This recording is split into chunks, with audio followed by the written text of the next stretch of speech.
I cannot currently recommend the routine use of other formers which I have described. Don't use in other pharmacological or mechanical intervention like mechanical thrombosuction, distal proximal protection devices for prevention and treatment of no flow phenomena. So in the last, I always say that for intervention cardiologists, no flow or slow flow is always a nightmare, especially a no flow phenomena. Whatever you do, many times you land up not getting adequate result, but don't desperate, don't overtreat this patient, wait and watch. In 50% of time, it improves within 24 hours. Thank you very much for your kind attention.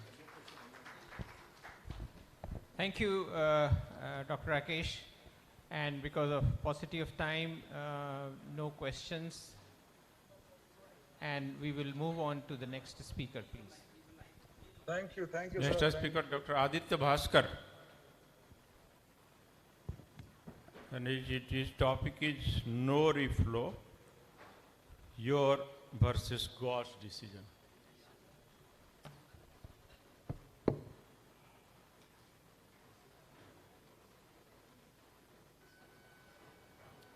Good morning all.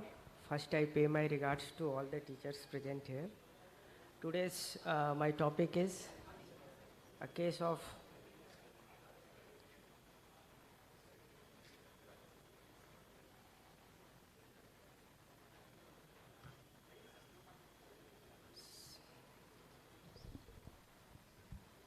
so sometimes we plan so much for a case to do in a very fancy way, but we can hardly end saving a life. So this is a case. So my case is actually a 68-year-old gentleman. He had inferior wall MI like 18 months before. He was doing well, and after 1 year, he stopped all the drug. So again, he presented with a non-ST elevation MI. Slides. We have the slides, please. So patient actually came in acute LVF. So after we stabilized the patient with antiplatelets, heparin, diuretic, and heavy support. So patient got stabilized in around 24 to 48 hours, and then we took the patient for coronary angiogram.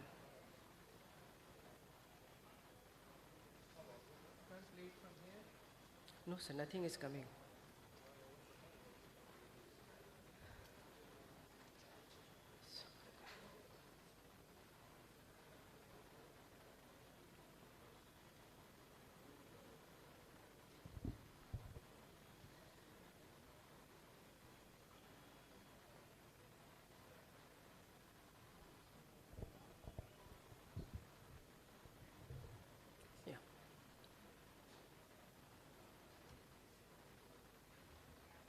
So known case of inferior wall MI presented with non-STEMI acute LVF. After initial stabilization with drugs, we planned for diagnostic coronary angiography.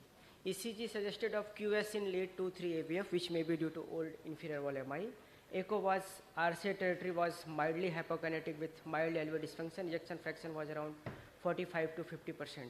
Hemoglobin was 11, creatinine 1.2, and troponin I 10,000 nanogram per ml. Normal value is around 14. So we took angiogram from right radial artery, 6 French teeth, Tiger catheter for LM and RCA, and EVU for left main. So what we can perceive in this angiogram is that left main is mildly diseased. There is a long segment diffuse disease in mid LAD, which is not very much clear here.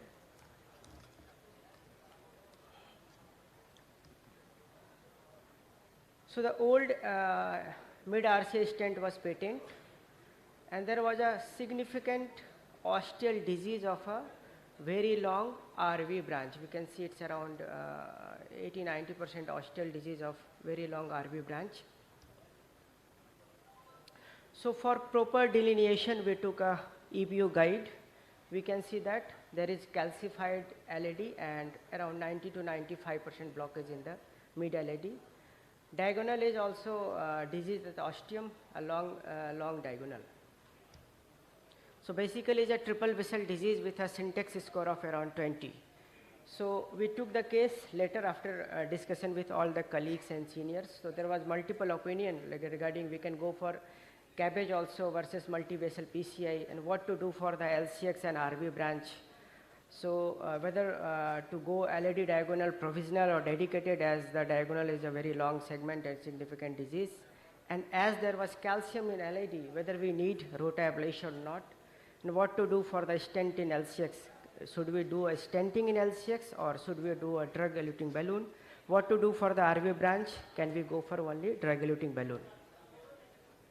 So after all the discussions, finally patient was taken for multivessel PCI, was planned for the provisional strategy to LAD and diagonal. And if everything goes well, we will go ahead with the stenting to LCX and we will keep the RV branch for medical management. Patient was reloaded with ticagrelor 180 milligram 6 hours before the procedure and unfractionated heparin 7,500 given after the femoral puncture. So we go with femoral approach, 7 French sheath, EBU 3.5, we put a run through NS wire in LAD. So once I started the wiring, there was some hemodynamic instability because the patient having blood pressure of around 90/60 and had a heart rate of 120. So my initial plan was to wire in the diagonal, but somehow due to clinical instability, the diagonal could not be wired, maybe due to the angle. So first I thought that I will do some modification in the plaque of LAD. So considering it a calcific lesion, I did some aggressive predilatation with 1:1, like 2.75 into 12 mm NC balloon. So patient was already on NORAD, more predilatation was done. So it resulted in marked STT changes, hypotension, and QRS started to widen. We can see that there is almost nil flow in the LAD. So as I have done aggressive predilatation, my first differential which came in my mind that it is a case of, I think it has been dissected. So in a hurry, I just put a long 3 into 44 mm drug-eluting stent in hurry. That actually worsened the condition, more widening of QRS, increasing hypotension, and end result was no reflow. Sine wave pattern on ECG, finally syncope and CPR was started.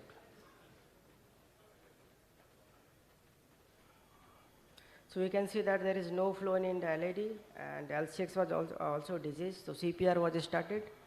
But after some good CPR and systemic adrenaline NORAD support, I could see some pressure curve on the monitor.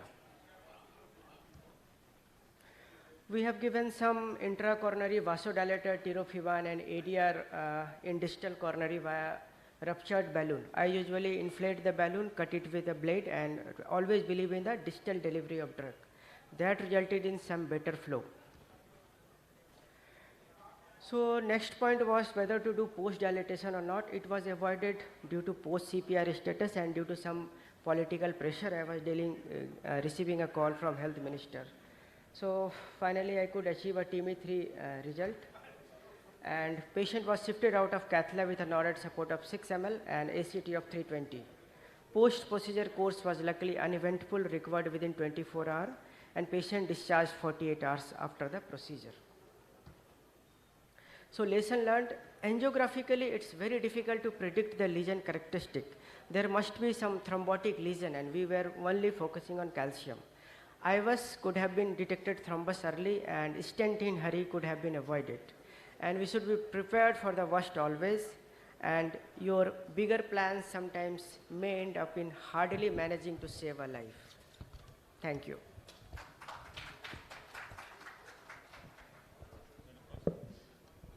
So we have time for some questions. Anybody? So what do you think, Dr. Adit, was the cause of this no flow? Sir, I think it was a thrombotic lesion. And there is distal migration of thrombus. We could see some lesion proximal to this stent. Yes, sir. Yeah, you know, you did a very good job, you saved the life. But definitely these patients, once we have established the flow, hemodynamics have settled, would benefit a lot from imaging. They Yes, definitely need very good imaging to find out what actually happened and what should be done in future. So it's very important that with these difficult cases, we should start using imaging as much as possible. Yes.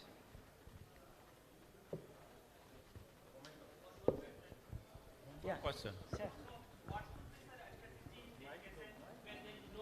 No flow or slow reflow. In this case, if you put the longest stent and sometimes in LAD, sometimes in left main. So what should be a strategy on optimization of the stent? Whether should be done in the regular basis, or what are the opinion from the learned chairpersons? Okay. Thank you, Dr. Aditya Bhaskar. Next, we are going to give memento to Dr. Pramod Kumar. You cannot imagine the intervention cardiology without the presence of Dr. Pramod Kumar in Bihar. I request Dr. Basant Singh, Dr. Vibhu Pridarshi and Dr. Sanjay kindly come over here to present the memento to Dr. Pramod Kumar, sir. Yeah, you can. Whenever we are in doubt, it is due to some dissection or maybe due to no reflow or slow flow, we can take a microcatheter and go beyond the lesion and inject some contrast to ascertain whether the no flow is really due to no flow phenomena or maybe due to local dissection or maybe some local complication. So always before stenting, we can take a microcatheter, go beyond the lesion and give some injection to ascertain it is a true no flow or free flow phenomena. Thank you. Thank you, sir. Now we present the memento to Dr. Pramod Kumar, who has been our master speaker as a token of our appreciation. Thank you so much, sir, for being here with us.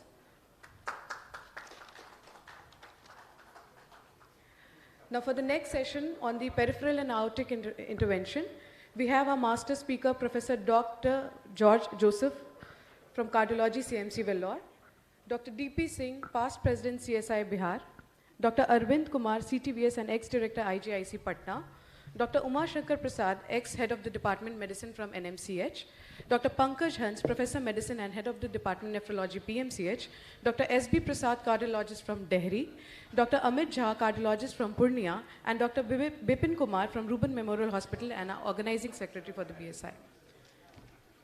I once again request all our honorable chairpersons to kindly grace the stage.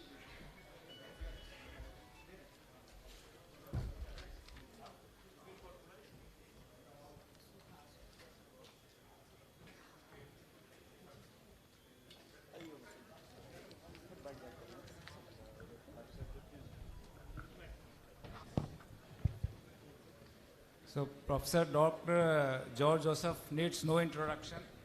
He's one of the master teachers and involved in DM training. May I introduce Dr. George Joseph? Dr. George Joseph is a renowned cardiologist. He is an alumnus of CMC Vellore, and after his finishing his DM, he joined there as a faculty, and he has been there as a faculty member for more than 30 years. And he has trained nearly 100 of DM students who are spread all over the country and even abroad. He has got special interest in endovascular procedure, and his work in endovascular procedure is globally recognized. Dr. George Joseph. Thank you, Arvind, for those kind words. I'm delighted to be here, and I'm going to deviate from the heart into the peripheral vessels. And I must say that the cardiologists are uniquely placed and positioned to do peripheral work. And it is not just an opportunity, but I think a responsibility to treat peripheral vascular disease, because it makes the overall care of the patient so much better if you can deal with both coronary and peripheral vascular disease. Having said that, I'll be focusing only on the absolute basics of peripheral interventions, and I hope to run through a whole spread of hardware and indications. So, as I said, one must be kind of knowledgeable in peripheral interventions to embark in this. And the first thing you must know is to get a good peripheral vascular access. So that is the most crucial skill which we often ignore to our own detriment. And most complications in the endovascular interventions are at the puncture site. So we have a number of vascular accesses. We should be at least competent with femoral access. And you can use the femoral for retrograde, antegrade, contralateral approaches. Radial, of course, we are all very familiar, but brachial is another very useful axis. Now, there are a number of other accesses which you can pick up as you go along, but at least the first femoral, we should be very good. So the retrograde femoral approach is the most commonly used axis. We must puncture the common femoral artery over the femoral head, and the femoral artery runs over the medial third of the femoral head. But I would, you need to stick it appropriately either above or below, depending on whether you're going antegrade or retrograde. And you should give an allowance for the thickness of the soft tissue so that by the time the needle hits the artery, it's over the common femoral artery, over the femoral head. Yes, I would strongly advise that you learn ultrasound-guided femoral puncture, because this really makes it so much more safer and reliable. The complications are so much less. So we use a particular type of needle called the echo tip needle. It's a 21 gauge needle made by Cook, and we also use this micropuncture introducer set, which makes an extremely small hole in the artery, and once you're in, then you can dilate and go up to a bigger size. Now, the problem of using a standard 18 gauge needle is this, that the needle has a long bevel, and so it may be partly in the artery when you introduce the wire, and then the wire may dissect and create a problem for you later on. So always use 21 gauge needles. And you can have all these complications in the femoral access site, all of which can be avoided if you do a clean puncture with a micropuncture set. And then once you have finished the procedure, you need to get out also with good hemostasis, and it's very important to be conversant with the use of closure devices. I would recommend you learn how to do a ProGlide closure, which is suture-based, and also an angio-seal closure, which is collagen plug-based. And if you have these two with you, you can close most or all femoral accesses. The other area which cardiologists are usually quite not so well versed is digital subtraction angiography, and we are very used to these running cine images. But DSA really makes the image so much better when you're working on non-moving structures, and which is basically the peripheral vasculature. So you need to inject the contrast immediately after the screen goes white, that is, it's been masked, and the patient should not be moving at that time. And when you're over the abdomen, you need to have properly prepared the bowel. Moving gas shadows spoil the images. And do not use 100% contrast. You can reduce the concentration and use a larger volume. And then you can do a lot of post-processing to improve the image quality. And the other area which we are now moving away from is ventriculography. So we don't have pigtail catheters, or we're not even familiar with the use of pigtail catheters. But aortography needs pigtail catheters, and I see a lot of people doing aortography with a Judkins Wright catheter. Now that's absolutely not the way to do it. Please use a pigtail catheter.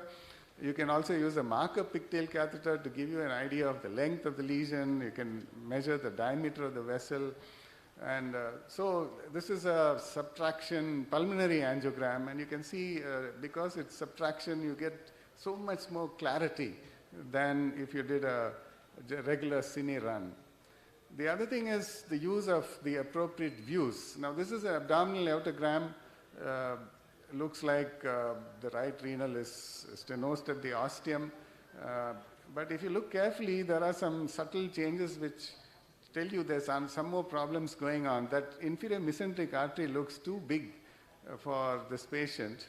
And if you did a lateral, then you see that the superior mesenteric is severely stenosed, the celiac artery is stenosed. So always do AP and lateral for abdominal aortography. The other thing is in the arch. We always do an LAO and we think that's good enough. Like in this case, LAO shows a right carotid stenosis. But actually, the LAO view does not show you the proximal right subclavian and the distal innominate. And here there's a right subclavian stenosis, which RAO shows. So it's important to do LAO and RAO for arch angiography, AP and lateral for abdominal aortography. And when you're doing a cerebral angiogram, please do this after any carotid work. Do an AP cranial and a lateral. Now, there's also a thing known as view trace, where you can summate early and late images to get a good total image of the artery. And this is an example of that view trace software, which is a post-processing software. Quickly through hardware, I am very fond of this Judkins Wright 6F Cordis catheter because it has this braiding and makes it extremely talkable. And it has multiple other advantages which I won't list. I mean, they're listed here, but I won't read through them.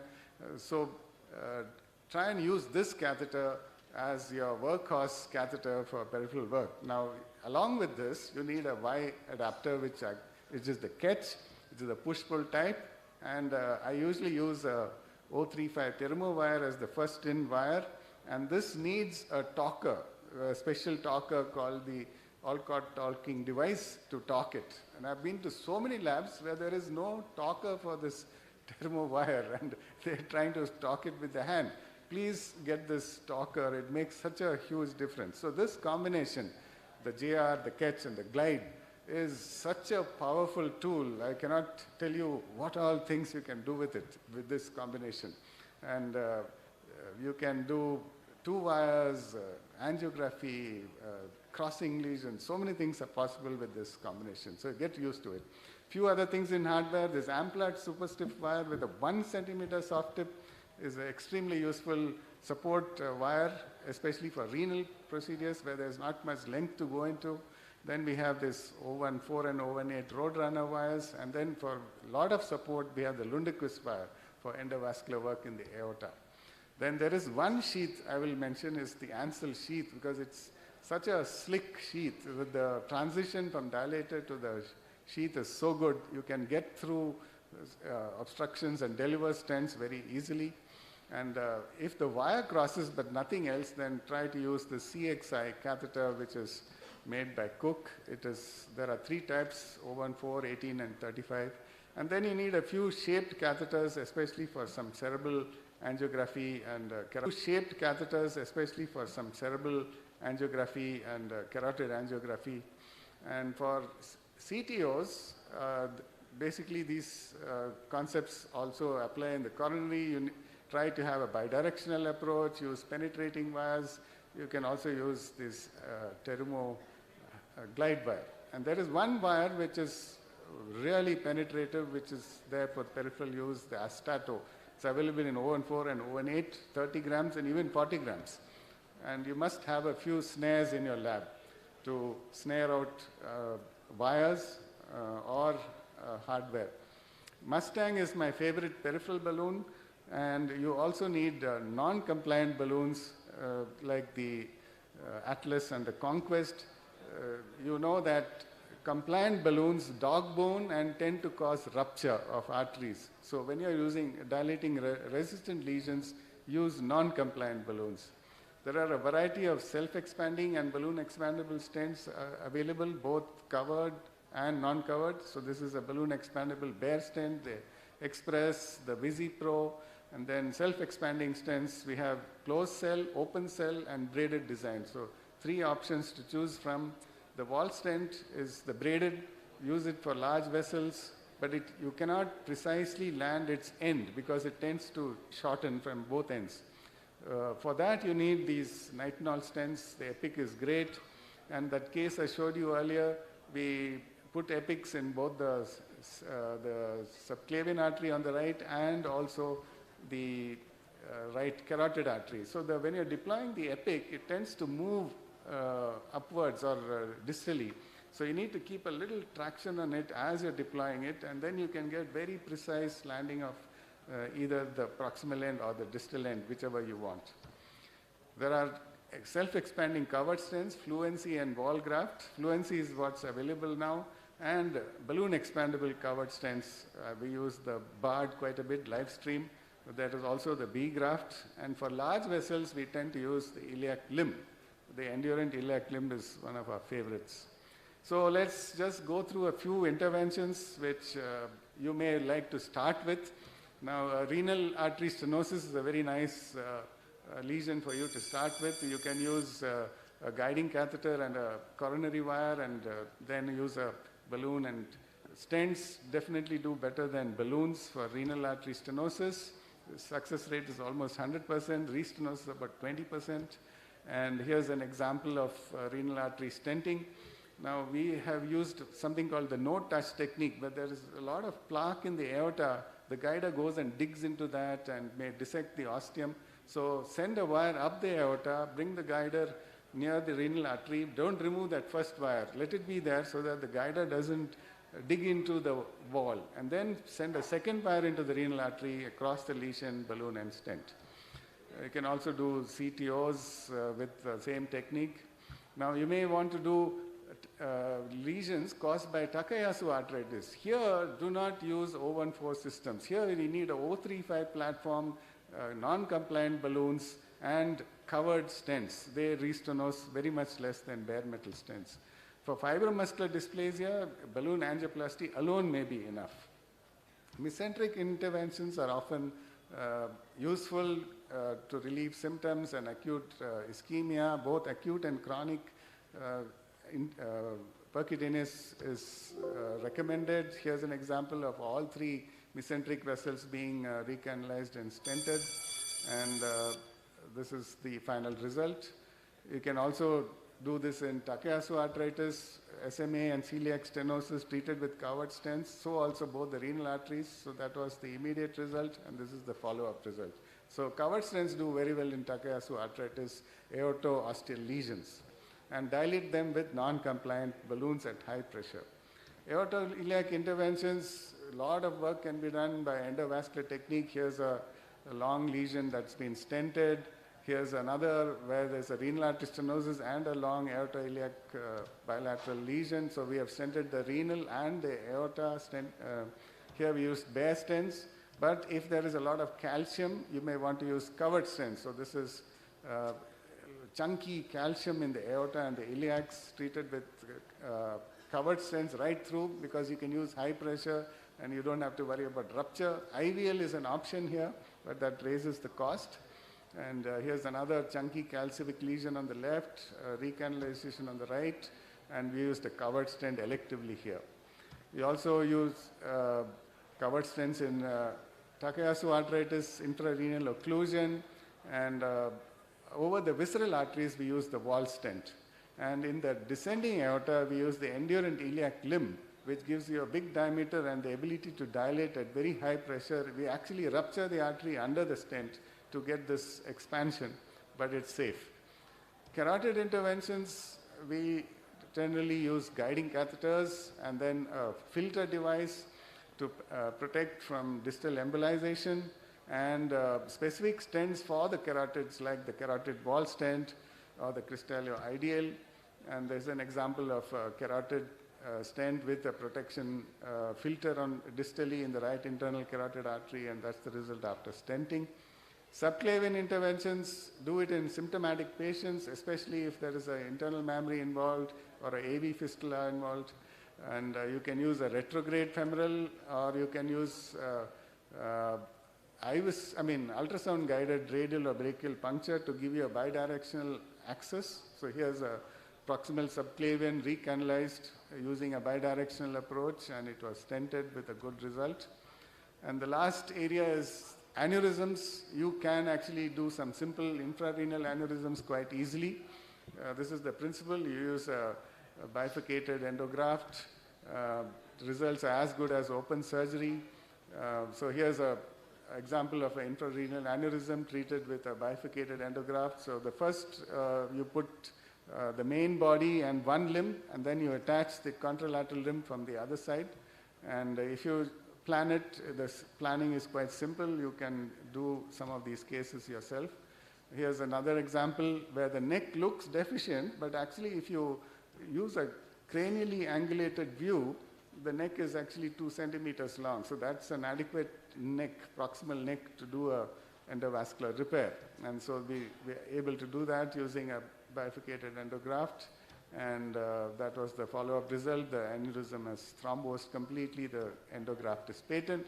Another simple area to work is descending thoracic aortic aneurysms, which have a good landing zone above and below. Then a simple tubular graft will be able to deal with this. So here's a descending aortic aneurysm. We used 2 overlapping grafts to get a good result in this case. So that was our immediate result, 2 overlapping Valiant captive endografts, and that was the follow-up after a year.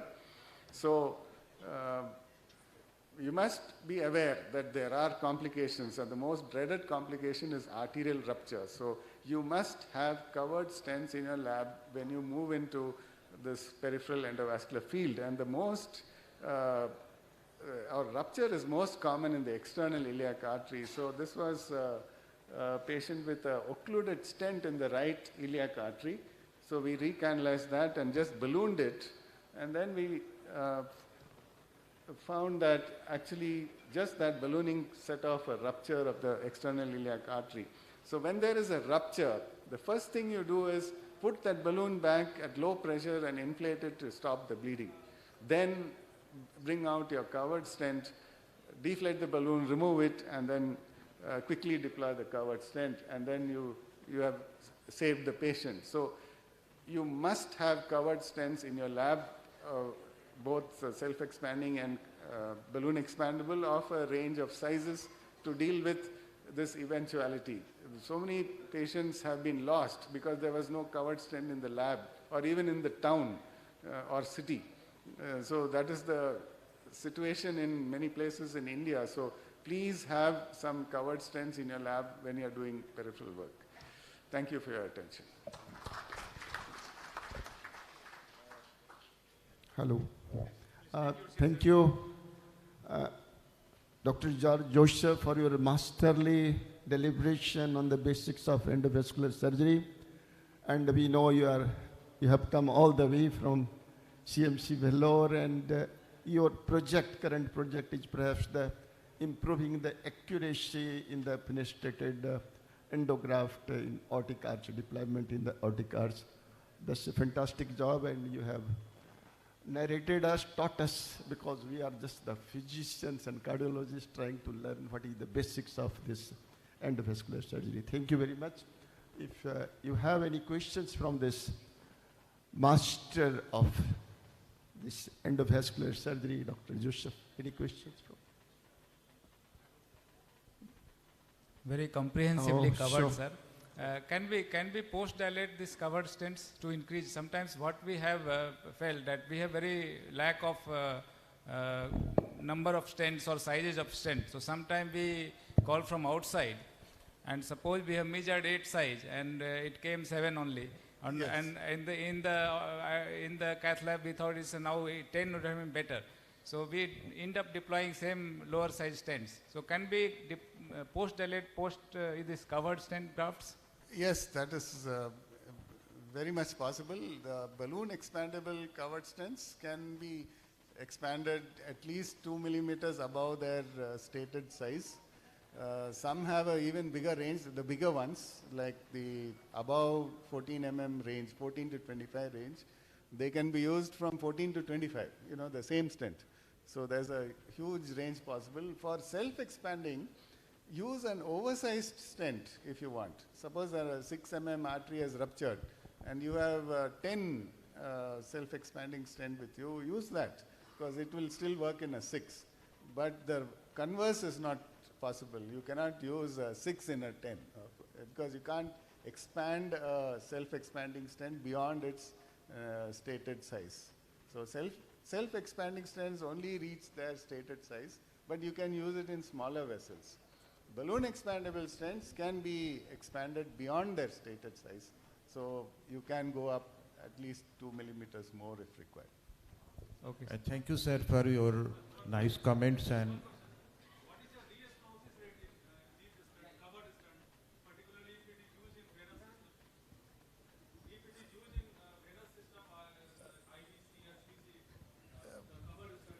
restenosis rate. What is your experience, sir?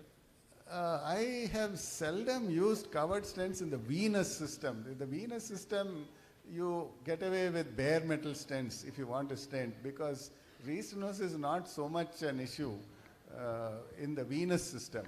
In the arterial system, yes, especially in Takayasu arthritis, restenosis of bare metal stents is high, so we use a lot of covered stents there.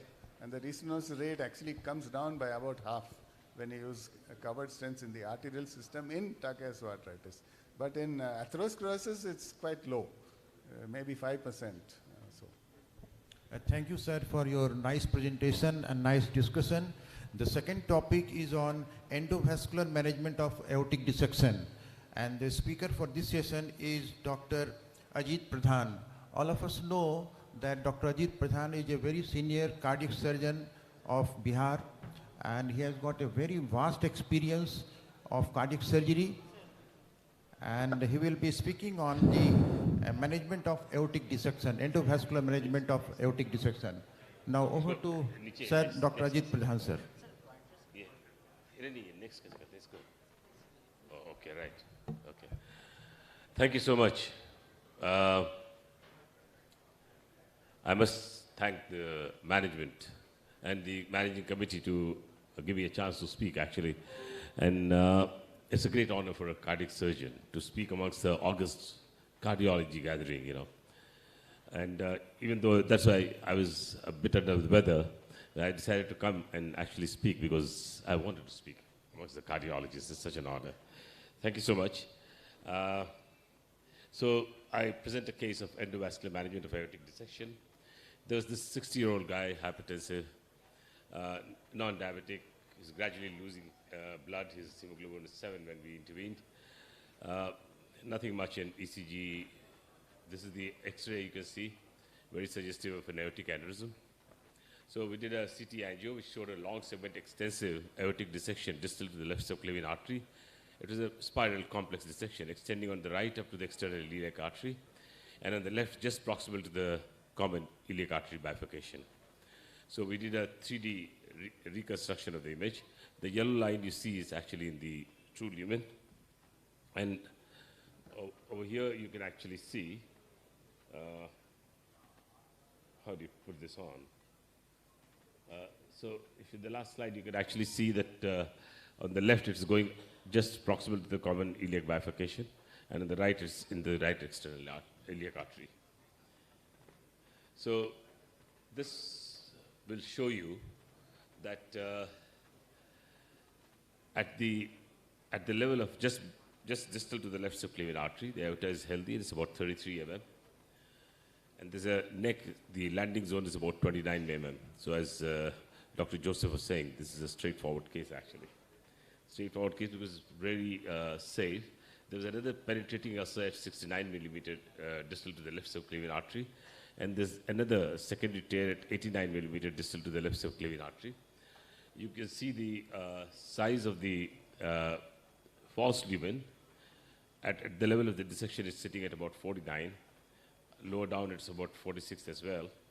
But it stops short of the celiac artery, and that reduces the incidence of actually spinal cord ischemia, because we were able to put in a 200 millimeter graft, and we didn't have to extend it. And we stopped short of about 20 millimeters above the celiac trunk. So all these reduces the incidence of spinal cord ischemia. So this is a very nice schematic diagram, which actually I was told that and we made it, which displays everything. You can see, I don't know how to put the pointer here. Pointer kaise dalenge? Can you do put? Yeah. Okay. Oh, that's the one, right. Okay, so yeah, you can see this 33 mm here, just distal to the left subclavian artery. There's 29 millimeters neck. Over here, if you go, it's about the length from the just distal to the left subclavian artery up to the celiac would be about 300 mm. That increases the risk of spinal cord injury. We stopped short at 200 mm. There the distal lumen and the entire aortic length was about 49, but it gradually comes down to about 19. So that's a very acceptable level that we thought that, we don't need to extend, and we stopped short of about 20 millimeters above the celiac trunk, which reduces, as I told you, the spinal cord injury. And the femoral arteries, you can see they are good size. They're about 8 mm. So that is it. Except the celiac artery was arising from the false lumen, the left renal, right renal, was arising from the true lumen. So as the patient's false lumen was more than 40 mm, so it was a very high risk of rupture. It was planned to deploy a thoracic stent graft distal to LSA, a Valiant Captiva stent graft, 36 into 36 into 200. Right common femoral artery was sufficient to accommodate a 24 French device. We all know this basics of managing aortic aneurysms. So this is the objective of TEVAR, is actually to close the entry point. So this is going to cover the entry area, treat or prevent rupture, reestablish organ limb perfusion, restore flow in the true lumen, induce false lumen thrombosis. So preoperative planning was, we defined the true and false lumen. The landing zone was more than 15 mm for this particular. I'll just take oversizing of 10 mm was done, less than 10 mm, so it was 36. Access vessel was a common femoral artery, 11 mm, it was 11 mm. We just needed about 8 mm because of 24 French device. LSA coverage was not needed, and CSF drainage was not needed. So procedure under general anesthesia, we punctured the right femoral artery. The true lumen was tried to enter with the help of a 4 French vertebral catheter and a Terumo 260. We had a difficulty in entering the true lumen, so we used the buddy wire technique. We calculated the left radial artery and using a pigtail, and then it was easy to go all the way up. And then the endovascular repair was achieved by using a Valiant Captiva thoracic stent graft, 36 into 200. The native aortic diameter just distal to the left subclavian artery was 33, so 10% oversizing makes it 36. There was no residual aneurysm or endoleak noted. The arteriotomy site in the groin was surgically repaired. The guide wires used were Terumo J-tip, the straight tip wire, the vertebral catheter, pigtail catheter, and the Lenderquist stiff wire for passing the device. So I'll just show you this. So initially we went into the false lumen. You can see that it's going into the false lumen. I don't know how clear it is, but if you see this one going into from the right, you cannot visualize you couldn't visualize the left femoral artery, so it was in the false lumen. So next, we were able to calculate the right femoral artery in the true lumen. You can see the true lumen is going up. It's in the true lumen, and then angio of the thoracic aorta, pre-deployment.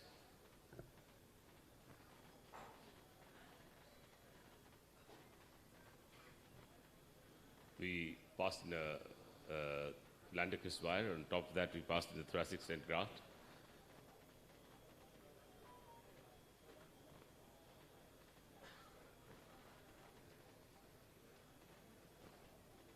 And this is the end result. You can see how beautiful it is.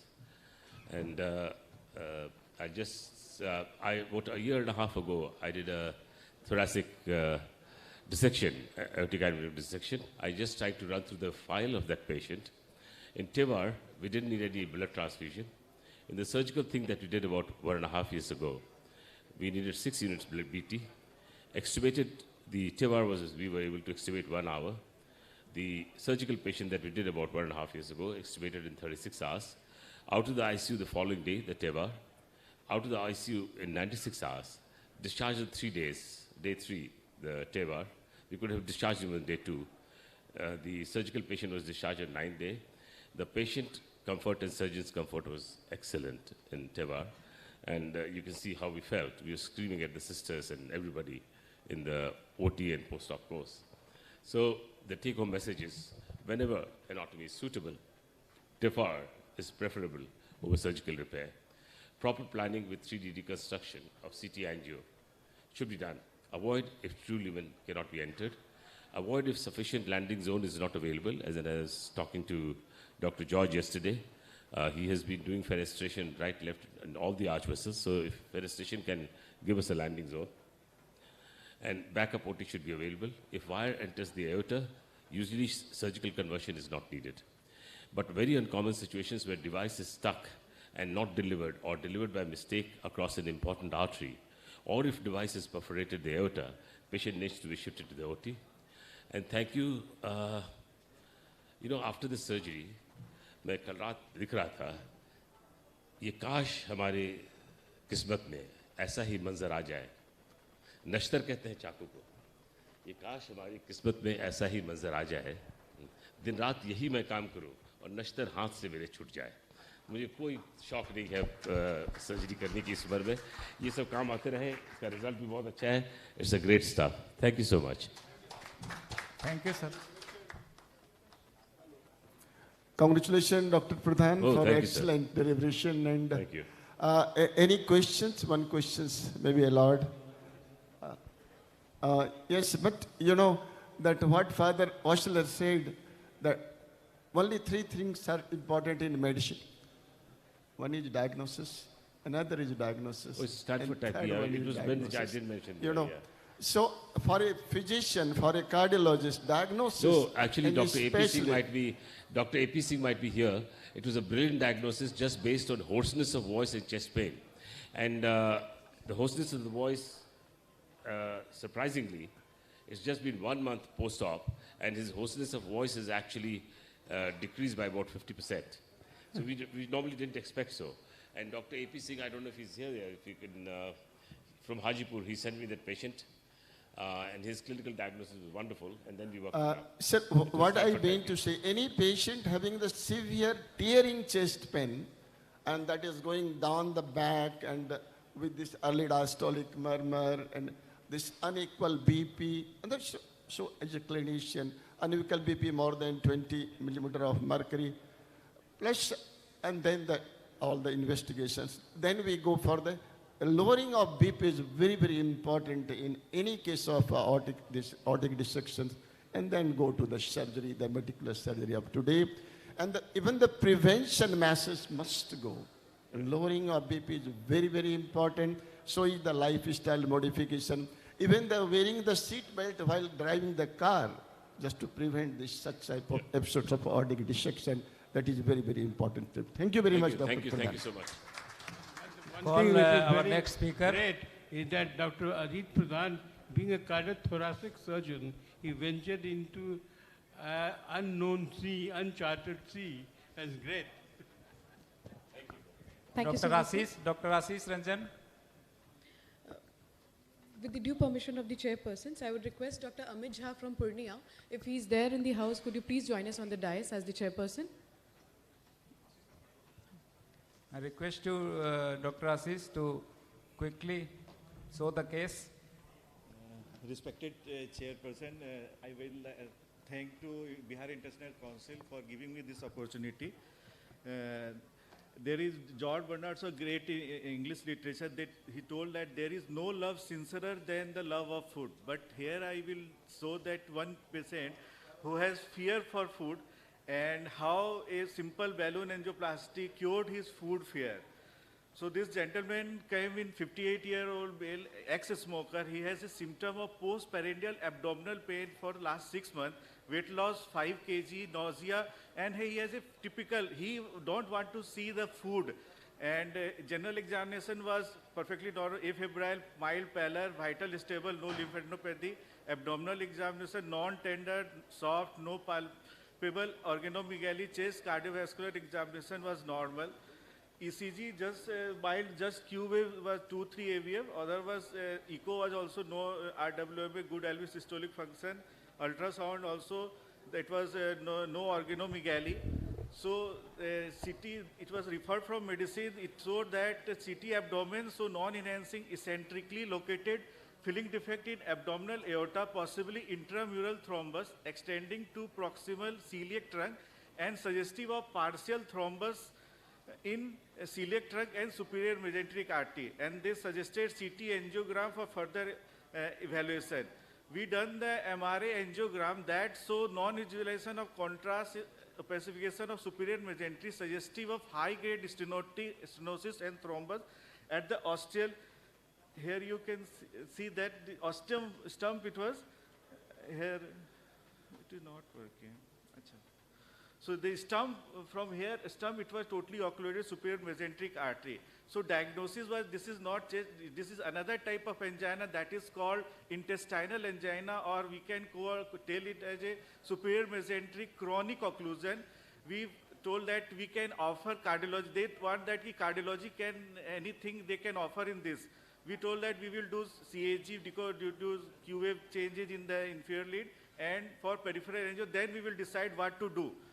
Sir, here we done the coronary angio, that was perfectly normal epicardial coronary, and with pigtail 6 frame peripheral aortogram, we could not see even in the lateral.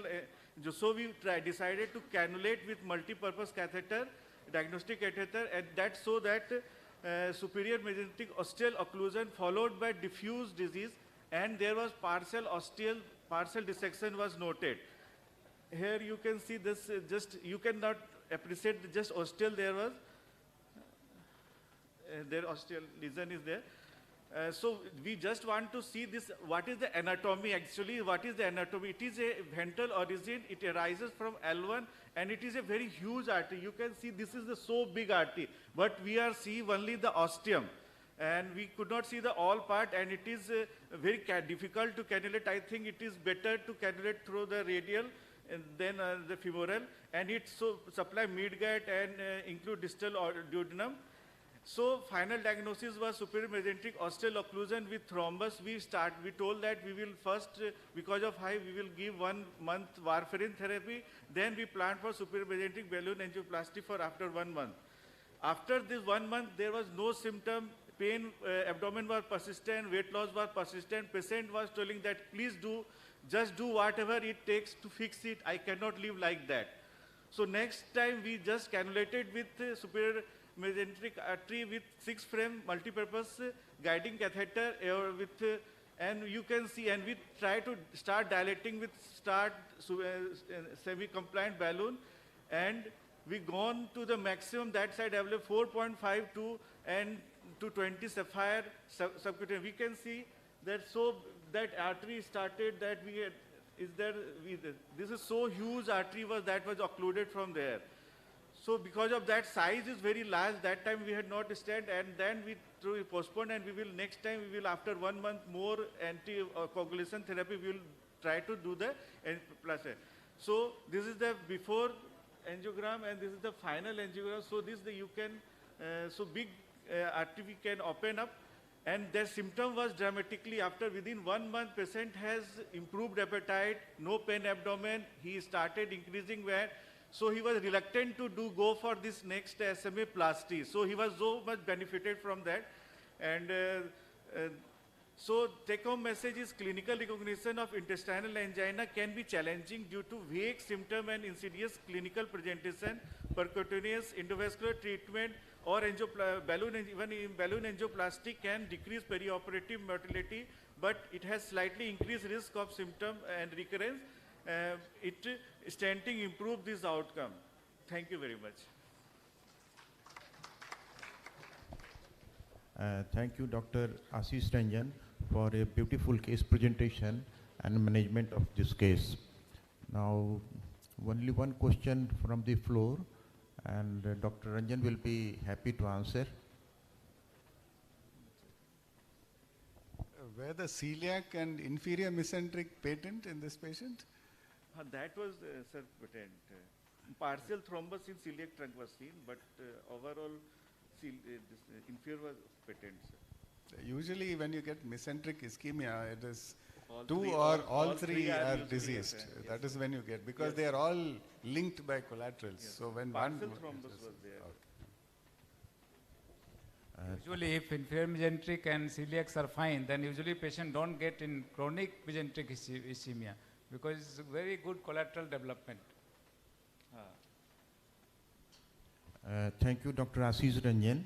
Now, the next talk is on transcatheter aortic valve replacement by none other than Dr. Nishant Tripathi, a very young cardiologist of Bihar. He gives very slow lecture, gives very clear-cut messages to the audience. Over to Dr. Nishant Tripathi, please. Can I have the slide? Good morning, everyone. First, I would like to express my gratitude for inviting me in this August conference. And Vipin, you have done a wonderful job. Thank you. And before we start, we are having a good discussion on structural heart diseases. One thing you must have noticed that the structural heart interventions is all about planning, exemplified by Sir George Joseph sir and Ajit Pradhan sir. Then the planning, imaging, it has to be immaculate. Then you plan the procedure. Procedure is one part of it, but the planning is the most important thing. Okay, how to diagnose the problem, what devices to use, what size to use, and eventually, if any complication occur, you should be ready to handle it. That is the core principles of all these interventions. Tower is something that we should be looking forward to, because now it's being commonly done in India also. Sometimes back we were thinking its procedures are not available, they are very expensive. Just last week we had a meeting in Kolkata of structural heart interventions. Dr. Dilip organized it beautifully, and so many cases were shown. Dr. Chandra sir is here. Good morning. He is one of the pioneers in these interventions. We learned so from him. So we have also done these cases. This is only to highlight the indications, how we can do and where we can do. So from like 20 years back, this procedure was done on a compassionate ground by Dr. Ellen Cribrier. And 20 years we have well-versed, and now it's being done gradually in almost all cases of, it can be done in almost all cases of aortic stenosis. There are mainly two types of heart valves. One is self-expanding valve, another is balloon expandable valves. And I'm happy to share that the indigenous valves, one is balloon expandable MyValve from Merrill, and another is now available self-expanding Hydra from SMT Technologies. So these valves are truly Make in India initiatives which have made these procedures cheaper and accessible to more persons than before. The common steps in tower are, first is, as I said, the planning. You have to decide about which type of valve, which type of size is to be done by imaging. So imaging includes echo, CT, and then first point is most important in planning. After that, most of the standard procedural practice has to be done. The access nowadays is done in conscious sedation. Generally, in a sick patient, you may need general anesthesia, but mostly it's done under conscious sedation. Most common site is femoral, but alternative site are used if the femoral arteries are not very forgiving, like very calcified, tortuous, size is not adequate to take the devices, then you can look for alternate access. But femoral, most of the cases can be done by femoral. Then we put up RV pacing catheter, a diagnostic pigtail. We establish the coplanar view, which is the valve view under which we will be implanting the device. Sheath is placed, valve is crossed, pre-dilatation with a balloon is done if needed. Then the valve positioning is done, deployment, and after that we have to assess the whole access point for any rupture, leakage, and handle those complications. So first and last 2 points are very important. You should be ready to handle it. So I'm very happy that my team was involved in the first case of TAVI in Bihar, and it was a 70-year-old male patient with cardiac shock, severe AS with multi-organ failure. His creatinine, SGPT, everything was very bad. Echo had a EF of 30%, and moderate type triple vessel disease also there. Firstly, we stabilized the patient. We took a surgeon's view, but they were reluctant to operate on this patient considering his comorbidities and acute decompensation. So other options was to stabilize him further or go for TAVR. We decided to go for TAVR. So this is the planning done. So you get a CT. First you have to do the echo proper assessment of valve function, ejection fraction. Then a CT is done. And luckily most of the things are now assessed by the imagers, and they give a detailed report regarding what is the annulus size, what is the aortic size, calcification. And upper marked numbers are very important. You see there are two values given, perimeter and area. So you decide the valves depending on those values. So the area and area-derived diameter is important when you are using a balloon expandable heart valve, and the perimeter and perimeter-derived diameter is used when you are thinking of using a self-expanding heart valve. So they give desired size based on those calculations. The other things to look on these images are calcification, aorta size, coronary height. One important point is the coronary height. I think it's so coronary height from the cusp is also important, because when you implant the valve, the calcium and the leaflets, those crushed leaflets can occlude the coronaries. So those things have to be assessed pre-op. And obviously the vascular access, the iliacs, femoral, the size, calcification, tortuosity, those have to be planned beforehand. So these things were done, and then we went ahead with the procedure with the femoral access. It's not playing.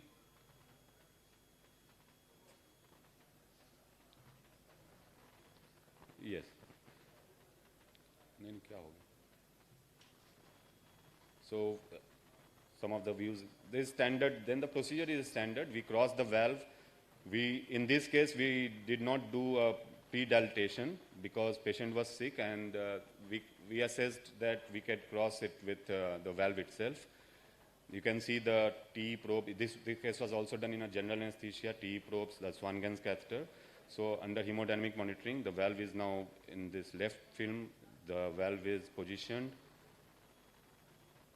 is being positioned. Next, please. Next, play. Okay, it's fine.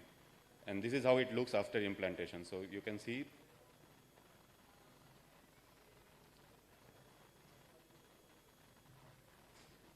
So after implantation, the patient recovered, and this was my first case, and it was nothing short of a miracle when we saw that patient walking out of this hospital, because no way he could have survived without this procedure. The second case highlights another indication. Now, as we are becoming more comfortable with this procedure, we can use it in other difficult clinical situations. This was a 69-year-old male who was found to have a GB mass, most likely malignant, planned for radical resection.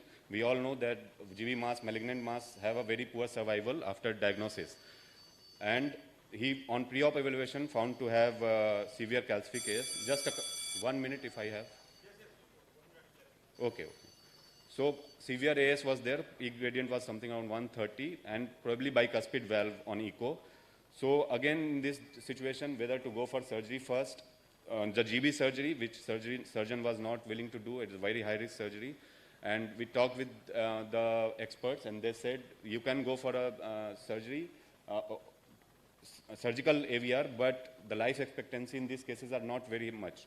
So we decided to go for a pre-op TAVR.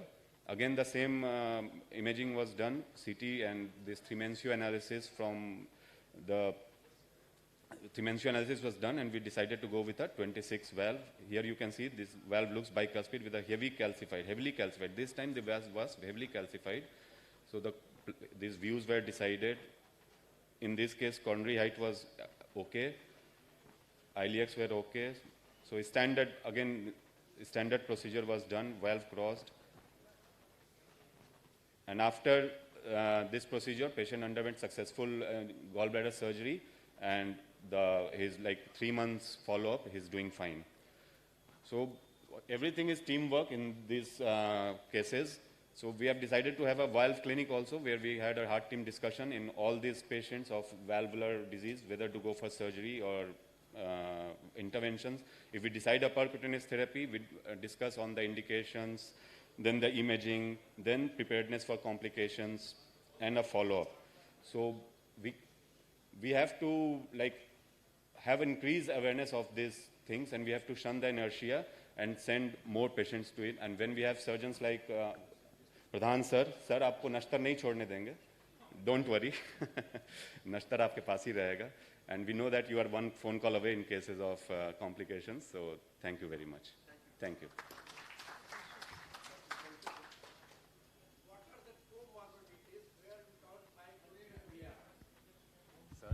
Doctor, what are the comorbidities where you don't like to do TAVR? The comorbidities, there is the situation where patient is very serious. Sir, there is already an objective criteria. We calculate the surgical risk of the patient depending on those comorbidities.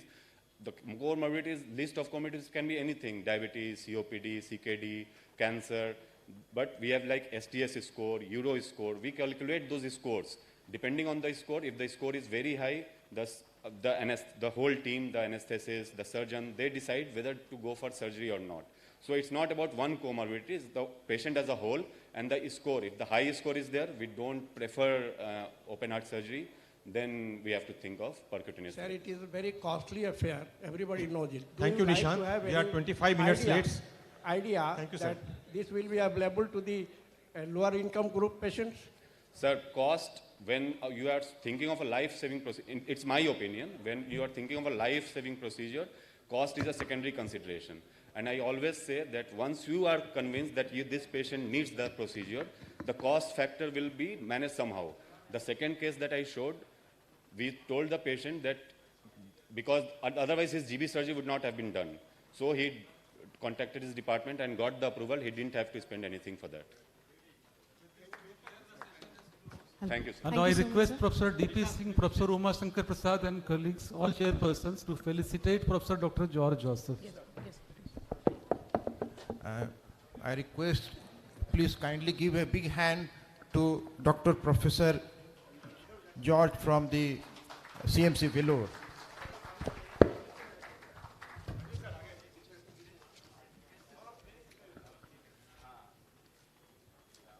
Well, with this, we come to the end of the second technical session. Before we commence our third session, we will now have the inaugural ceremony of the BIC.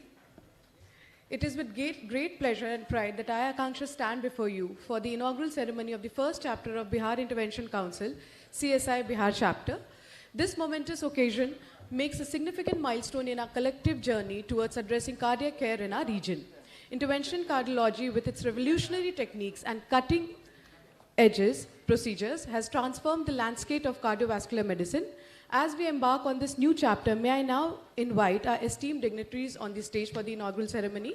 May I request for their esteemed presence Dr. U.C. Samal sir, Dr. Harendra Kumar, Dr. S.S. Chatterjee, Dr. V.P. Sinha, Dr. Arvind Kumar, Dr. A.K. Jha, Dr. Vipin Kumar, Dr. B.B. Bharti, Dr. Sandeep Kumar, and Dr. Ravi Vishnu. Request you all to kindly come on stage and grace the dais.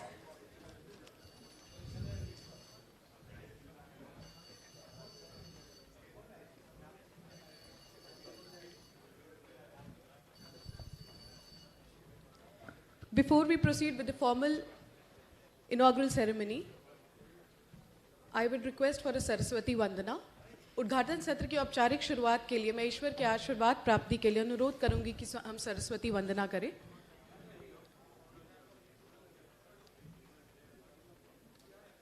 Saraswati Vandana please.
Thank you.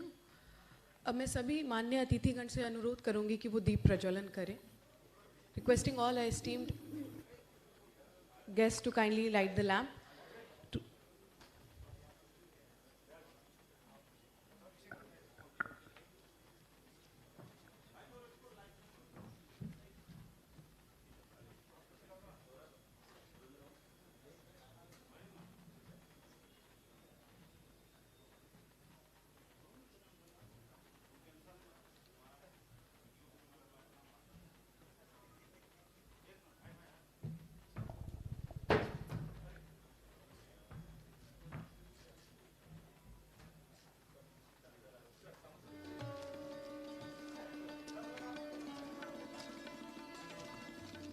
With this, we embark a new chapter of the Bihar Intervention Council by the CSI Bihar chapter.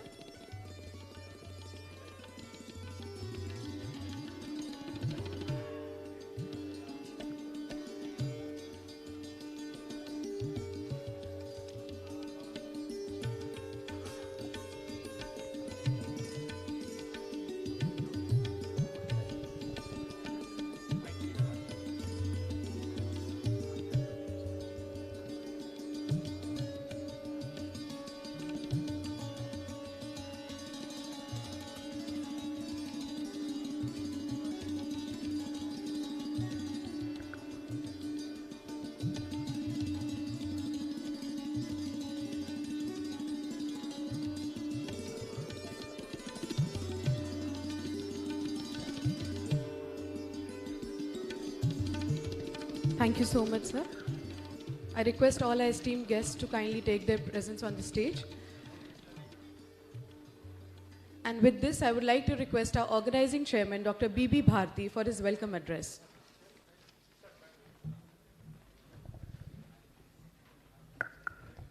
Respected doctors, my seniors, my dear friends, good morning to everybody. I welcome all of you from behalf of the Bihar International Council meet, and a special welcome to my delegates came from the long way from other part of country like George Joseph, Dr. D.S. Chadha, Dr. Praveen Chandra, who came from the long way from the different state. And so I heartily welcome these seniors, and given the important time because of they have a very busy schedule, and it is very difficult to come in Bihar from this long way. And also I welcome to the delegates who came from the different district of the Bihar, and first time this was so big crowd is present, and they are entertaining and enjoying this feast. The Bihar is a land of the Lord Buddha and Guru Gobind Singh, and famous for, and it is our privilege to welcome, and a special thank to all of you who came from here. Thank you.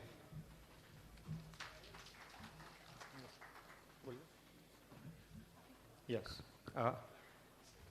Very warm greetings to all from Scientific Committee of First Conference of Bihar Intervention Council of CSI Bihar chapter. As you know, the advancement in the field of intervention cardiology is tremendous and is ongoing. So to keep pace with this advancement, physicians and cardiologists in this field requires themselves to keep updated with such advancement, and it is the need of the hour. It is responsibility of the CSI Bihar to keep their members updated whenever opportunity comes through CME and conferences. Keeping in mind this, scientific committee has worked very hard to select various topic and challenging cases. Scientific program included 10 sessions by the master faculty, 11 master faculty talk, and at least 30 to 5 case presentation, mostly by our son of soils. I got huge support from our organizing secretary, Dr. Bipin Kumar, organizing chairman, Dr. B.B. Bharti, and in fact, entire scientific committee members to make this scientific program very interesting and attractive. And in the last, I'm sure this will provide learning opportunity to physicians, cardiologists, residents, PG students, cardiac surgeons, and all technicians of our cath lab of Bihar State. Thank you. Thank you so much, sir. With this, I would request now our organizing secretary, Dr. Vipin Kumar, for his address.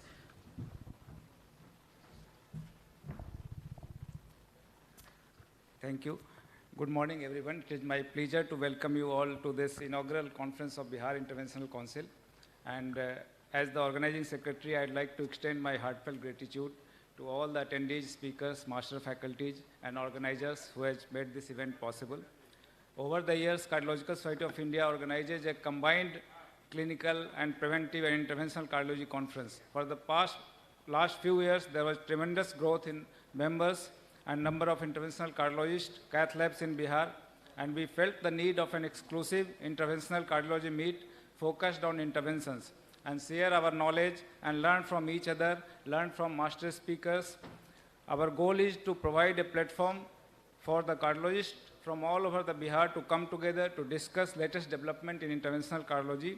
And over next few hours, we will be hearing from master faculty from all over India who are expert in their respective fields. And we'll also have challenging case presentations from all over Bihar. And I would like to request you all to actively participate in discussions and take advantage of all the opportunities this conference is to offer. And ask questions, share your ideas, and also make new connections and with your fellow attendees. I hope that this conference will be both informative and enjoyable for all of you, and you will leave here with new knowledge and renewed enthusiasm for the important work you do. Thank you again for being here today, and I wish you all a productive and rewarding conference. Thank you. Thank you so much, sir. Now I would request Dr. A.K. Jha, President CSI Bihar, for his address.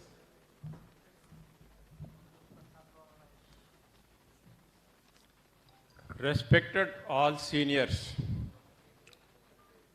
and dear colleagues, ladies and gentlemen, it is my good fortune of my life that inauguration of first conference of Bihar Intervention Council is being done with as I am the President of Cardiological Society of India.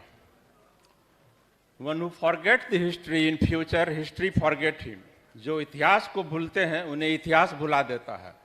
I joined the Institute of Cardiology in 1984 for remembrance of all. Intervention was done there from 1980 to 83. Right-sided heart cath were done and in congenital heart disease cases, and temporary and permanent pacemaker implantation were done. And on 30th May 1999, a modern cath lab and pacemaker lab side by established. It was the solo effort of Dr. late S.N. Mishra. Along with him, I was performing angiography. Stents were not freely available at that time. Now the scenario is totally changed. You all are evident with the fact. Today's proud moment of Bihar CSI that in this function, Professor Dr. George Joseph, Professor Dr. D.S. Chadha, Dr. D.H.S. Isar, and Dr. Praveen Chandra is present, and many such dignitaries will join soon. Guests are God, Atithi Devo Bhava. They are all seraphic hierarchy and will teach the interested doctors of Bihar. God bless them. Give them a big hand to all the dignitaries from outside Bihar. I am really appreciating from the core of my heart the efforts of Dr. Vipin Kumar along with Dr. B.V. Bharti for making this event great, and a lot of thanks to most dynamic member scientific Dr. Arvind Kumar for making such a superb scientific program. Thank you all present here, and particularly the participating in the conference by any effort. Long live Cardiological Society of India and Intervention Council of Bihar. Thank you very much all. Thank you so much, sir. Now I would request Dr. S.S. Chatterjee, our inaugurator for the ceremony, for his address.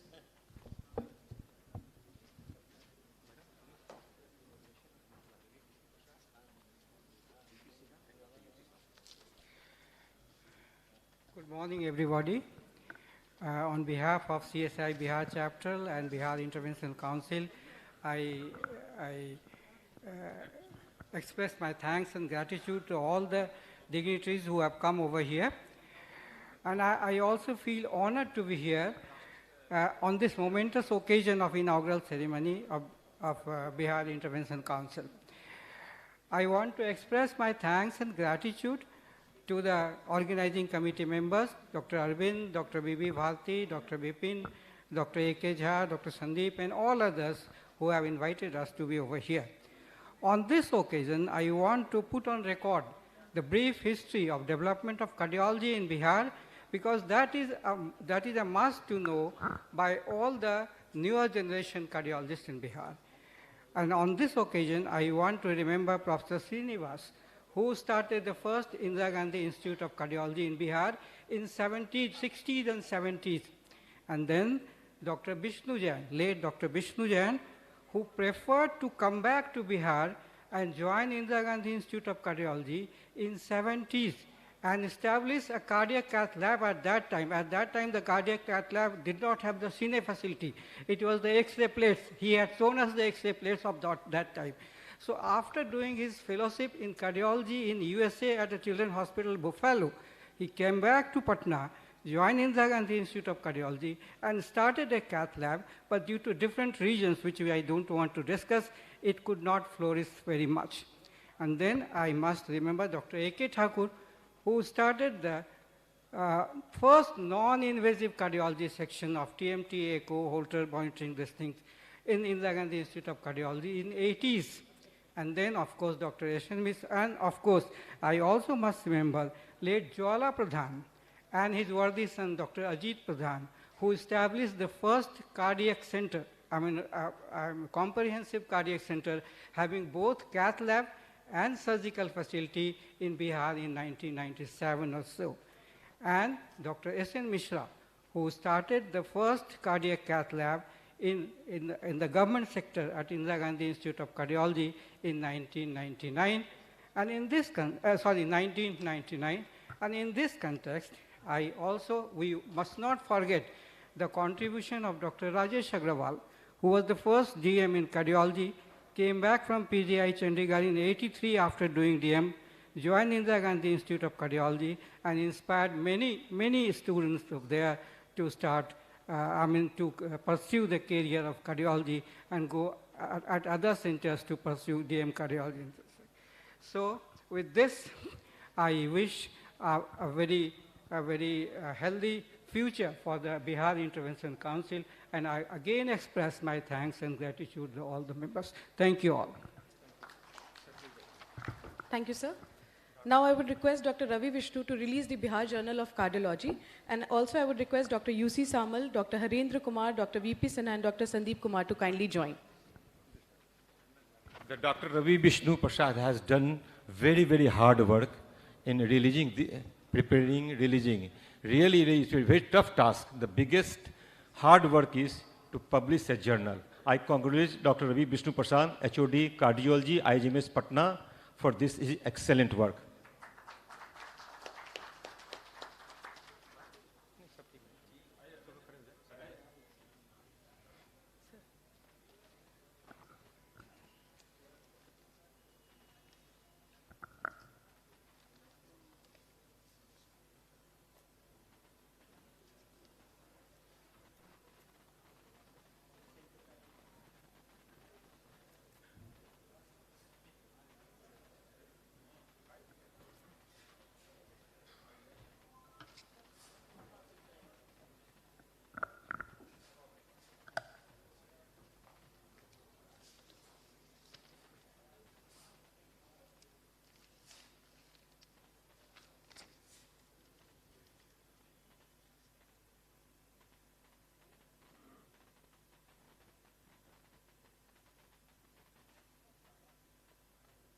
Thank you so much, sir. I would request all the dignitaries to kindly take their respective seats in the audience. Now, quickly moving on to the next, as we have time constraint, the session for the coronary plaque modification. I would request our honorable chairpersons to kindly come on stage. Our master speaker, Dr. D.S. Chadda, my apologies, Dr. D.S. Chadda from Manipal Hospital, Bengaluru. Professor Dr. A.N. Rai, ex-Head of Department Medicine, ANMC Gaya, and past President, CSI Bihar. Dr. Harendra Kumar, ex-Director, IGIC, and past President, CSI Bihar. Dr. S.S. Chatterjee, ex-Director, IGIC, and past President, CSI Bihar.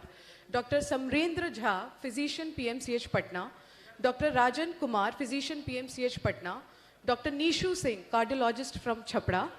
Dr. Arvind Kumar, Senior Cardiologist, Jiva Ghat Hospital. I would request our honorable dignitaries to kindly come on stage.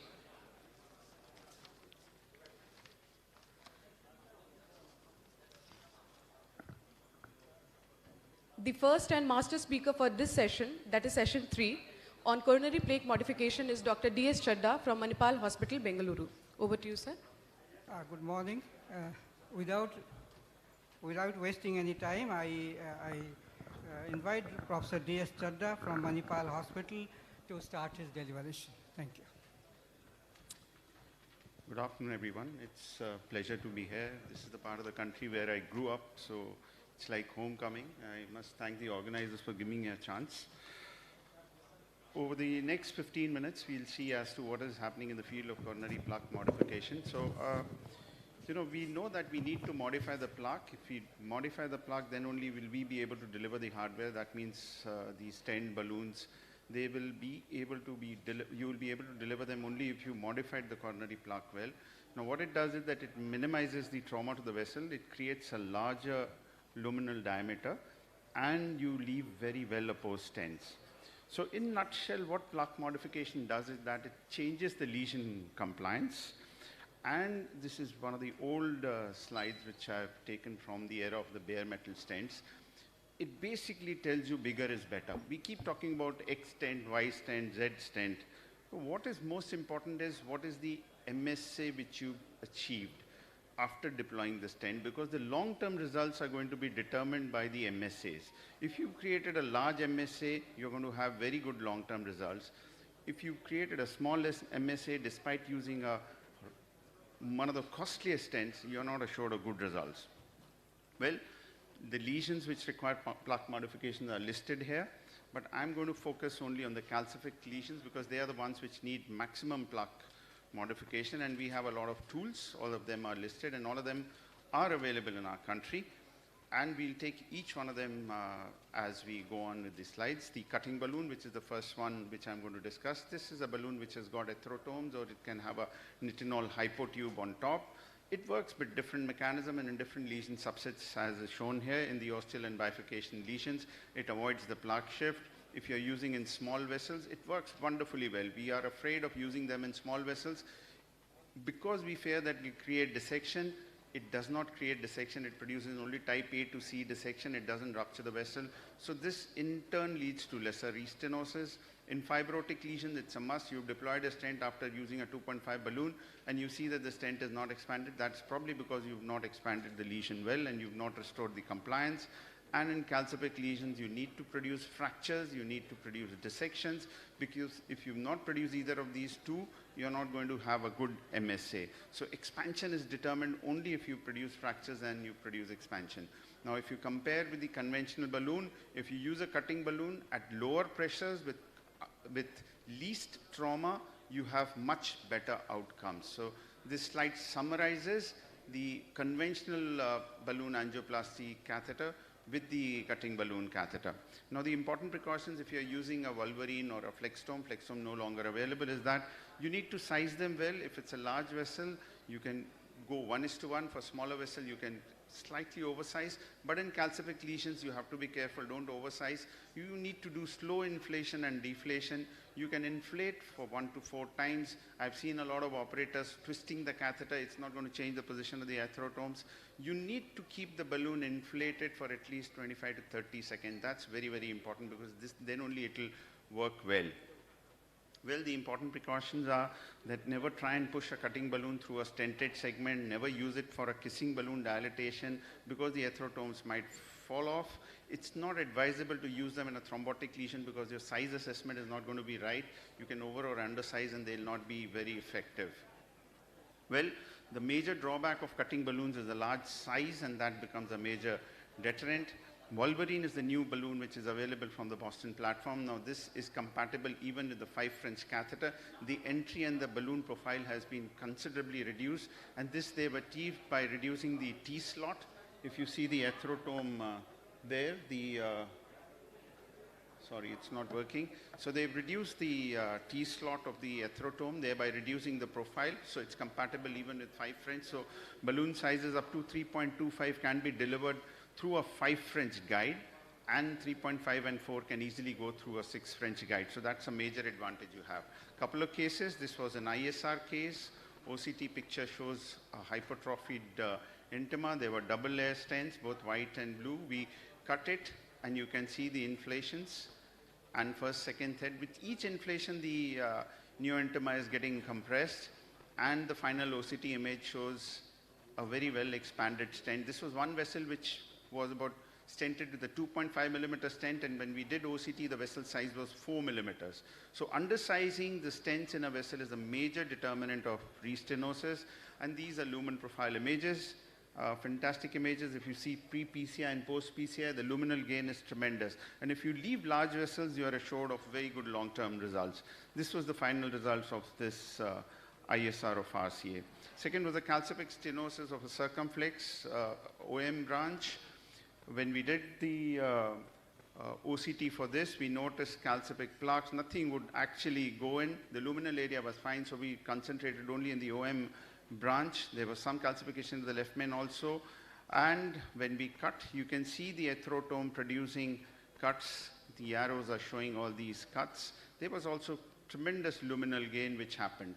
Now, if you compare head to head, the flextome or the Wolverine with angioscalp, as I mentioned, the profile of flextome or the Wolverine is much smaller, and it is compatible with 5 French, which is not the case with angioscalp. The Wolverine is an NC balloon, whereas angioscalp is a semi-compliant balloon, so you can go to higher pressure with angioscalp and producing larger diameters, but you can't do a kissing. You can do kissing with angioscalp, but not with the Wolverine balloon. Well, the next tool is rotablation, which is very commonly used in calcific milieu. I'll not go into the procedure details, but certain tips for rotablation is that it's a very important tool where nothing gets in. The rota burr will get you all the hardware through. So this is one of the most important front cutting device which is available. That means that there are, this has the diamond burrs at the tip of the tip create the passage for the hardware to be delivered inside. It is best suited for lesions which have calcific arc of more than 180 degrees and thickness more than 500 microns. Well, you need to keep the burr artery ratio less than 0.7. So in most of the cases, 1.5 millimeter burr is going to work. If you're using a rotating 2E, please don't tighten it because it can burn the overlying sleeve. You need to release the tension before you start burring, and burring has to be done in a pecking fashion as if a woodpecker is pecking the wood. So you have to touch the lesion and come back. You don't have to trench because you can have obstruction. When you're using a 1.25 millimeter burr, you don't need to use high speeds because the burr can jump across what is called a Cocchesi phenomenon, and you can have a stuck burr. Post-rotablation ballooning is a must. A lot of people say that I have done the rotablation, I will take the stent directly. No. You need to dilate the lesion. You have made the calcific plate weak. Now you need to crack it by using balloons. You can use cutting balloons, normal balloons. And in uncrossable lesions, you need to have guide support. You must remember that calcific uncrossable lesions are like CTOs. They need guide support. On occasion, you need to use a guide extension catheter. If the burr is not going through, you can increase the speed. You can downsize the burr. You can switch to extra support wire. These are measures which are going to help you ablate the lesion. And if the burring time has increased, you can go on and take a new burr.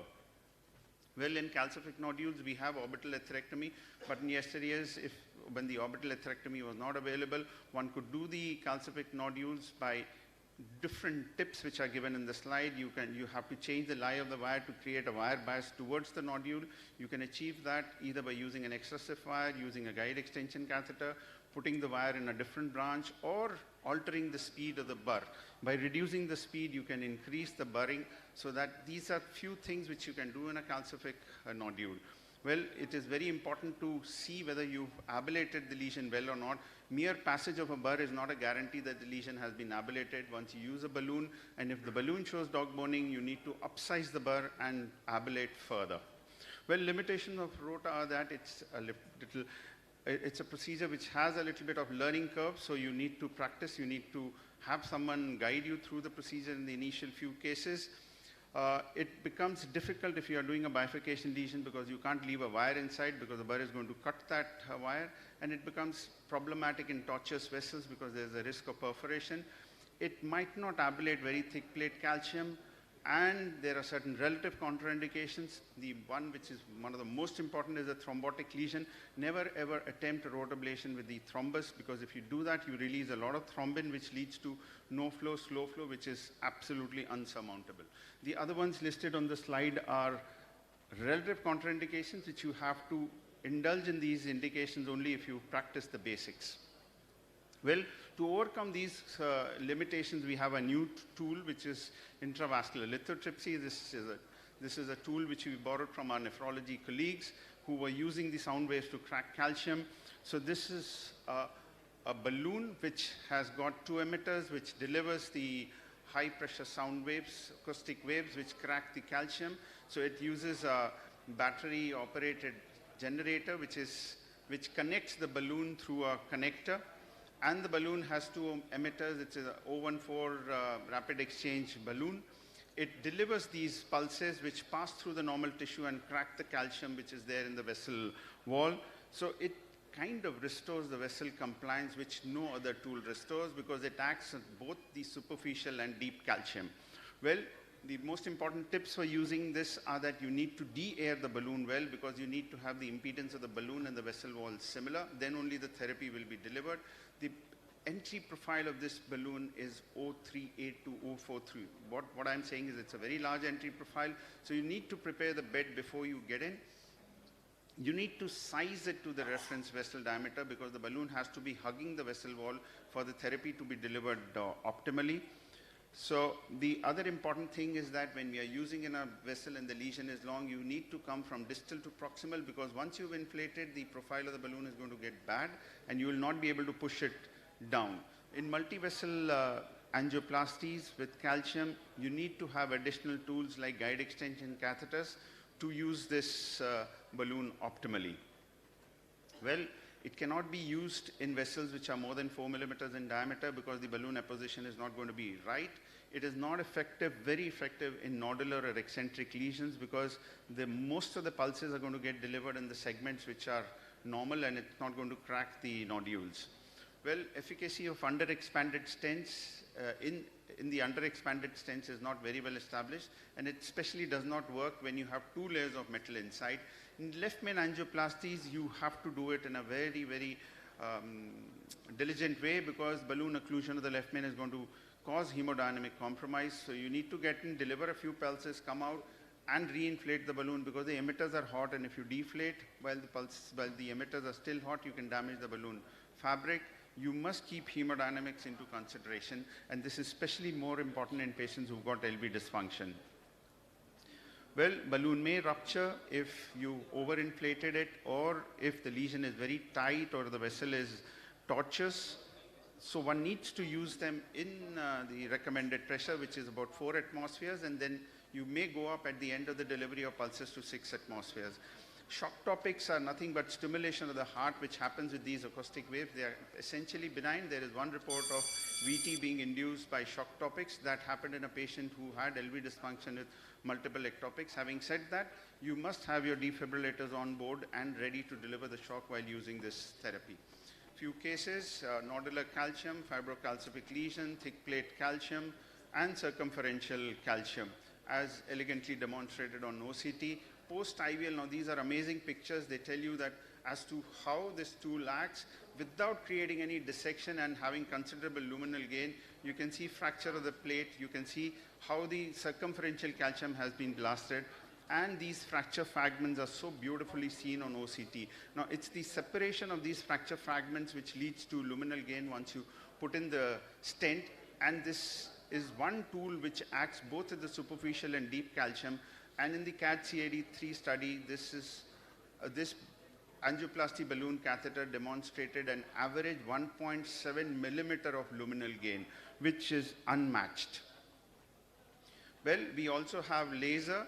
Laser works by virtue of a different mechanism. With the laser rays coming out, they ablate the tissue in front. It is a tool which is used commonly for CTOs, where uncrossable lesions can be crossed using laser in ISR segment. It also works in ACS milieu, where it dissolves the thrombus. It works using catheters which are available in 3 different sizes, and the mechanism is threefold: photochemical, that means the UV lights go and break the bonds between the cells; photothermal, that means it kind of creates the heat, and the heat leads to the necrosis of the tissue; and photokinetic, photomechanical, that means the forward propulsion of the catheter creates the passage. So it is one tool which is very, very useful when you have a balloon uncrossable lesion. Well, plaque modification using rota is required in uncrossable lesions, but it is slightly difficult to use this therapy in post-MI scenarios where there is large thrombus in a calcific milieu. It is also associated with a lot of slow flow, no flow, and there is always a risk of perforation.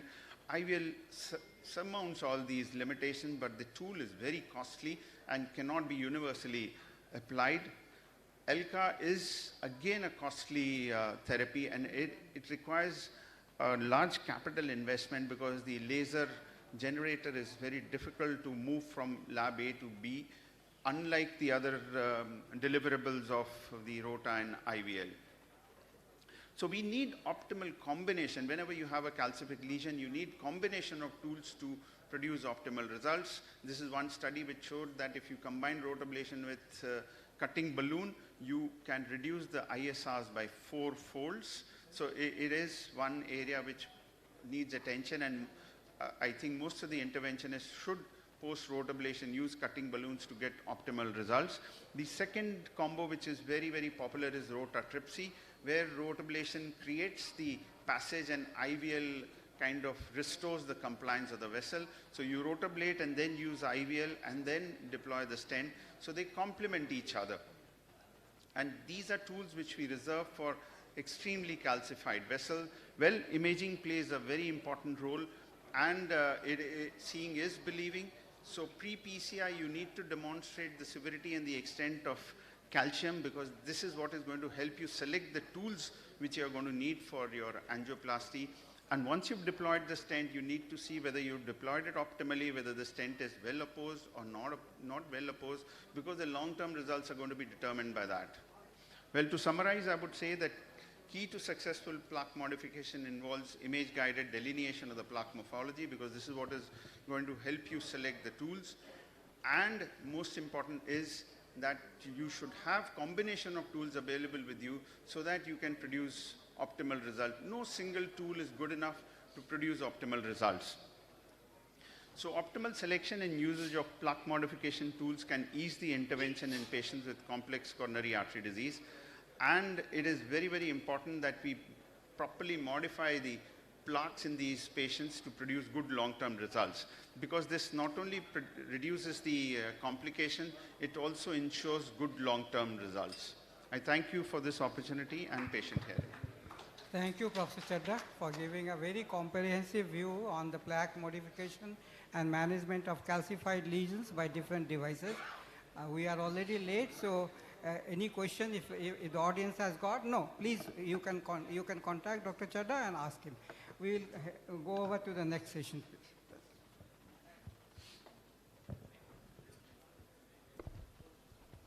I have been informed that next speaker is not present in the hall. Then I straightway invite Dr. Samsad Alam for his talk. Is Dr. Samsad Alam present? Yes, sir. Okay.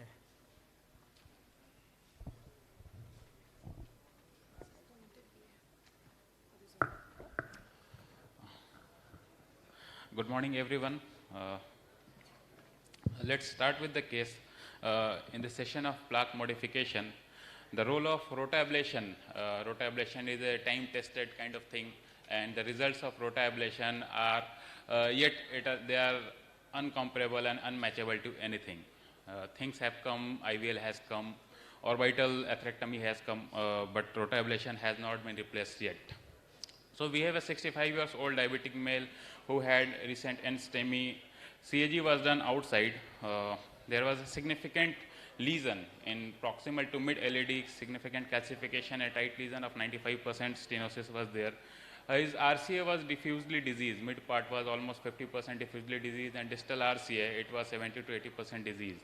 So we gave him the option of CABG, but he apparently refused that on the table, and he said that we want to go for upfront PTCA if it is possible from your side. So we planned for a rotablation, and I was guided PTCA to LED. We were unable to track our microcatheter after wiring with BMW. So the main challenge was here. So we pre-dilated with a 1.2 balloon so that dissection should not be caused during the rotablation with a large size balloon.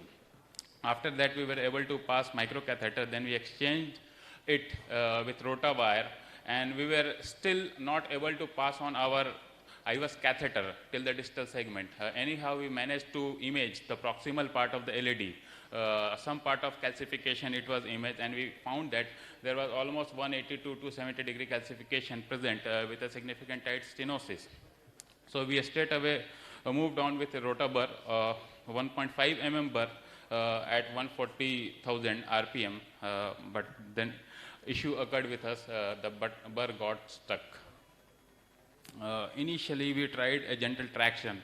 Eventually, the rotabur came out with gentle traction with a wire in situ. Rotawire was in situ up till the mid LED segment. But the patient started having severe chest pain. He was restless. He was having severe chest pain. There was slow flow in LED. And due to restlessness and his movements, our guide got disengaged and everything came out. And this is what occurred. There was an abrupt closure of LED. There was a dissection caused by the rotabur, and there was no distal flow. Chest pain was continuing, and eventually we informed our CTVS team that we have an emergency. You should keep your OT ready, but they were CABG were undergoing. They said that they will do it in almost 1.5 hours. After that, they will be only be able to take the case. So we struggled with rewiring. We tried different wires, but finally we succeeded in wiring the vessel with a Fielder XT wire. Eventually, quickly we dilated that segment where the rotabur got stuck with a 212 balloon. And then just after getting the flow, we deployed a 315 onyx stent at that segment only, because we knew that it was a very tight, the rotablation was inadequately done over there because meanwhile rotabur got stuck. So we deployed a small stent so that we get a distal flow, then we will manage things further on, because then we have IVL balloon and everything, we can do whatever is required. There was inadequate expansion at the distal end of the stent. We were unable to pass a NC balloon of 310 through the stent strut, and then we followed buddy wire technique. We passed on a buddy wire, and then we were able to track a 2.58 balloon. We started high pressure post dilatation with 2.5, then followed by 3. After that, we passed on a 27526 onyx and deployed into the mid segment overlapping with the proximal LED stent. Serial post dilatation was done because IVUS images revealed that there was significant under expansion of the stents at multiple sites due to severe calcification. So high pressure dilatation with 2.5 followed by 2.75 was done in the proximal to mid stent repeatedly. But eventually, when we removed the wire and we found that there was a dissection after the mid LED stent. It was not at the edge, it was not an edge dissection. It was way beyond that mid LED stent. When we were taking the final shoot, it was quite evident in the RAO caudal view. And then we got back to our final IVUS run, and then we were able to found out that there was a significant dissection, although it was not causing a luminal stenosis significant. But anyhow, we planned that no, we will have to manage this section. So we deployed a 2.535 or 0 stent at 10 atmosphere pressure and post-dilated it with 27515 NC balloon. And this was the final run. The vessel was well established, distal flow was well established, the hemodynamics, they were well established, patient was off inotrope support on table. These were the IVAS images, the pre-IVAS images. We can see a significant 180 to 270 degree calcium present over there, and the post-stenting result are here. Although the MSA achieved, it was not that much very good when we want with a 3 mm stent, but still we were able to get an MSA of around 5.3, 5.4 mm square. So the take-home message from this, the anticipation of a stuck rotabar should also always be in our mind whenever we try to rotablate a long calcified segment and whenever multiple calcified stenosis are there in LAD. The most important thing, the access, vascular vessel access, it should not be lost. The ideal thing which should have been done here, that a ping pong, different vascular access should have been taken, a ping pong guiding, EVU guiding should have been taken, a wiring of the vessel should have been done, meanwhile when the rotabar was in the guiding. But in our case, the patient didn't give that much of time, being restless and due to chest pain, his movements got our guide disengaged. Rewiring of the vessel, it is not always good. God was with us so that we were able to rewire the vessel, but it is not always there. The traction of rotabar, it should not be done initially. The other methods such as passing a wire, passing a balloon sideways through the rotabar, they should be tried first. Other vascular access has to be taken, and finally we can cut the sheath of the rotabar and pass on a guide liner over it, and we can push the guide liner over rotabar so that the rotabar gets disengaged. And in this process also we have to take a different arterial vascular access and we have to establish a wire in that affected vessel. And in these cases coronary imaging is must because we have to see that results which we have given, whether we will be dealing with ISR in this patient or not. Thank you. Thank you, Samshad, for wonderful management of a case. You have saved the life of the patient. You have shown the complicated angioplasty. I request my co-chairpersons and especially Chadha Sahab to make a couple of questions and comments. I think a well-managed case, but I have a different opinion on this. When you have a stuck bird, you don't need a separate vascular access. You know, I mean, first thing what you must do is that take the guide catheter back and give a gentle traction, which you did, it will bring it out. If that is not bringing it out, then what you have to do is that you have to cut the burr at the proximal end, remove the sleeve. Now what it does is that it creates increased passage, I mean space in your guiding catheter. Then the important thing which you have to do now is you have to take a CTO wire. Normal floppy wire will not go through, so you have to have either a Miracle series or a Gaia, whatever wire you are used to, because this is a burr which is not got stuck in a calcific milieu and will not create space enough for the wire to go through. Now you take the CTO wire and through the same guiding catheter, you go inside, cross the lesion. Now dissections in a calcific milieu are very friendly because your wires will not get stuck. Dissections in a non-calcific milieu can be more difficult for them to be crossed. But in a calcific milieu, generally the wire will sail through.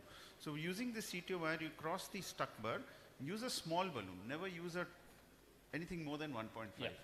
So use a small balloon, don't go to very high pressures, because if you go to very high pressure, you are pushing this burr against the vessel wall and it start getting embedded. So basic idea is just to release it. So use a 1.5 millimeter balloon, go to 4 or 6, 8 atmosphere and then give a gentle traction, it will easily come out. Now what you were talking about ping pong is if you are able to cut the burrs and take out the sleeve, all that is not required.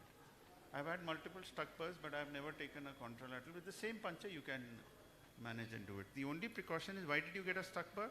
If you're using a 1.5 and you're causing trenching, that means you're going very fast and you're not pecking. What I mean is you have to touch, come back, touch, come back. But if you're just focusing and your speed is dropping, you're not focusing on that, it will get stuck. While using a small burr, as I had mentioned in my talk, if it's very high speed And if you are going ahead, it creates, what it does is that it causes local heat generation. The vessel opens up, the bird jumps across and it gets stuck. So the only precaution is you have to peck. You have to be careful in circumflex, where stuck burr is more common because it's torches, there are bends. Or any other vessel which has got bends, you have to be using the rotablation little more cautiously. But I think overall you managed the case very well with good end results. Your nice comments and your experience. My co-chairpersons to invite next speaker. Thank you. Thank you, sir.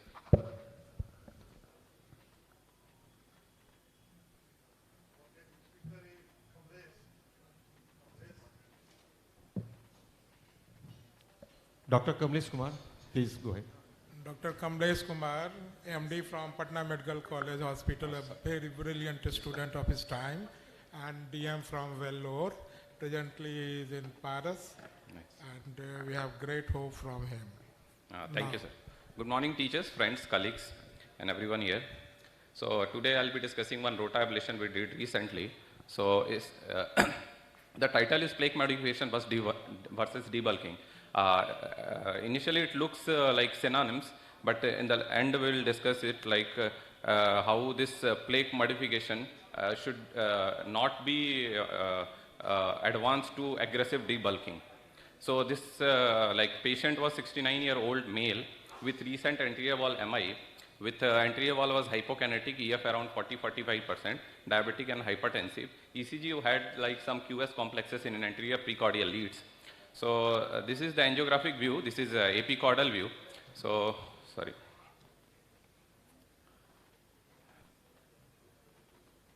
So this is caudal view. We can see this calcification we can see in the cardiac motion only. So moderate calcification is there. With to see it again, you can see this LED is little tortuous also in this proximal segment. So next is this epicranial view. This is showing some moderate calcification in the proximal part. So we did IVUS also, and this IVUS had 270 degree of calcification with around this calcification length of around 8 or 10 mm. So it was more than 5 mm. So we planned rota in this case. So we selected, because vessel size was around 3 mm, we selected 1.5 mm of rota bar. So initially we landed this rota wire with help of microcatheter 2.6 French and this workhorse wire, and we parked our rota wire in the distal LED, and then we run this rota, sorry.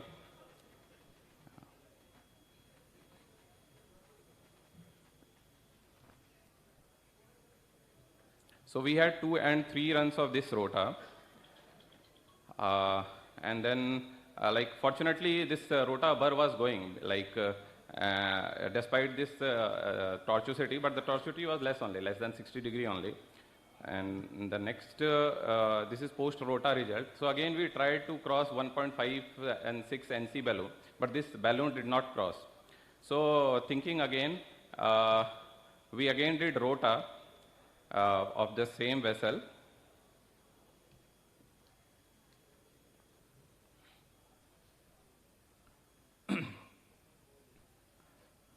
This pecking motion.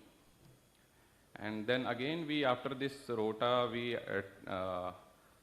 tried this again 1.56 NC balloon, but this balloon was not crossing. So thinking of another factor which was involved here, apart from the calcification which is there in proximal LED, we used guide extension catheter system, Guidegilla 2, and with that only we were able to pass the balloon as well as stent. Even post dilatation was achieved only through with the use of this Guidegilla extensor catheter system, Guidegilla.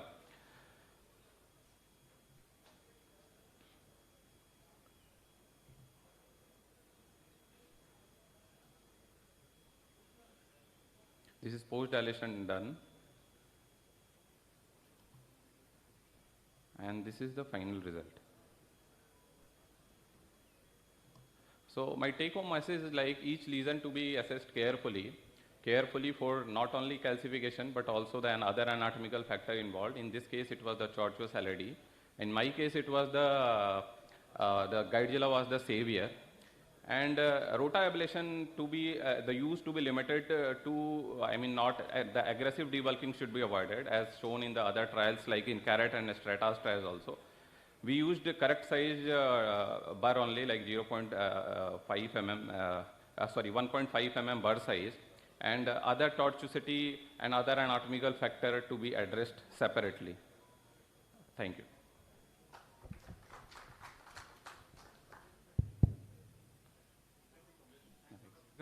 Thank you. Dr. Kamlesh, you have worked very well. My just a query, what is the role of rota in left man, severely calcified left man? Like you have to assess the lesion, like I said, sir also discussed, like per se left main I'm unsure, but like the lesion has to be assessed carefully if like the arc is 270 degree, if you see calcific nodule. Vessel size is less than 3.5 mm, you can, I mean like you can straight away go with rota. The size is more, then you can think of this orbital atherectomy also. So, if I may just add, any osteal lesion, that what you are asking is left main has got stenosis, so it's severely calcified, or the RCA osteum is stenosed. The challenge here is that you need to have a guiding catheter which should not actively engage the osteum. Because that means what I'm saying is that for the left system using EBU or AL, or for the right system using AL is contraindicated.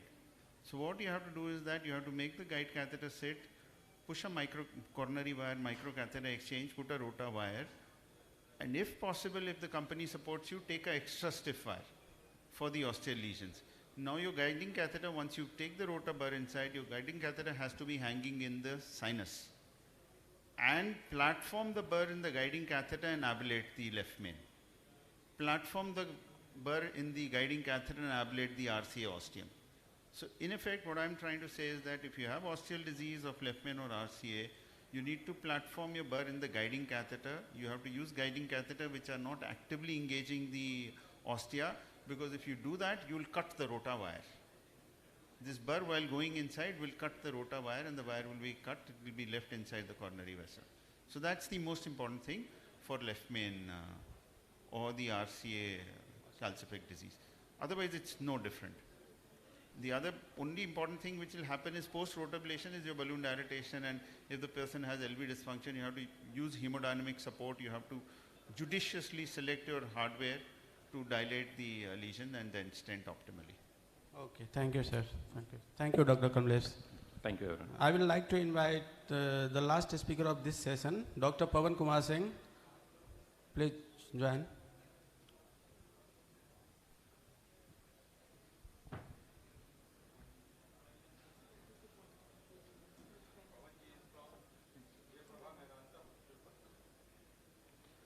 Thank you, sir, and good afternoon to all. My case is breaking the unbreakable. Coming to the history, brief history, he is the 76-year-old gentleman with diabetic and hypertension, had NSTEMI on 14th February 2022. ECG was suggestive of intermittent 2:1 block, but no history of pre-syncope and syncope, and echo and investigations were unremarkable.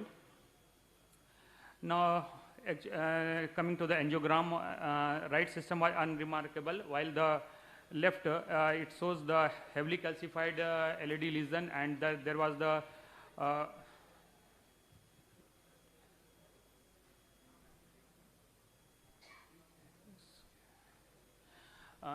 mid LED long segment disease with the disease in the diagonal and the LCX.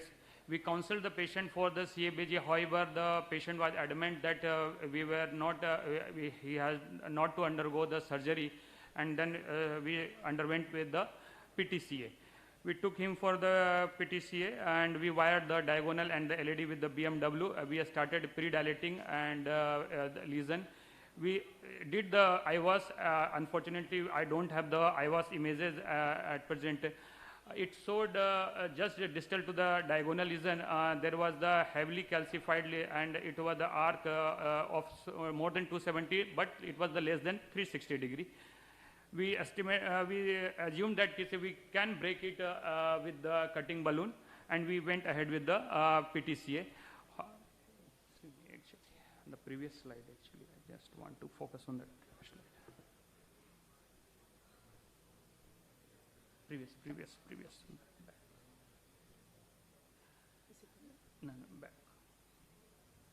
Yes. As we can see, there was the dog boning. We started pre-dilating with the 220 and followed by the 2.5 into 20, but we could not break that. And then we tried to take the cutting balloon, but we were not able to negotiate the cutting balloon Wolverine. That's why we exchanged the BMW with the All-Star wire, and then we pre-dilated with the 2.25 into 10 at 28 atmosphere, followed by the 2.5 into 8 at 20 atmosphere. And finally, we did use that cutting balloon, and we thought that we have done the correct bed preparation, and we should go ahead with the stenting. Distally, we deployed 2.5 into 15 onyx at 12 atmosphere, and then overlapped the proximal stent 2.5 into 30 onyx at 12 atmosphere. And then started the nightmare when then we found that the proximal part of the proximal stent was grossly underexpanded. And now the real problem started, and we were not able to post-dilate it with any balloon, 2.25 or 2.5, and we were not able to negotiate the opium NC balloon. After much of efforts and sweating, we finally convinced the patient, we counseled the relatives that so we are not able to post-dilate it, and you have to undergo surgery. While awaiting for the CABG, actually he was still adamant on the PTCA, but after one day he agreed for the CABG, and while awaiting for the CABG, he was on the single antiplatelet. He developed chest pain after 2 days. And we immediately took him to the cath lab. We found that the stent was this was the acute stent thrombosis. We tried to post-dilate this time with the 2.5 into 8 NC balloon, and followed by OPN NC. And this time we could negotiate this OPN NC balloon, and finally we have expanded this stent. Yes.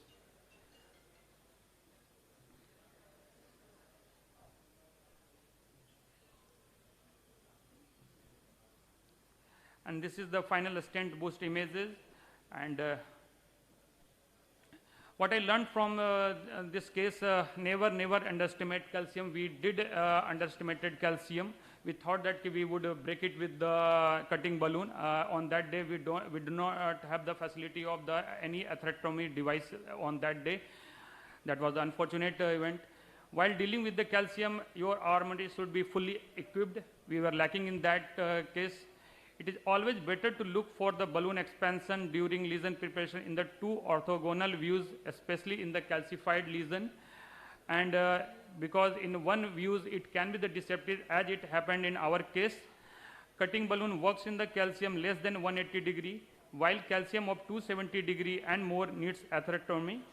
Don't shy away from taking onus of the procedural failure, and patients should be appropriately counseled. We have done that. And good luck may not grace you every time, so proper planning and anticipation is must. Thank you.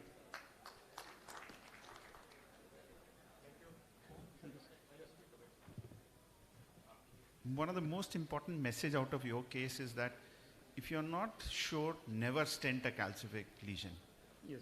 It is a disaster. You may dilate, you may crack it, you may leave a few dissections, but patient will not come back. He will stay stable, because I told you the dissections in calcific milieu are very well tolerated. But if you put a stent, then there is a problem. The second message I would like to give out of this session is that try and do spot stenting for calcium. Never use long stents. Whatever you might do in a calcific milieu, it is proven in studies that malapposition, underexpansion is a norm. It's a rule. It's definitely going to happen. More metal, more restenosis, more chances of stent failure. So these are 2 things I would like to give out of your case. But I think you managed very well. Your perseverance paid. Actually, sir, after pre-dilating with the cutting balloon, in one view there was no dog boning seen, and we thought that we have pre-dilated, and then we went ahead with that stenting. And there we had, we made the mistake. because I have done what you've shown. I have learned from my mistakes, so I thought I'll share my mistakes so that others don't commit the same mistakes. Perfect. Thank you, sir.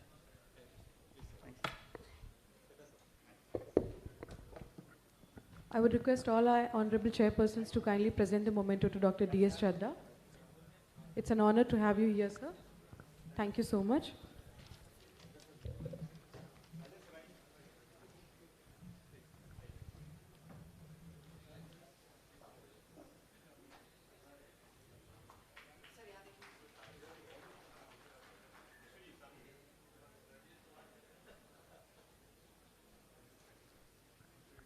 For the next session, I would request Dr. D.S. Chadha to kindly stay back on the dais. And meanwhile, all the other dignitaries could take the respective seats in the audience, requesting Dr. D.S. Chadha to kindly stay back on the stage.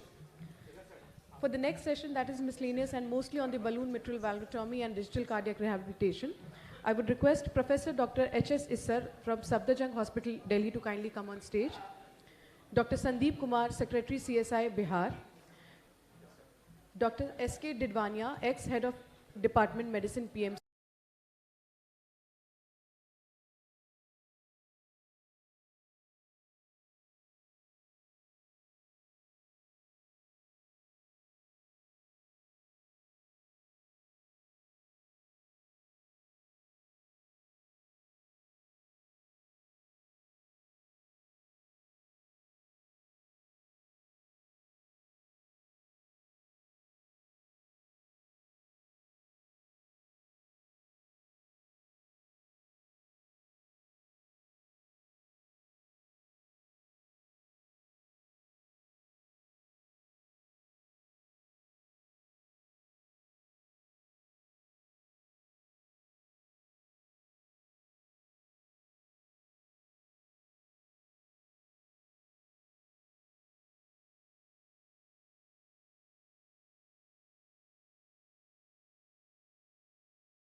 Thank you.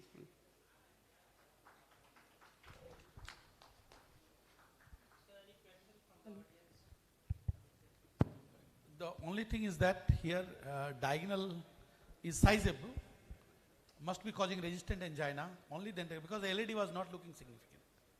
LED was, sir? Not looking significant. LED was not looking significant. Hemodynamically it doesn't, anatomically at least was not looking significant. But you cannot. Oh, in one view, sir, in one view, RA caudal, sir, there is the LED is significant, sir. In the other views are not, the one view, this is the, maybe it is centric lesion, one view, this is the significant, What you sir. say, I agree, but what you done is good. Mm, Technically is well done, no problem. Yes, sir. But the only thing is that hemodynamically does not look Yes, sir. significant. And how to tackle this ostial diagonal without involving the LED is difficult. Yes, So sir, without, the only technique you have to do some twist and technique. Otherwise you cannot do. Yes. Or you keep on medical therapy. Oh, thanks. Thank you, sir. Hello. Dr. Vijay Kumar from Medanta Hospital.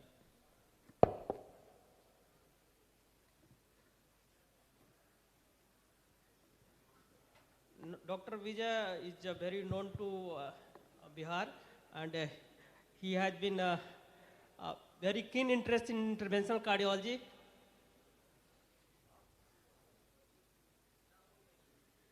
He is going to present case on bifurcation angioplasty, LADD1 by using Q-load technique. So very good evening to persons, chairperson and persons on dash and seniors and my colleagues and all the interventionists. So this is the time I got a chance to say something over a very short time. I am going to discuss over the bifurcation angioplasty. This one, no? I have to push this. This button? Yes, this one. Okay. Okay. So my case story is here. My patient was 68-year-old man with a risk factor of hypertension, diabetes, and was a tobacco chewer, and presented in ER with a complaint of chest discomfort and dyspnea on exertion, which was for last 10 days. And it was of the class 4, class 3, class 4. And patient on examination was conscious and blood pulse was 98, blood pressure was 134/88. ECG was suggestive of recent antiviral MI, non-thrombolytic, and 2D echo was the RWMA in LAD territory. Ejection fraction was 40% and the mild AR-TR. And chest was bilaterally clear. CAG was done outside and was showing the mid-LED bifurcation lesion, and patient has been counseled for the angioplasty by stenting. Now, after seeing his cassette, we were of the opinion, we were of mind that we will do a DK crush technique, or by that, we were not of certain opinion what we are going to, but we brought in patient, and coronary angiography showed the left dominant circulation with mid-LED complex thrombotic occlusion with normal left circumflex. Now the angiography showed the left dominant circulation and the LED was occluded.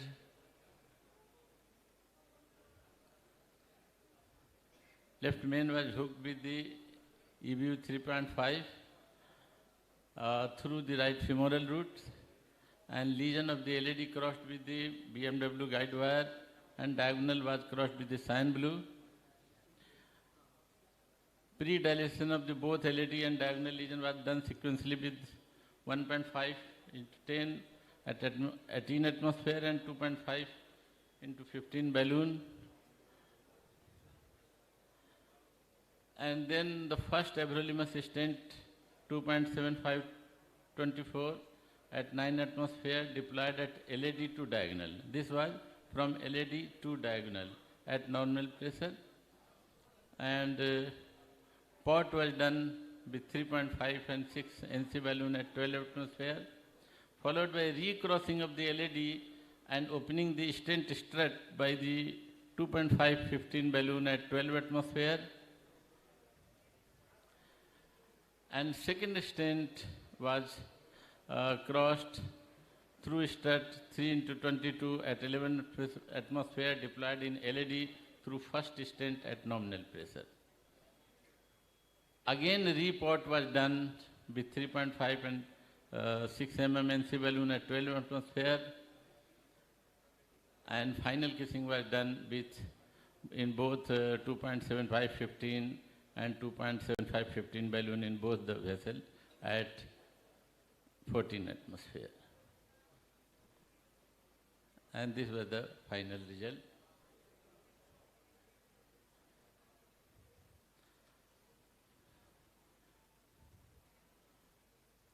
So my take-home message was in this slide was that before going for plastic, we were of opinion we will do it. We will open it. We will see what we can do, whether decay crush or other. But when seeing the lesion was equal size or the diagonal was all equally like LED, then we changed the technique. We went for the color technique.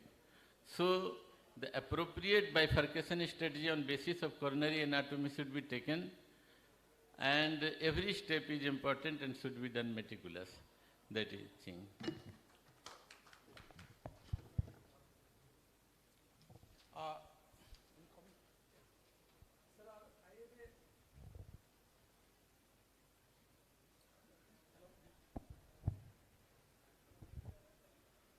I'm Dr. Amir Kazmi, working as a CT-based surgeon in Heart Hospital. I have a few questions as a surgeon. I would like to know from especially Dr. R.D. Yadav sir. We have a long discussion on this, that left man bifurcation technique, trifurcation. I have a few queries,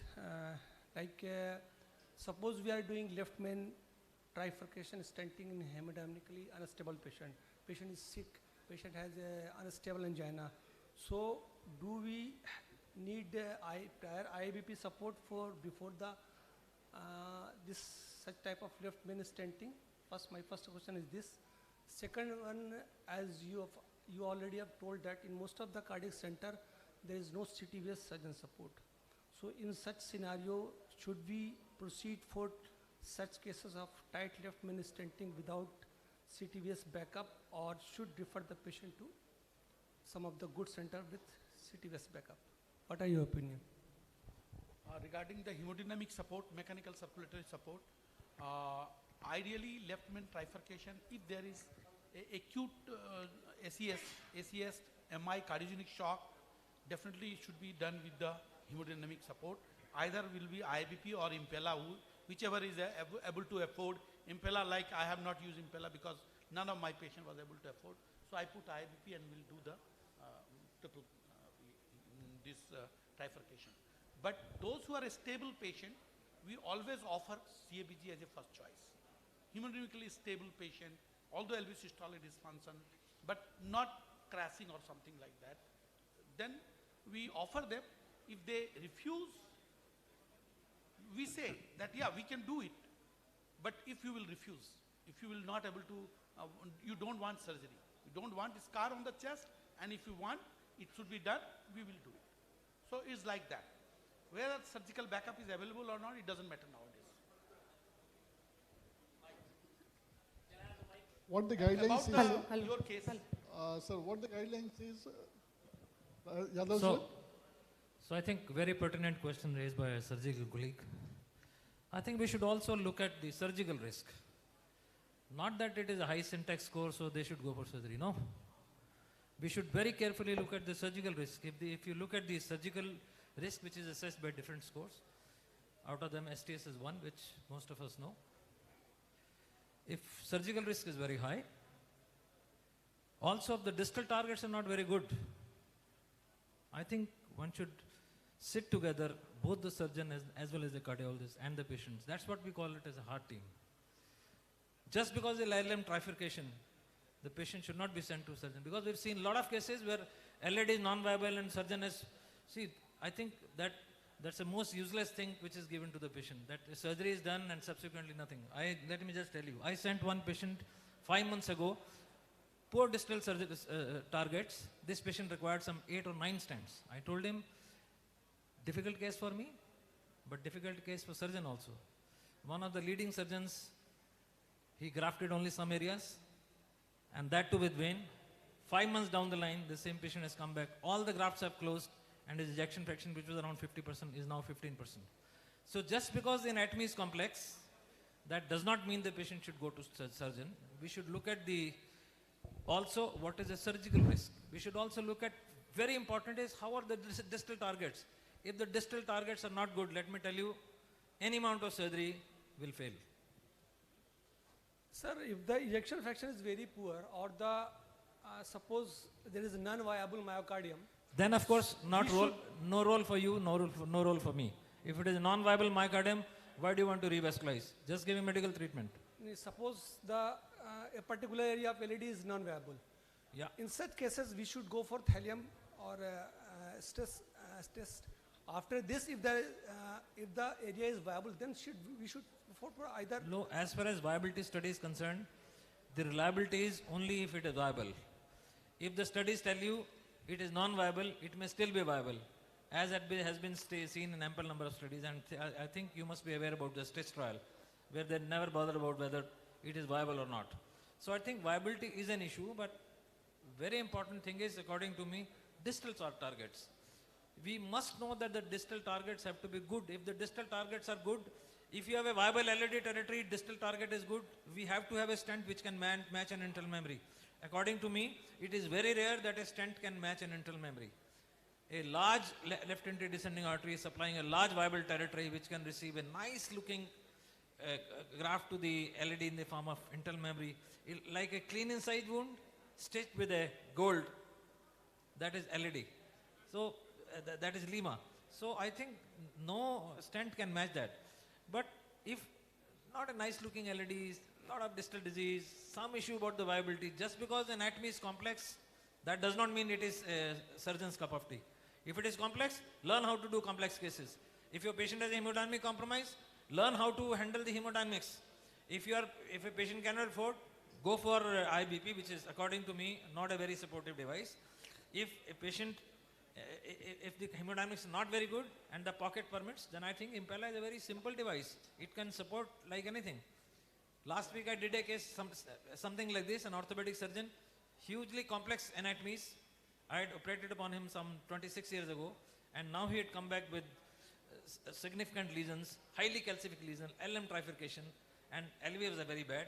I persisted that I have to go for an Impella, otherwise I will not be able to do the case. During the time this patient had ample number of VTVFs, we shocked him, and finally Impella was off from the cath lab the same day. Next day the patient is walking and is discharged. So just because the anatomy is difficult, that does not mean the patient should go to surgeon. I think surgeon should be given a case, especially if it is LED, and especially if the distal target is good. If LED, distal target is good, then I think I am in for surgery. I want to discuss about case, sir, what you did. The only thing, internal culotte was done. It's not because your left LED stent was shorter, and then you recross and kiss. So here, the aim is what? Aim is that highway should be clean. Highway should be one stent from inside. Highway is LED. Right. Side branch is your exit arterial route. So exit arterial route. So I will always prefer that LED should be the main vessel and should not be done like internal culotte you did. Yeah, so that is the only comment which I saw. Otherwise, well done. Good Sir. result. Yes. We are running short of time, sir. So we should conclude this session. But should learn. Yeah, we should learn. Next time you don't do this. And as a surgeon, I support Dr. Kazmi, and a house should support the surgeons also. Dr. Tehan said that everything can be stented, and which cannot be stented, that should be said to the surgeon.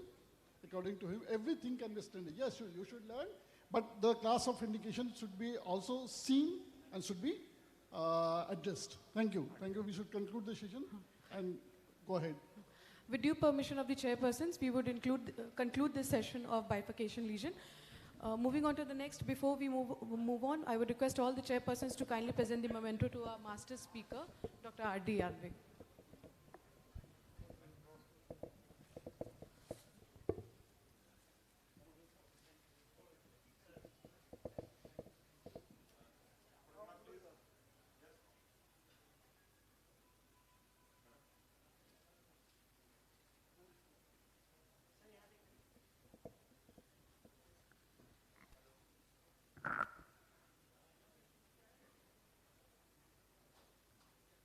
Thank you so much, sir. Moving on to the next, this 8th session on the pacing. We have our master speaker for the session, Dr. Dilip Kumar, Head of Cardiology from Medica, Kolkata. Request you to kindly grace the stage, sir. The honorable chairpersons for this session would be Dr. P.K. Agrawal, physician from PMCH, Dr. Shashi Prakash, cardiac surgeon from Patna, Dr. J.P. Karn from Paras, Darbhanga, Dr. Kunal Krishna, who's a cardiac surgeon from AIIMS, Patna, Dr. I.D. Singh, who's a cardiologist from Saharsa, Dr. Praveen Jha, who's a cardiologist from Darbhanga, and Dr. Rahul Kumar Singh, who's from PMCH, Patna.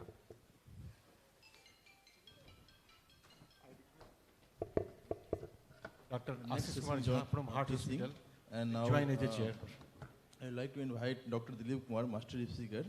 He is Director of Cath Lab and Chief Academic Coordinator at Medica Hospital, Kolkata, and also for high-risk coronary cases. Welcome, Dr. Dilip. Your talk is on conduction system pacing. Please, sir.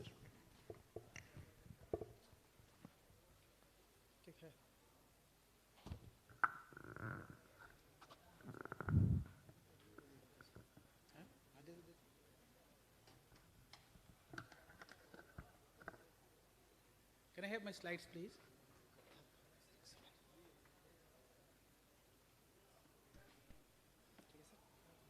Yeah, so good evening, everyone, and I will try to make up some time for all of you. And thanks to organizers for inviting me. So the role of physiological pacing and its importance, I'm going to talk.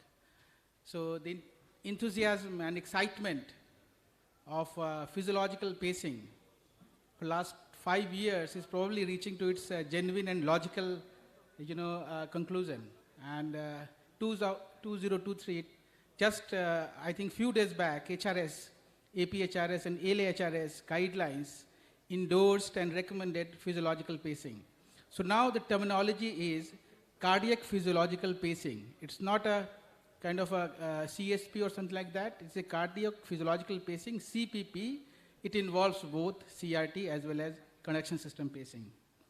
So with this brief pretext, let's go ahead and see. So we have 2-3 kinds of, all 2-3 leading pacemaker companies, they have come up with the CSP system. And this is the first one, which is 3830 lead of Medtronic.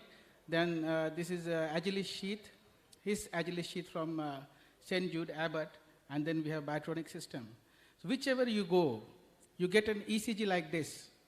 So we have, our eyes have got, accustomed to see a broader QRS, LBB kind of after pacing. But if once you see these kind of ECGs, you really get so much of, relief that this patient will do well. So this is the gadgets, the 315 non-deflectable sheath from Medtronic. It has 2 curves, basically one to engage, to curve the, to negotiate the SVC RA junction part, and inside the RA, where it goes and hits the septum, just near the his bundle. And this is the stylus-less lead. This is 3830 Medtronic lead. And this is how we do it.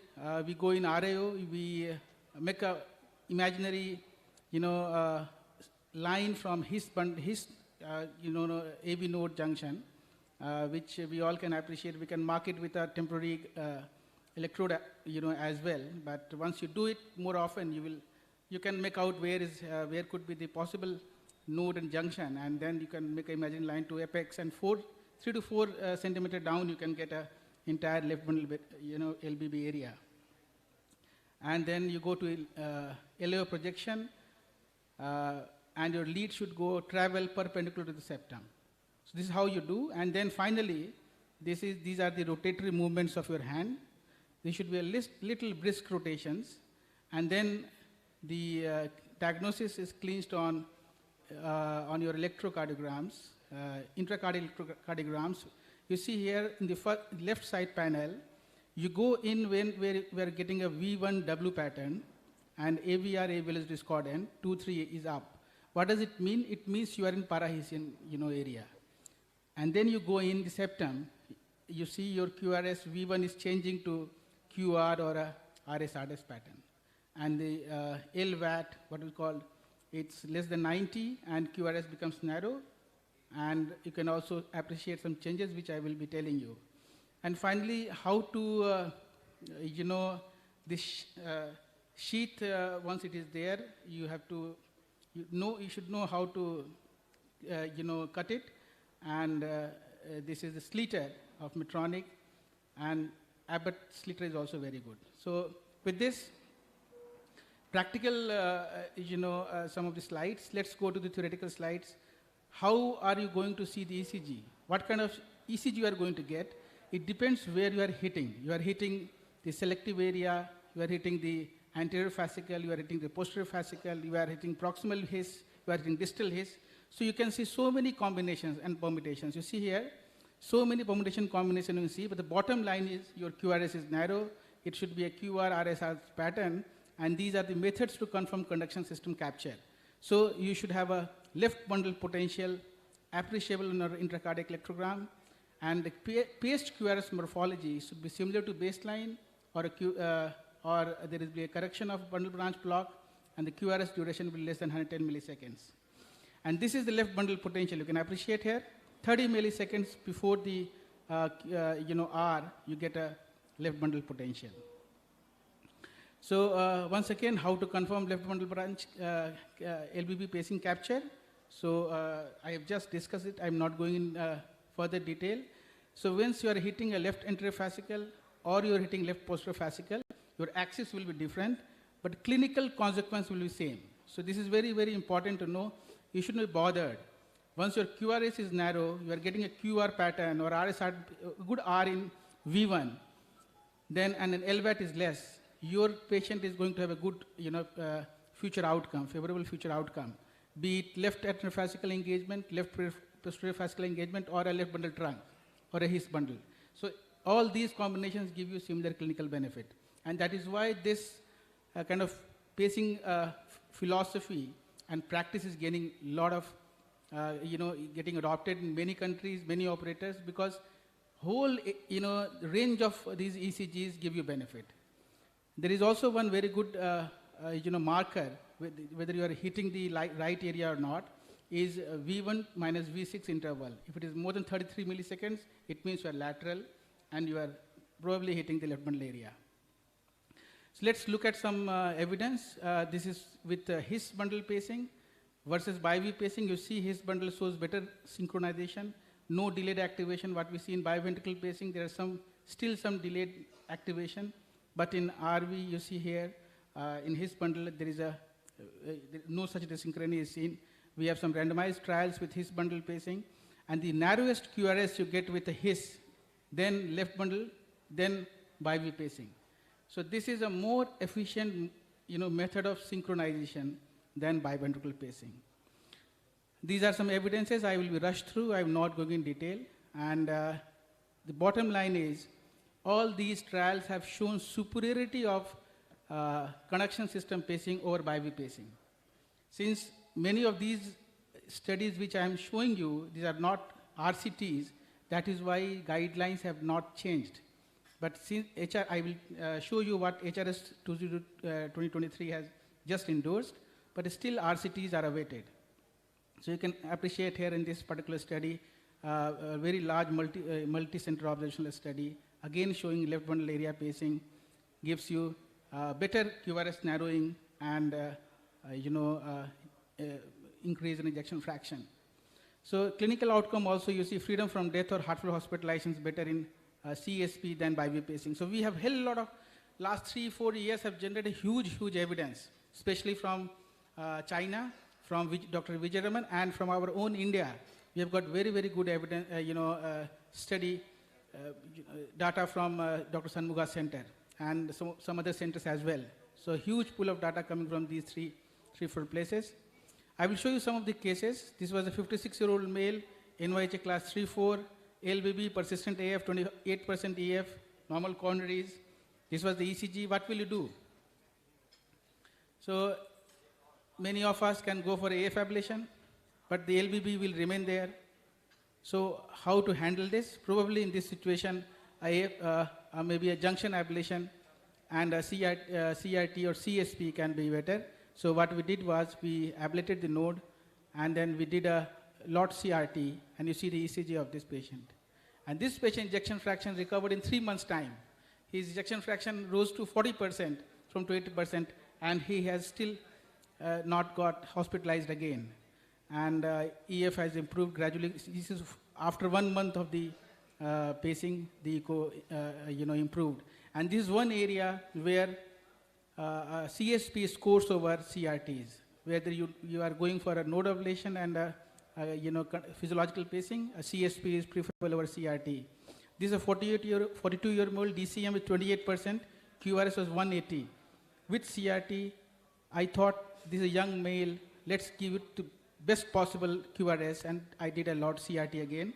And you can appreciate here the ECG looks like a normal ECG. If I don't tell you that this is a paced ECG, you will pass it as a normal ECG. So this is the beauty of CSP, a lot CRT.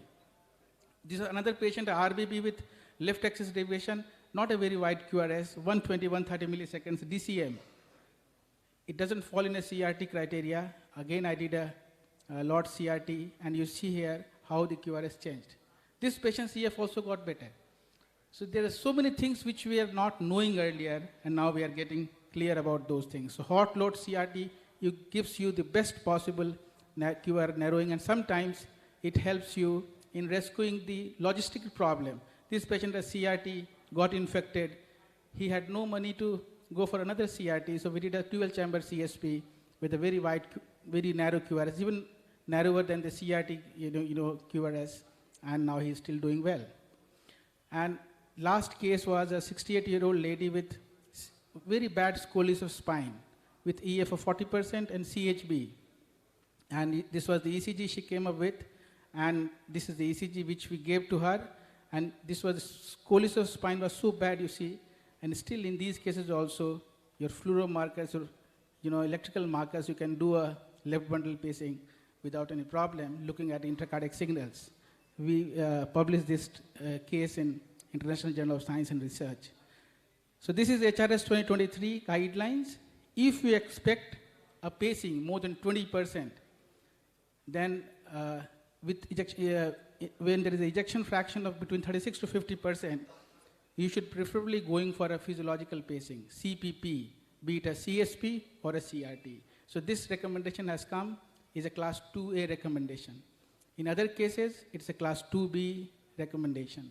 And patients where you can't do a CRT, it's again a class 2 indication.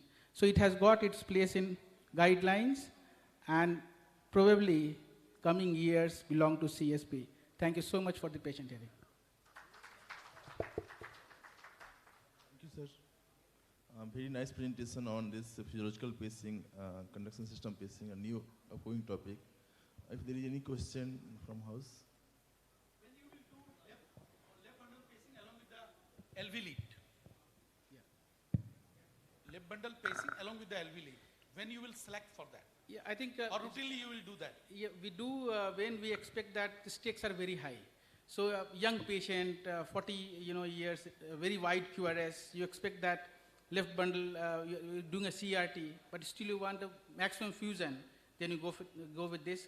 Sometimes in RBB, when you have a RBB morphology, 140, 150 millisecond, but still it's not going in left bundle, your classical CRT indications, then you can go for lot CRTs. The lot CRT is what you are referring. Yeah. Left bundle and physiological left pacing. bundle pacing along with the yeah, LV. so RBB, or sometimes heart is hugely dilated, scarred myocardium. You feel that your left bundle CS lead is not going to pace properly. Entire area is scarred. You see on MRI, then posterior and lateral part of the LV has got many more than 20% of scar burden. There you are not very clear about how much it is going to pace, then better to combine this for the sake of the future benefit. Dilip, very good, very well spoken.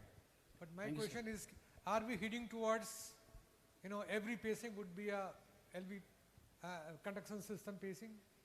Probably, sir, because this is not difficult to do. Dr. Yadav and all those who are doing, Sumit is there, he has done some cases. Yeah. So it's absolutely just a kind of matter of adoption.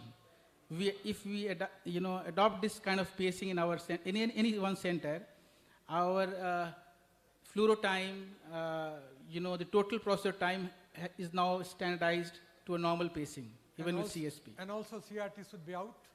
That is difficult to tell, sir. CRT is a very, very kind of 20 years, it's given so much of good result. That is an observational study of more than 1,700 patients, and they compared the left bundle branch area pacing versus biventricular pacing. And what they have found that the left bundle branch area pacing is superior. But these are observational studies. Observational study of more than 1,700 patients. RCTs are awaited. If RCTs will be there, because it will be there. RCTs are there, but only 40 patients. They are awaited. They are undergoing. Yeah. I think future lies in CSP. The only 2-3 problems are how to refine the gadgets, hardwares, and how about if you require replacement. Lead dislodgement, is one of the concerns. So these are 2-3 things. But in my practice of my experience of more than around 150 cases of CSP, only one case I got lead dislodgement, where both atrial ventricle lead got dislodged. So it was probably a Twiddler syndrome, not a problem with the CSP. Even if you are very blind and you put ventricular lead in the septum, somewhere near the conduction system, I think it works same. It works same. Deep septal pacing. Yeah. It works same. That is the beauty of this entire philosophy. Everything, like if you hit anywhere and you are bringing down the QRS, your LVAT is less, you are going to give the same benefit to the patient. Good thing is that for LBB pacing, many lab don't have EP set. Yeah. Without even EP setup, we can do the left bundle branch pacing, and which initially started as a poor man's CRT, might replace CRT in future. So Ashish, that is one thing.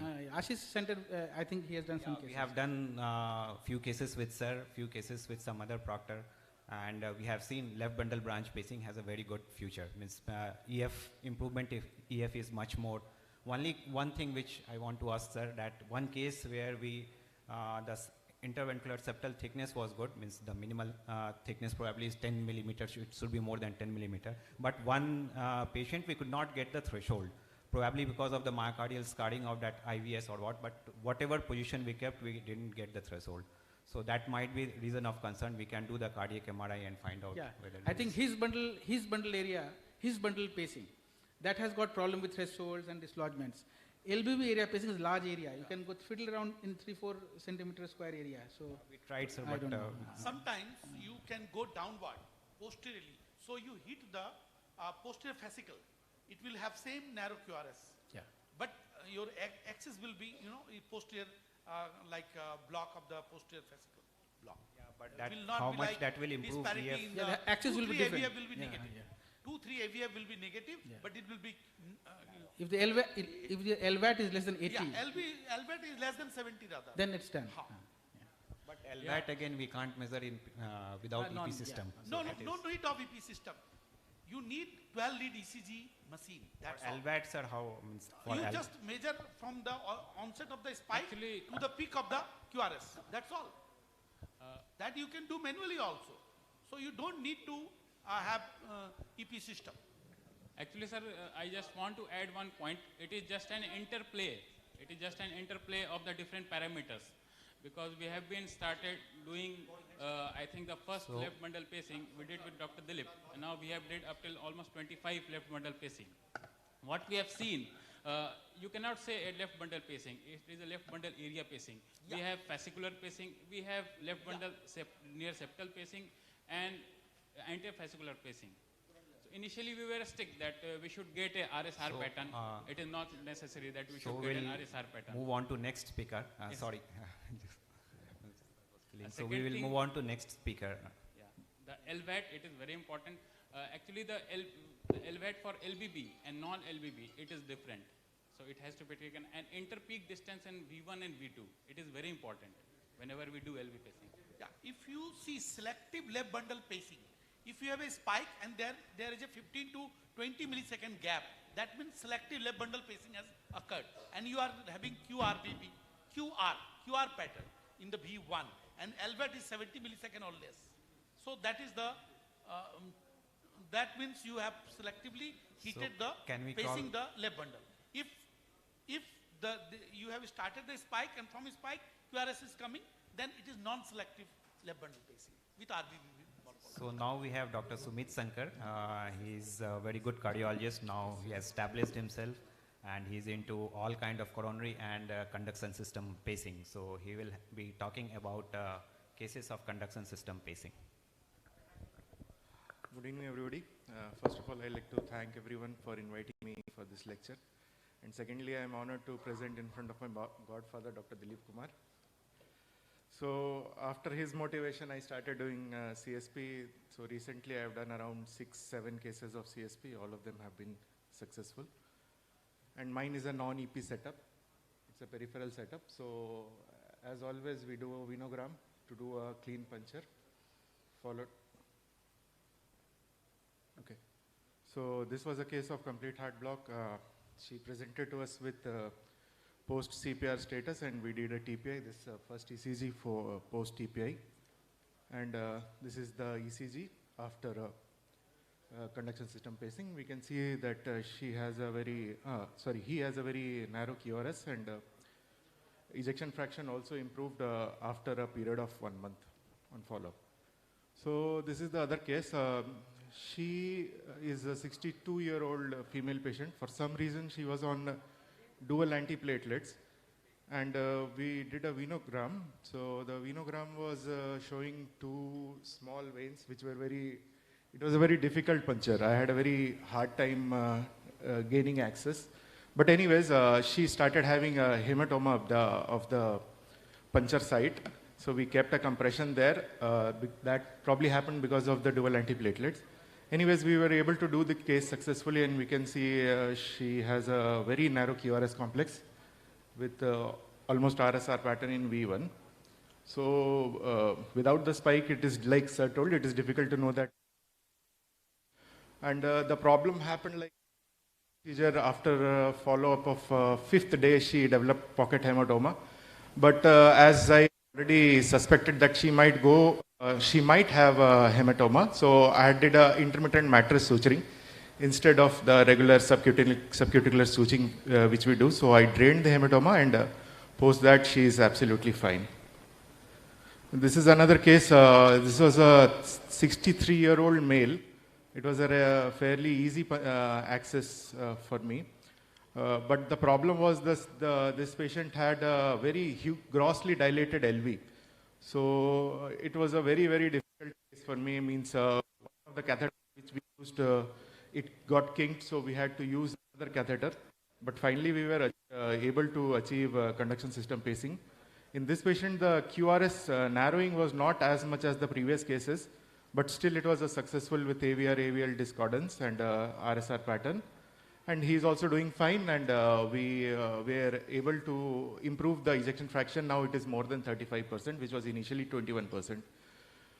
This is a 78-year-old male patient, again a case of dilated ischemic cardiomyopathy. On this angio, actually, you can see all the coronary vessels. So probably later on he might require intervention. He presented to us with complete heart block with post-CPR status. So we did the venous puncture. Again, it was a fairly easy access. We did the case, and the end result was also quite good. And this is the last case which we did. This is 62-year-old female. Again, this was a problematic case because, like sir told, we were unable to get the thresholds even in multiple areas. So we proceeded to take dye injection and find out which is the ideal spot. Then eventually I had to make a video call to Dilip sir to ask whether this is appropriate. Then he told, yes, you can go ahead, and this is probably one of the best results we can achieve with a narrow QRS of almost 80 milliseconds. So left bundle pacing is the most rapidly growing conduction system pacing technique, like already sir told. This is capable of correcting intrinsic left bundle branch block. As such, it is potential for an alternative to cardiac resynchronization therapy with biventricular pacing. Thank you. Wonderful QRS. You showed us such a beautiful QRS. 2-3 tips I will give. Once I was proctoring in BHU, my own place, and I was doing a CSP case, and I punctured extrathoracic. And then the sheath is only, it has got only one size sheath and 2 curves. And it is fixed, you can't change it. So if you do extrathoracic here, then there is a curve here, then a curve, straight line, then curve here, curve here. So it was not reaching the place. So what I did, after trying for around half an hour, I was just at a loss what to do. And then I thought, why not to puncture proximally towards the sternum. And then I punctured here, and then the sheath reached there and did it. So don't be so much aggressive about extrathoracic puncture and puncturing very laterally. If you are going for CSP with Medtronic, go a little at first strip or little inside even. Okay. So your sheath, you get the best possible curve, and you can do it. Second, if still you are not reaching in a very large dilated heart, then you take a normal CS sheath, maybe MB2, and you cut it. And through MB2 sheath, you take this 315 sheath. And then that curve and this curve will help you reaching the septum. Okay. Thank you for the point, sir. Yeah. Yes, sir. Actually, sir, what happened, the threshold started dropping, so they told no more screwing, stop. No, yeah, that patient also, the ejection fraction improved, sir. It was 21%, it eventually came up to more than 35%. Threshold did not drop. So, impedance did not, impedance was around 700, so they told me to stop it. Okay, thank you. Stop screwing. Okay. Yeah, it was a drop. We are running short of time. Please. There was a drop of more than 200. Your topic. So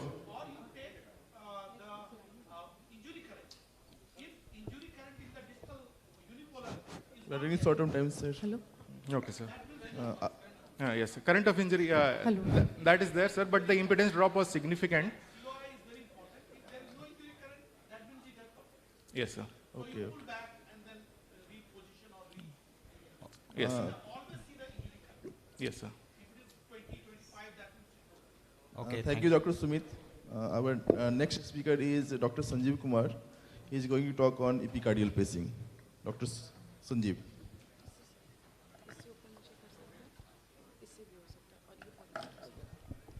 Dr. Sanjeev sir, as we all know, needs no introduction. He is a cardiothoracic surgeon at AIIMS, Patna.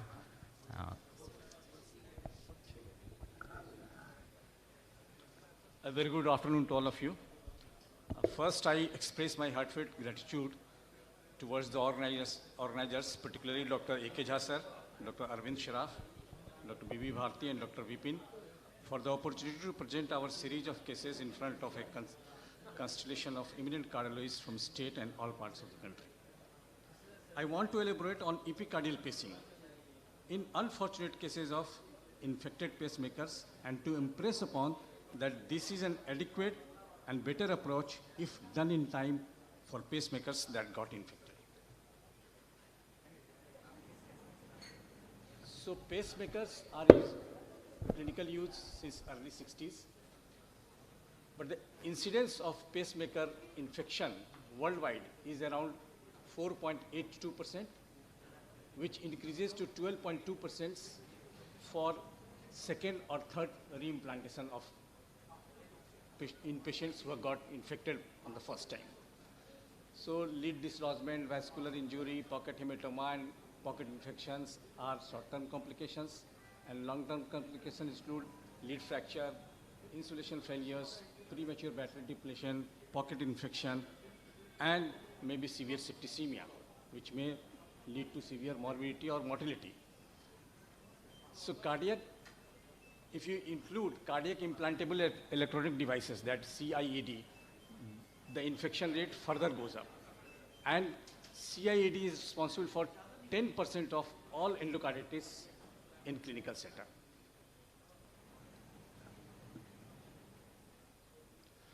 So Indian data is no difference. One of the series done by Datta et al. Has the similar data of the infection rate and mortality.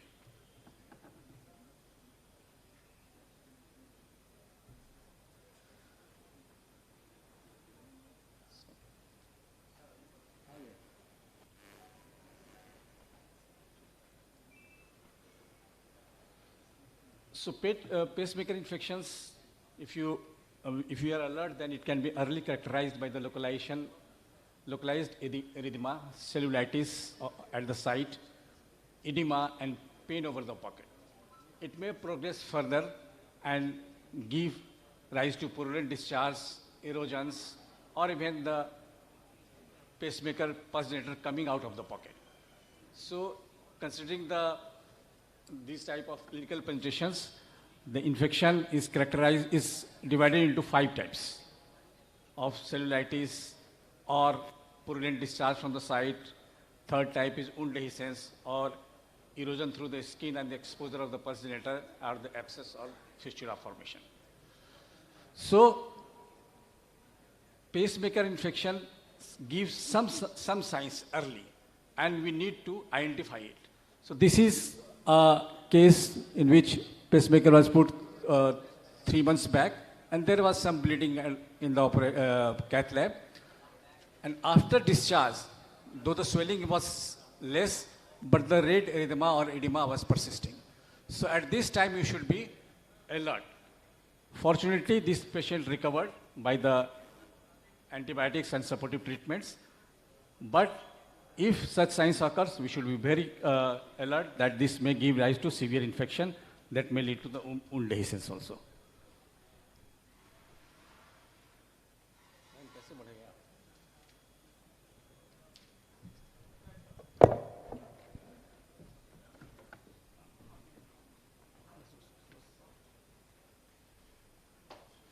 Unfortunately, these days we are getting such type of cases. The pulse generator is peeping out from the pocket, and in the last 2 months we get 2 cases when the whole pulse generator was out of the pocket and it was kept on the shoulder of the patient and fixed with the tape, dressing done, and patient was in the ward like this. This is not acceptable.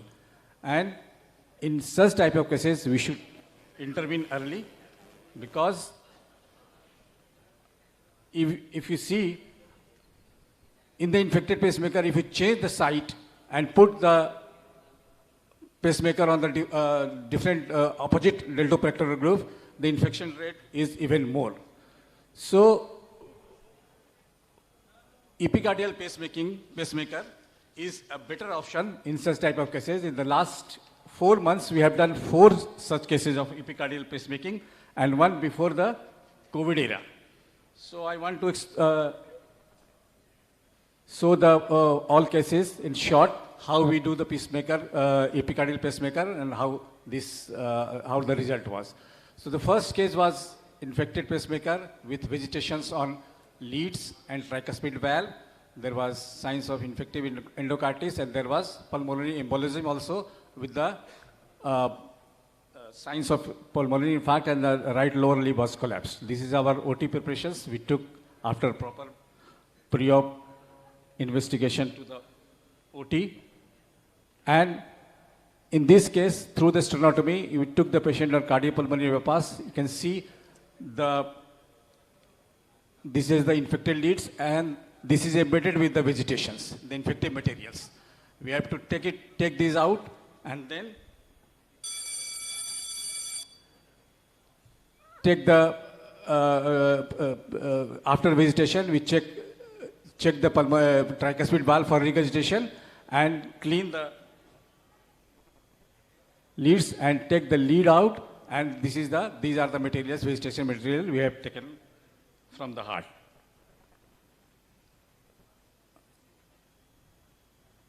So after removing all this is the in short summary. Patient on bypass, open the RA, take the lead and vegetation out, and then take the previous leads and vegetation material out. After this, we put the epicardial pacemaker. These are the epicardial pacemaker leads. These are the bipolar leads in which one lead has two heads. And there are bases on which sutures are done.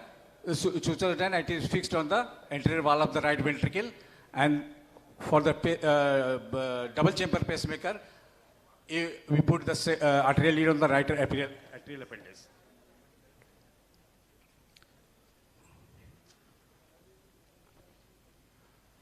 And on the table itself, maintaining the antiseptic measures, we take the infected pacemaker out with the leads if possible. So second case we do, it was less infective and through the different approach, through the thoracotomy. With the left lateral thoracotomy, we can see the pacemaker lead was fixed to the right ventricular wall on beating heart, and it was tied.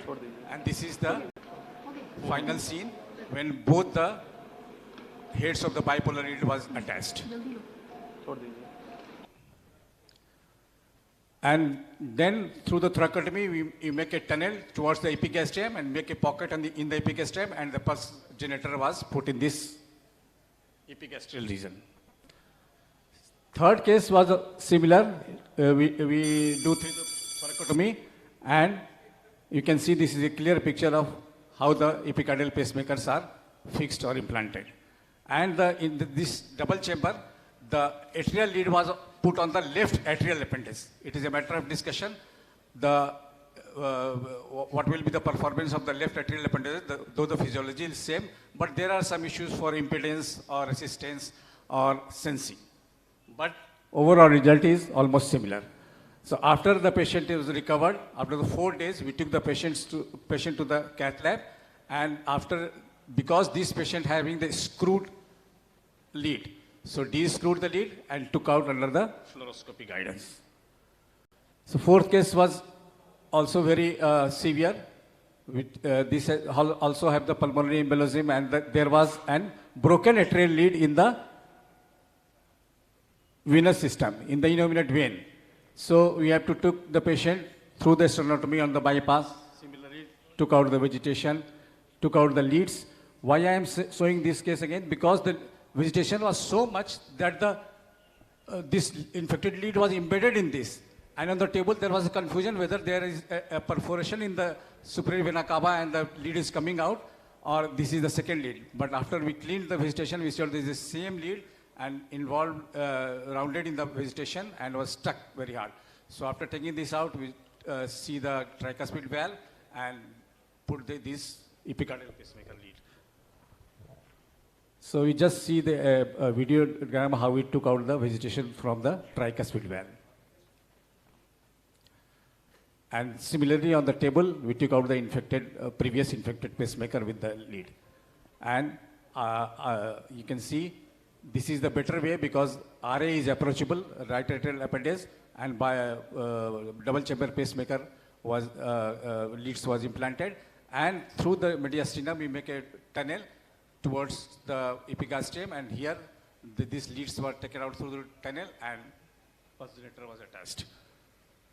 So this is the happy surgical team after process is over, and every case we do the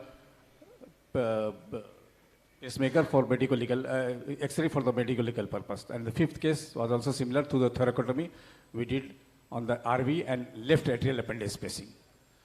So the mortality out of this case, there was one. The patient was severely infected and died on the 7th post-operative day due to the septicemia and acute renal failure. So overall, conclusion, take-home message is that most important, epicardial pacing is the better way in the infected pacemaker cases, but the most important is the availability of epicardial leads. Epicardial lead is very difficult to get at present all over the country. So we have to arrange it. Patient has to wait because of the non-availability of epicardial lead. Thorough workup for the vegetation or septicemia or broken leads. And approach is either thoracotomy or sternotomy. And if DDD is done with the thoracotomy, left atrial appendage can be used for the atrial lead. And this approach is either sternotomy or through the uh, uh, through the sternotomy or thoracotomy. So for this, we have a very good enthusiastic team of 5 cardiac surgeons at AIIMS Patna, and what we need the dedication and enthusiasm to deal all these severe cases. Thank you, my team, and the place where I work, this is the AIIMS Patna, and thank you all for the patient hearing. Thank you, sir. So we are done with this session.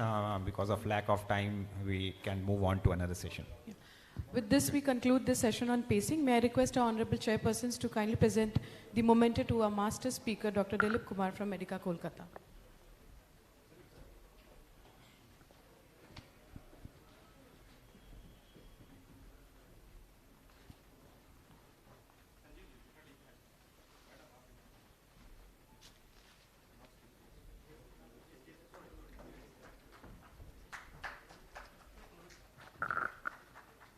Thank you so much, sir. Well, due to unavoidable reasons, we are preponing our 10th session, that is on the cath lab nightmare. And for the sessions, may I now request our honorable chairpersons to kindly come on stage. Professor Dr. Vijay Trehan once again from Delhi. Dr. D.K. Singh, ex-joint director from IGIC. Dr. B.K. Singh, HOD, pediatric cardiology from IGIC. Dr. Abhishek Kumar, who's a physician from Patna.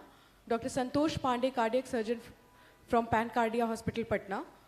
Dr. Nasser Abdali, IGIC, Patna. Dr. Aditya Kumar, Asian Heart Hospital, Patna. Dr. Jaymala Mishra, Katihar Medical College. And Dr. Birendra Kumar from Madhepura. May I request our honorable chairpersons to kindly grace the dais. And the first session would be on cath lab nightmare by Professor Dr. Vijay Trehan from Delhi. May I request Shamshad Alam, please join as a chair.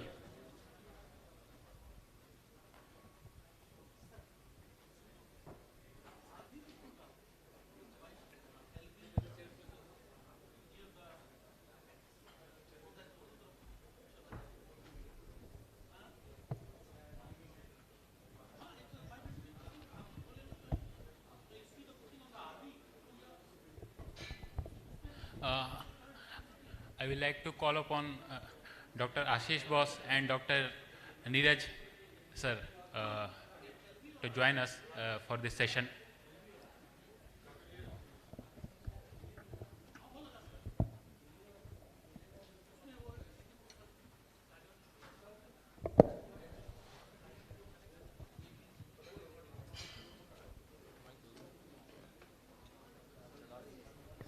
Hello.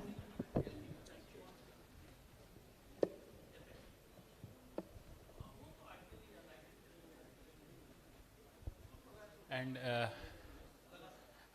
we are pretty sure that this will be a wonderful session, and it will be a master. And I think all over India, whenever we attend any intervention conference, this session has to be dedicated for Trehan sir.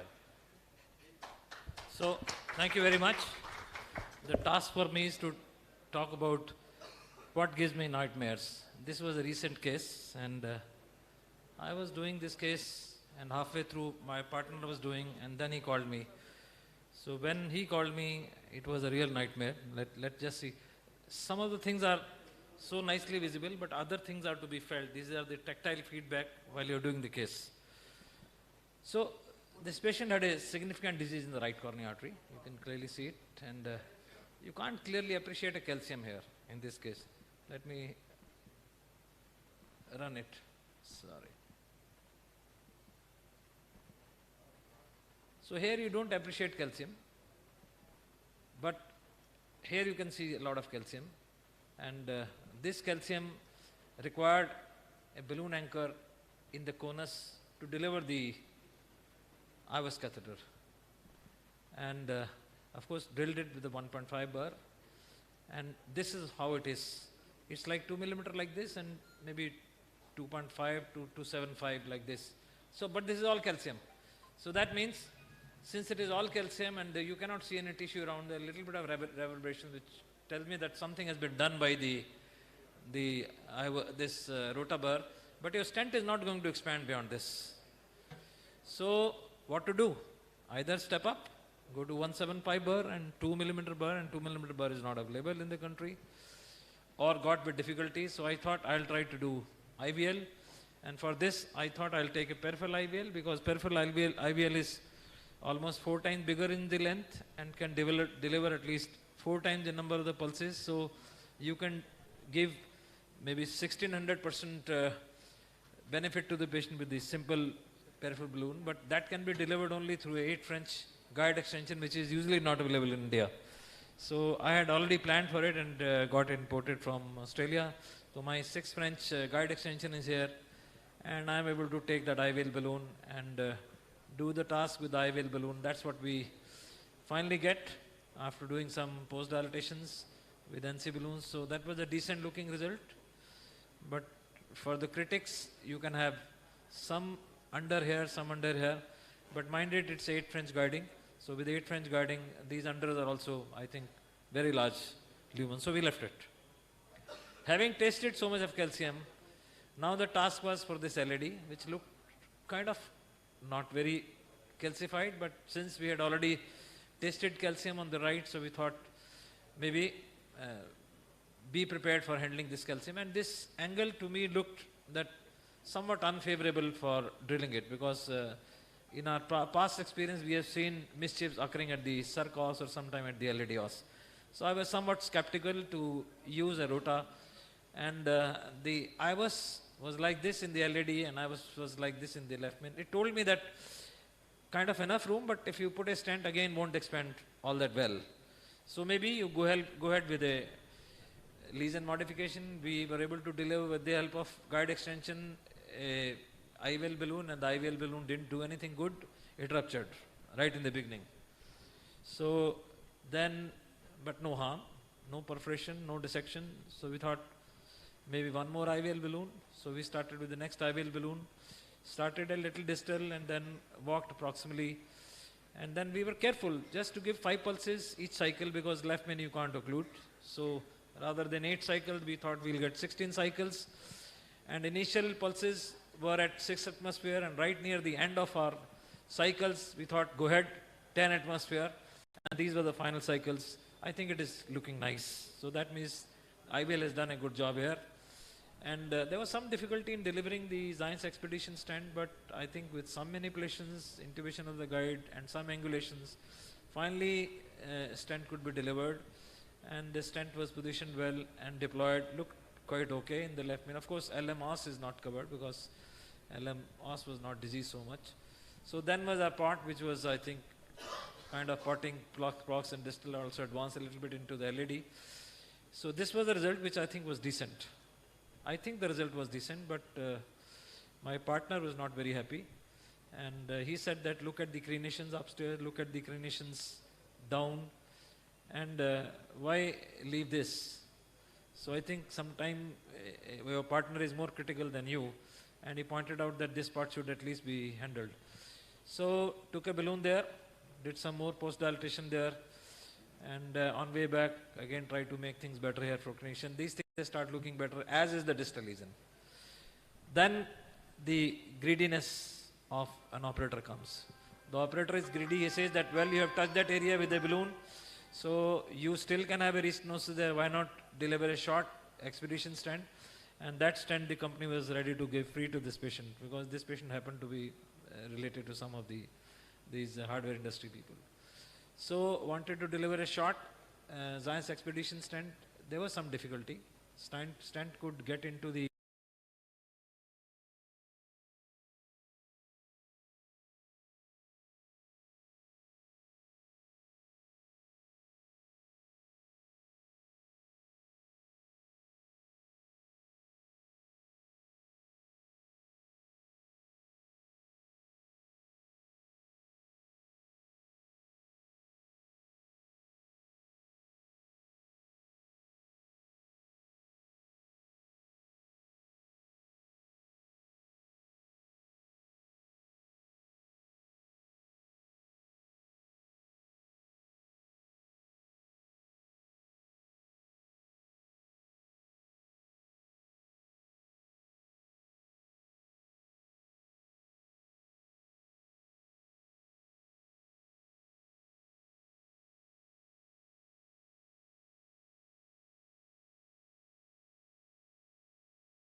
snare will be crowded in the guiding catheter. So what I thought was, simple thing is, you take a new balloon alongside this, not on wire, otherwise, alongside this, the stent which is in the guiding, because the guiding is already, I think, 8 French, so, or 7 French, I suppose. So your balloon can easily go alongside this. And if you take the balloon alongside this stent and you inflate the balloon, then you can trap this stent within the guiding catheter and you can bring everything. So that is what was tried. But as the balloon is coming here, you see that balloon is coming here. Now the balloon is not able to get outside the stent. And in fact, the balloon catches the proximal end of the stent. And as you try to push the balloon rather than getting alongside the stent, it pushes the stent out. The stent which was already inside the guiding catheter engulfed gets out into the same position from where we started. Can you see it clearly? So what we thought was help us has not really helped us, but on the contrary has pushed the stent out of the guiding catheter into the carina. So now I think we should catch it probably with a snare. We just checked, well, nothing wrong as far as vessel is concerned. Then we thought, let us take a snare over it. So I took a snare over it. Anybody wants to tell, should I catch these? Yes, Dilip. If the wire was already there inside the stent, why not to pass a new balloon inside the, on the wire, inside the balloon? So these are old techniques, and Dilip, let me tell you, these techniques are old. These are small, they are soft, they are gentle, they will work only in small situations. And if a snare is not able to pull it... But snare, how come a snare will pull, sir? There is no free end of the stent. It is on wire. A snare will catch anything when once a end is free. Yeah, it's loaded on the wire. How a stent can be, same wire you are taking. No, actually... But a snare will catch anything from middle it can hold. But a snare will work only when a free end is there. But it can be there. It can catch the middle part, but it will totally deform again. It will be a difficult scenario, sir. Actually, Dr. Yadav has answered your question. We are talking beyond this. Dr. Yadav has answered, because what you are saying is snare going alongside the wire. That will never catch. But you take a snare on the wire. If you take snare, so if you take a snare on the wire, it will always catch. So you have been answered by Dr. Yadav. My question is beyond that. My question is, if you want to catch this, you want to catch this stent at the proximal most end or at the distal end? There are advantages and disadvantages of catching at the proximal end and at the distal end. No, you are playing politics. Don't be in the middle, because that is politics. बीच में हो जाओ थोड़ा आगे पीछे चल जाएगा. I am just asking proximal end or distal end. See, it is always nice to catch the stent from the proximal end, because if you catch from the proximal end, you even crumple it and you make it relatively less profile, and it can easily enter the guiding catheter. Because if you catch it little distally, then the stent has a tendency to rotate, and then it may be difficult to get inside the guiding catheter. Anyhow, so let's get beyond this. That was just a small recipe to give you. And this stent was caught distal, and the attempt was that we'll catch it distal, bring it out of the coronary. Once it is out of the coronary, then to get it back into the guiding catheter, you can always slip the snare little proximally to get it into the guiding catheter. To increase the strength, catch it as distal. To take it back into the guiding catheter, catch it at proximal. So both the principles were kept in mind, and this is what is done. But after the snare, the stent has been snared out in aorta. Now I cannot pull any further. It is looking as if I'm pulling the heart. My stent is out, but it is looking as if I'm pulling the heart. Very vigorous contractions of the heart are felt on the snare. That is why I said in the beginning, few things will be seen, but a lot of things need to be felt. This is what I was feeling. The contraction of the heart right in my hand on the snare. It's like this. If I pull it, the coronary artery will get out. This is what it is. Now snare has been pulled into the catheter. It's gone into the catheter. And in this attempt, as you're pulling hard, the wire gets out, but the stent is still caught. Part of the stent is in the guiding catheter. But still that contraction is continuing. That feel of traction is there. Now, Yeah, that's what it is. Now, if you look at it, you are not able to pull out. Now carefully see what is happening here. Now you see carefully, what is this? This is a stent which was caught and taken back into the guiding catheter. Now look at this, what is this? This is a wire. There was no wire already. Now if you look at it, there is a deformed stent in between. I am kind of pulling the heart. I just take a small check shot. It tells me that the vessel is flowing, at least there is no avulsion of the vessel.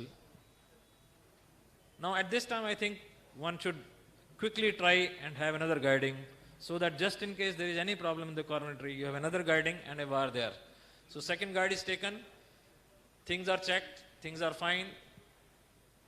Then you try to take a wire. This wire goes like this, but there is no balloon which is going over it. Then rewired that area, took a balloon, the balloon bent and dilated the whole tract. And after dilating the whole tract, with this balloon there, extended it with a guide extension. Now the snare is still catching whatever it was catching. That is kept there. I thought usko baad mein jhelenge, isko pehle handle kare. So this is how the artery was looking after the snaring. This time took the guide extension, not till the place where we were last time. Now it is taken far deep into the LED, and then taken a long stent and delivered the stent in two different views. That is how the stent is delivered, and that is spotting. And finally, I think this is a result with the wire in, and this is a result with the wire out. That looks a decent result. But what was that? वो कहंदे लाले यार वो किसीगा वो दस दें किसीगा. Now let's see. All this is where the problem started. First of all, the left main stent was not extending till the os. Then this second stent which was lost was partly into the LM and partly here. The snare went over like this, and supposedly it was supposed to catch it like this. But during the time when my partner was trying, probably he fiddled around and he tried, his guiding catheter caught the lower edge of the stent. And as he caught the lower end of the stent, the mistake which I did was, I did not realize that the stent has been inverted here. I tried to open the noose of the snare even before I reached the stent. Ideally, I should have opened this noose a little deeper, because if you start to open this noose proximally, then you will catch anything. Because I had not suspected it, and I was also not told that he had struggled and kind of inverted this edge. And I opened the noose proximally, and as I pushed this noose of the snare, then this caught this stent also. So my snare caught this stent as well as this stent. That is what created a problem for me. And this is what came out. This was the old stent. This was the elongated stent which was delivered. Of course, it got crumpled. And look at it now. If I had opened, like I opened this noose proximally, it caught the stent and then that previously deployed stent, and then this is an undeployed stent which was being caught. It caught both of them. And the second lesson is, with this kind of anatomy, I think you can do it with a peripheral balloon, but we'll need a 8 French guiding catheter. Mind it, 8 French guide extension comes only from Guidezilla, no other company.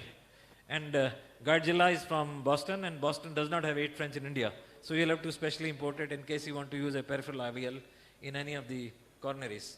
So I think prepare the bed, stent distal first. All of us know it. But another thing which I think we should also know is, sometime in this kind of anatomy where there is an acute angulation, try to take a guide extension as far as you can deliver, as we did the next time. If we had done for the first time, nothing would have happened. And हो सकता है फिर मैं यहाँ case भी कोई और दिखाना पड़ता. But it happened, so we were able to show this case. And for a torture vessel, always take a more flexible guide extension like DO2 or a Nipro or a telescope. Do not force a stent into already stented segment. We didn't force it, of course, in this case. And we should avoid guide catheter injury to the inlet of the LM stent, which was not avoided by my partner because he was not aware that sometimes guide catheters can injure the inlet of the stents. Then one must avoid snare catching around the wire by opening the loop only where it is needed. If you open the jaws proximally, then as you try to approach the stent which you want to catch, I think before you reach the end, you might catch something on the way, which we caught in this patient. Thank you very much.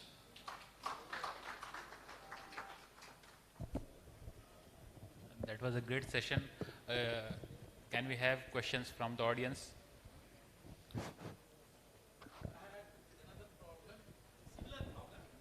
So no question. I can get off the podium. I had a stent which was failed to inflate. Somehow inflated, but failed to deflate. But I was doing LED diagonal bifurcation, so there was another wire in the diagonal. So I use that wire to put a balloon and then deflate that balloon first, because it was causing ischemia. And then partly with the deflation, we put the guide catheter in and then took out the guide catheter's balloon half into the guide catheter, inflated there, entrapped whole stent, and then took out the balloon. So your problem was non-deflation. Non-deflation of the balloon. So that can be very easily handled. You can puncture that balloon with the hard end of 1 8 wire out of which the spring is removed. 1 8 wire, not 1 4 wire. No, 30 atmosphere is no 30 atmosphere. 30 atmosphere. If it breaks, it will be an unregulated blast. On the contrary, if you puncture the proximal end of the balloon with hard end of a wire, it is preferable to take a 1 8 wire, and then you take your guide extension or guiding catheter as deep as close to it. Then you can puncture just the proximal most part of the balloon. It's a regulated puncture of the balloon in which you do not kind of keep blowing it so that it can rupture anywhere, because rupturing anywhere is like a blast. While pinhole puncture at the proximal most part will deflate your balloon with certainty, with dexterity, and you will be able to take out everything. Sir, hard end of the balloon wire, yeah. How will we know it's radiolucent? How will we know that it's going there itself? You take your guide extension as far as the balloon. Now your guide extension is on this, you have a hard end of the wire. But if you take a 1 8 wire and take the spring off, then you get a sharp 1 8, because 1 4 wires hard end, they are not that hard. If you take 1 8 wire and then you take a sharp end of a 1 8 wire, it's a spring type, you take a spring off. Now taking the spring off, then you get a sharp core that can puncture. Or if you have to take 1 4 wire, then you take those 1 4 wire which can be extended. Those 1 4 wire which have a male proximal end on which you have a dock female extending. Most of the wires today are non-extendable wires. वो बिल्कुल flat, बिल्कुल ऐसे truncated होती हैं. But some of the wires proximally जहाँ से आप balloon चढ़ाते हो, they are tapering. इनके ऊपर तुम, that is male, you can put a female on it, you can lock it to extend it like a dock extension. So you can take these sharp 1 4 wires, or preferably take a 1 8 wire which you can make sharp by taking a spring off. If you take the spring off, spring के बीच में से core निकलाएगी, वो core conical होती है, sharp होती है. So 1 8 wire with a sharp cone, you can easily, precisely puncture the balloon at the proximal end. उसको proximal end में puncture करने के लिए या तो guide को बिल्कुल deep ले जाओ, or you take a guide extension. Or you take, if you can take a guide, fine. If you can't take a guide extension. In either case, you take a guide or a guide extension onto the balloon, then you through that parallel इसके बीच में से you take another wire, whichever wire, 1 4 or 1 8, preferably 1 8, फिर जाके puncture करोगे और गलत है तो जा ही नहीं सकती वो. It will just puncture. The moment the balloon is punctured, everything will be released. One question. Yeah, can we use a 4 French MP? For? Suppose if we are not having a guide extension kind of thing. What will go through 4 French MP? We can push a 0.018. Then wire. That has to go on shaft of a catheter, no? So it will go on the shaft of the catheter. When it goes on the shaft of the catheter, then there is no lumen left. Yeah. So you can't do on a 4 French multi-purpose. At the minimum, you have to take a 5 French guiding, through which there is some crowd. 5 French guiding you can take a wire. But I think it is always preferable to take a guide extension today. Guide extension will permit you anything to go. And guide extension will also go deep. Because balloon फंसा हुआ है तो guide extension आराम से slide कर जाएगा till deep. Guide will be somewhat traumatic. So take a guide extension, it can go as deep as possible. And take another wire, back end of the wire, preferably back end of a 1 4 sharp wire. अगर वो sharp नहीं है तो take a 1 8 का wire which you can take the spring off and take sharp. अगर बिल्कुल भी नहीं है then you can take a 1 4 wire.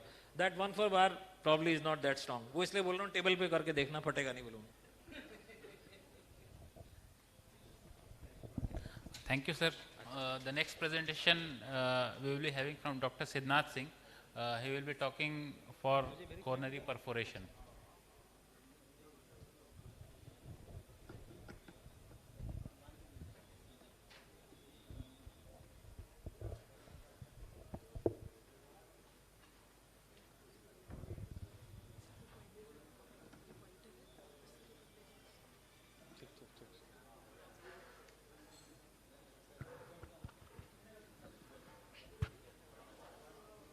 Good evening, everyone. Now, I am going to present a case which I done few months back. A 60-year female admitted with complaint of the chest pain associated with sweating and palpitation for 8 days. She was not hypertensive, non-diabetic, but suffering from hyperthyroidism. And ECG suggestive of the anterior wall MI. And in echo, there was regional wall motion abnormality was present, along with LV dysfunction, systolic dysfunction.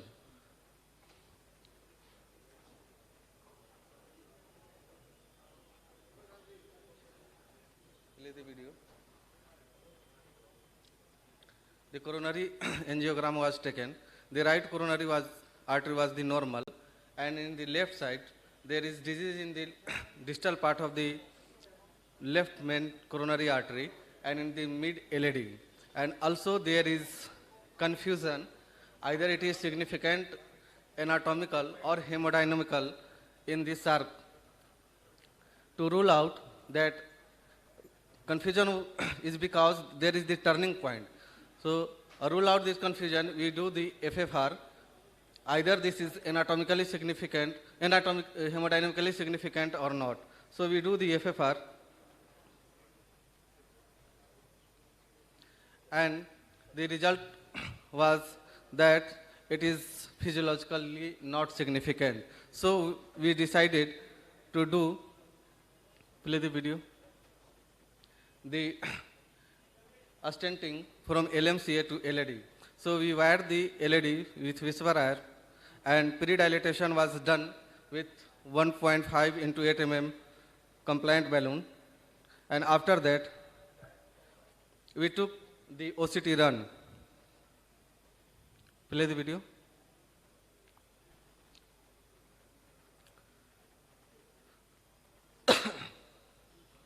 Next. Next slide. So, play the video. So we took the OCT run to decide the exact length and the diameter of the stent. So there is slight dissection with white plaque in the distal part of the LAD, and also there is the plaque near the SARC, but this is opposite side the origin of the SARC. So there is no chance to the plaque prolapse. So we, next slide. So after determining the size and exact length and deciding the landing zone, we take the 2.5 into 28 mm of drug-eluting stent and stented the mid part of the LAD. Next slide.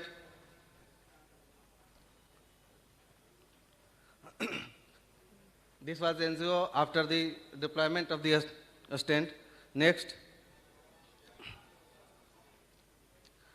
Now we decided to post-dilatation of the LAD stent. We took 2.5 into 8 mm of the non-compliant balloon, and there was slight difficulty in crossing the balloon.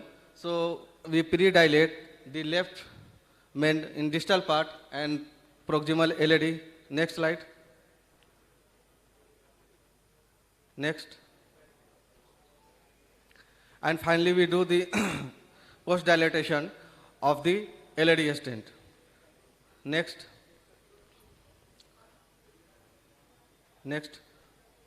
Now we decided we take second stent of 3 mm into 3 into 18 mm drug-eluting stent, and we stented the LMCA to LAD overlapping the previous one. Next. So this was the angiography after deploying the second stent. Here there was slight under expansion in the distal part of the LMCA, and we took also the stent clear view. There is also under expansion in the distal part of the LAD stent, mid LAD stent. So we took 3 mm diameter of non-compliant balloon, and the mistake was here that after seeing the proximal part of the LAD, we decided that with the 3 mm of non-compliant balloon, we can dilate the under-expanded part of the LED. So we post-dilate with 3 mm of the balloon and go up to the 15 atmosphere, but there is no expansion, so I go to the higher pressure. But expansion done at the 18 atmosphere pressure with 3 mm of non-compliant balloon. And suddenly I think something had gone there, so I took the play NGO after post-dilation of the distal part of the LED. So there was coronary perforation. So I kept the calm and slightly cross the balloon distal to the perforation, kept at the site of the perforation at the 4 atmosphere of pressure, that NC balloon, and after the 5 minutes we took the angiogram, there was the seal of the perforation. After that we dilate the whole of the stent, and next we took the OCT after the post dilatation. Next,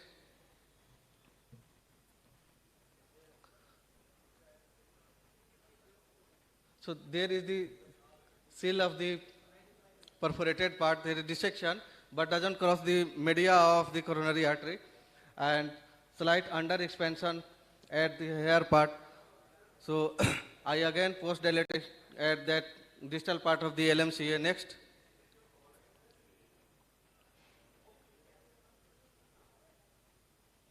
play. This is the post dilatation of the distal part of the LMCA. Next, please. Now this is the final shot after the post dilatation and OCT run. So if you decided, first thing mistake was that if you not taken the 3 mm of the non-compliant balloon, then suppose this will not happen. But by chance or by mistake, 2 mistakes are done. First, to choose the 3 mm of the non-compliant balloon for dilating the 2.5 mm of the LED stent, and second, at the higher atmosphere pressure. But anything that will go wrong, will go wrong. So this satisfied the Murphy laws. Thank you. Nicely managed case. 2 important points. Deploying a 3 mm stent in LMCA, I don't think it is right, because you have done imaging and the size of LMCA, it is never 3. Okay. It is never 3. And second thing, because we have done an OCT run before deploying the stent, so better we have used a cutting balloon for preparing that bed before deploying stent from LMCA to LED. Because that stent under expansion, it is obviously the patient will be coming with ISR or significant post-stent complications. And the second thing, to seal off the perforation, the balloon dilatation, it should be done proximal to the site of perforation. No, we can not do exactly, because we can at do times or it increases the size of perforation. We can do at on the site or proximal to the perforation. Why the perforation occurs? Because of the dissection and disruption. So you patch that dissection, that perforation with the same dissection flap. That is the idea. And we have done similar. I impressed that you persisted with the closing with the balloon only. So you have to press at the site of the perforation, so that it closes with the patch of the dissection, not before. So this concept is wrong. Understand? So you have to patch. If you want to patching, you have to be across the ruptured area. Yeah, simply.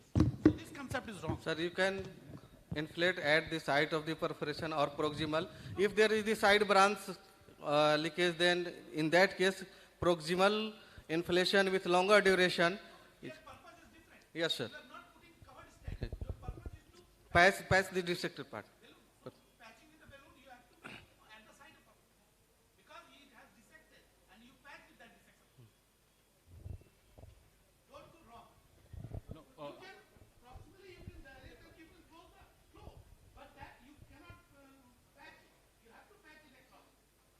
the end of the procedure, there was the dye hanging was still there in that segment where that dissection occurred. Because distal to that, there was a stenosis. It has not gone into pericardium. You see, it has ruptured, got into the myocardium, and so myocardium was in stent. It has not gone freely into the pericardium. Until then, he occluded with the balloon on the same side. It was closed with the patch, and this is quite well done. No problem. Standing is not a problem. Okay, thank you, Dr. Siddhanath. And the next case is by Dr. B.B. Bharti on stent dislodgement.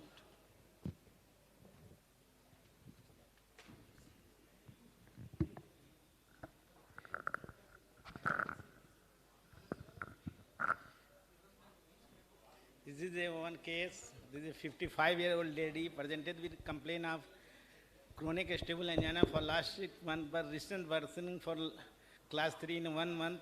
She was non-diabetic, non-hypertensive, and ECG was showing T inversion V1 to V6. Echo was within normal limit.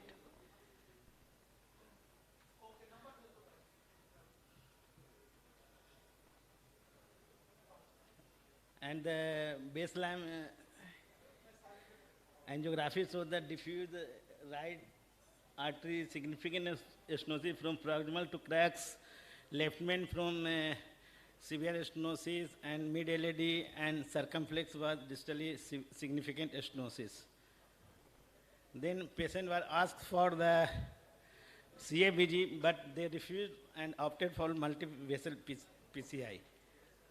The RCA was already subtotal occlusion of my left system. First plan to extend to RCA, and lesion was crossed with whisper and pre-dilated with 2.5 and 10 and 3 mm non-compliant balloon, and then distal extent were 2.75 into 48 and the proximal 3.32. That was the final picture after fixing the stent. Then later, 2 weeks later, we planned for the left-sided plan for the left main LAD and provisional left circumflex to OM. The both LAD and circumflex was wired with, and the LAD was pre-dilated with the 2.5 and 3 into 10 mm balloon, and also used the cutting balloon 2.7 into 12. And the stent was deployed from the mid LA to the ostial left main. Distal stent was 3.58 and the proximal 3.28. And post dilated with 3 into 10 non-compliant balloon, and left main was post dilated with 4 into 8 mm balloon. This was the flow after putting a stent. In between, we planned for there were some pinching of the ostium and middle circumflex, and planned for do the provisional stenting also the circumflex. We dilated circumflex with strut with open left main strut open with 1.5 into 10 and then open with 2.5 into 12 atmosphere, and bed were prepared. Then put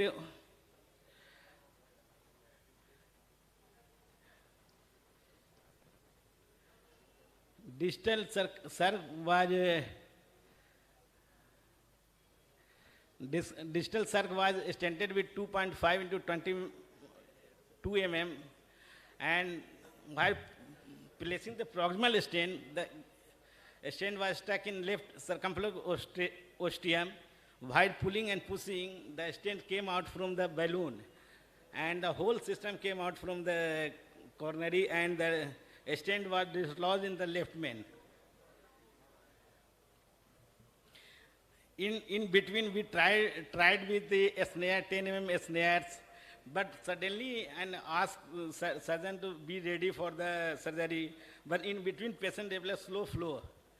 and there were no option, and also hypotension. At that time, we put another stent, but first crash with this stent with the pod balloon, and they put the stent of 3.5 into a stent of 18 millimeter and push across the whole from LAD to ostium, left main ostium. And pod was dilated, again do the pod of 4.455 into 8 mm.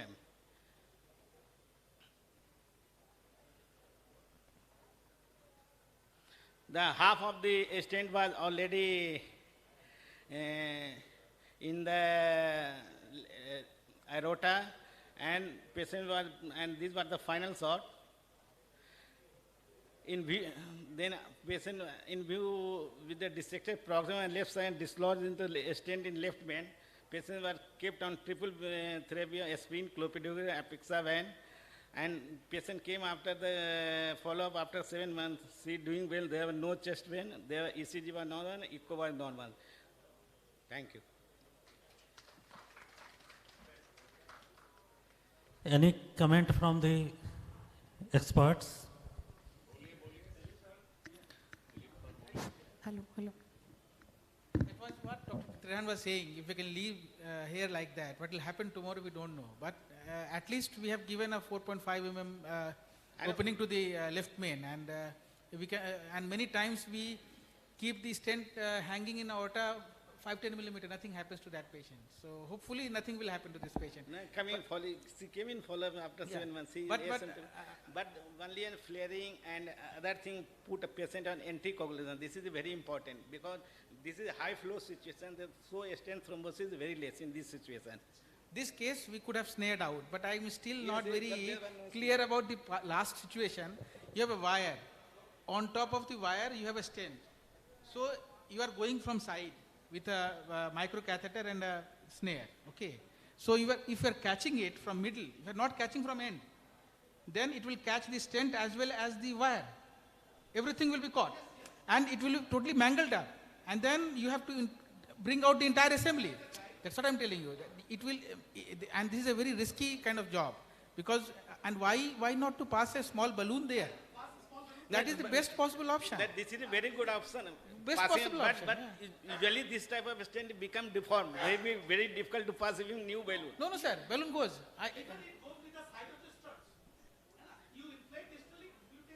Yeah, balloon has to be inflated distally, distal to the stent. And sometimes it's a very difficult thing. Then is which thing work I don't know. At that time, then there is a time to doing anything. If the wire retains, if the wire is there, no problem. You take the last case. Then there is a problem.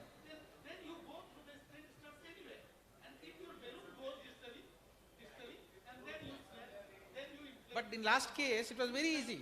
Very easy. Your wire was there. Last case, the wire was there. Entire case, the wire was there. You can go easily balloon and try it. Very good. Can we do the wire entangling in the last case? We can just put another wire, we just torque it and there is a wire inside over a stent. Stent is already there on wire. Why to go, take a balloon there, just go out. A newer balloon goes like anything. Because stent is, it has come out, so there is a lumen. Your newer balloon will go, inflate beyond the stent, take out everything out. It was such an easy job, I tell you. Classical teaching, you should not be waiting from classical teaching. You can be a big man. Thank you, sir. May I invite Dr. Ashok Kumar, Assistant Professor of PMCH Cardiology, for presenting the case on left main dissection. You have a question? If you give permission, there is a curiosity of Dr. Bharti. It's not a question, I may be wrong. You said this provisional stenting was done. What this provisional stenting means? The aim is provisional stenting when you are doing the main vessel stenting, and side branch stenting depend on if there is a limitation of flow, if stenosis more than 70% or side branch is markedly compromised, then you go for the provisional stent in large branch. Later on you take it out, stent. No. So why the problem?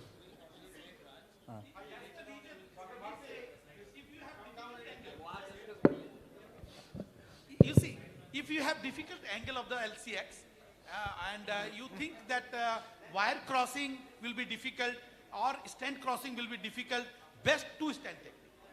Put the stent in the side branch, cross it and recross and kiss.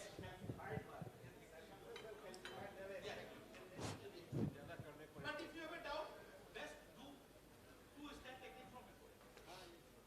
Good evening, everybody. Now, my topic is a stitch in time saves 9 because we don't want to struggle with the complications. So my case was 55-year-old gentleman presented in emergency with complaint of rest angina with radiation. He was obese and having symptom of obstructive sleep apnea, non-diabetic, non-hypertensive, non-alcoholic, but having a positive family history along with tobacco chewer.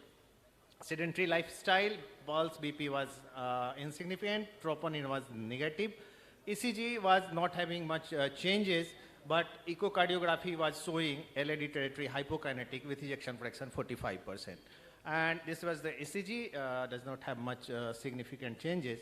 So after giving a treatment of ACS, we took for angiography.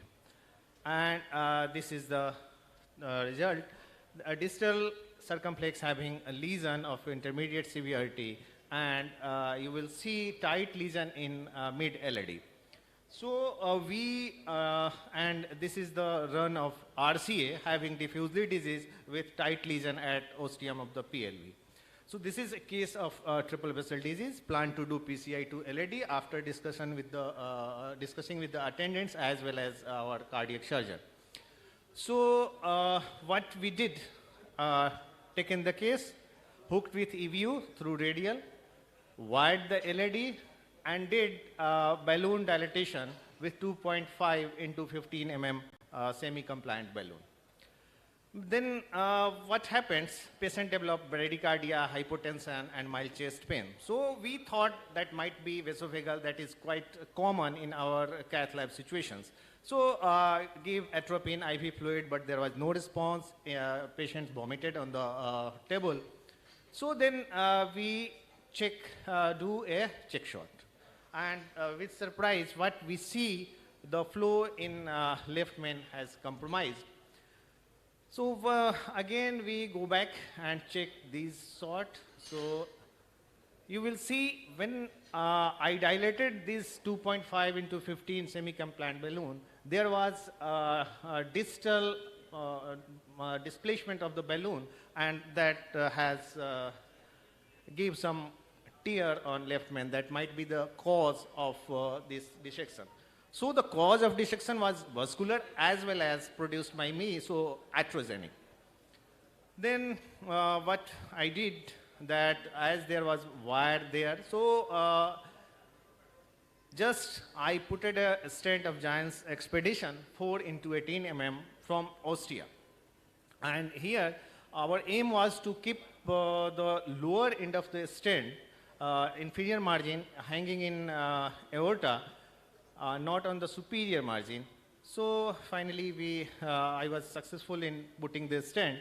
And then here, as Trehan sir has already said, that put distal stent first and proximal later, but this was a different scenario. That's why I put a stent proximally first.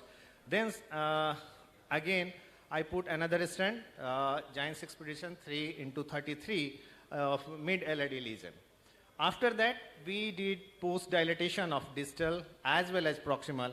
Distal mid LAD stent was post-dilated with 3.5 into 12 mm, and left main lesion was post-dilated with 4.5 into 12 mm NC balloon.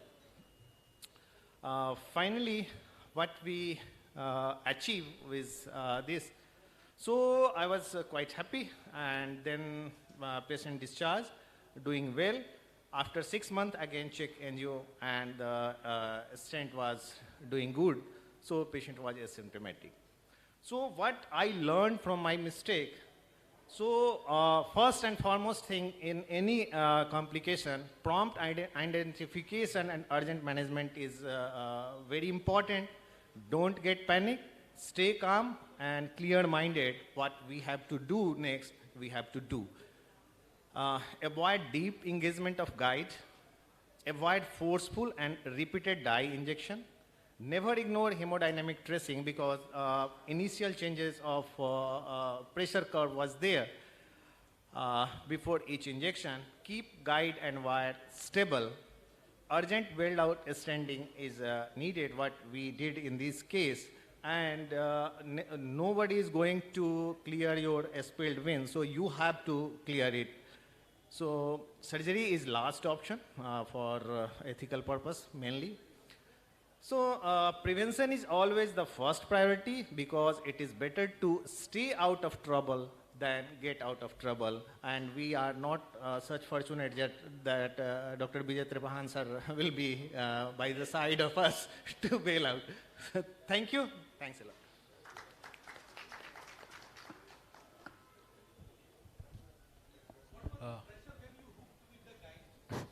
Actually, when I hooked with the... No.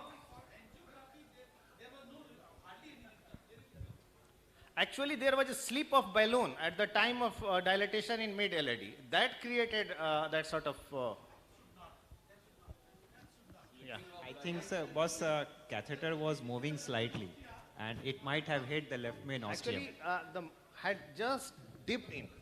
My guiding has just dipped in when I was inflating the mid.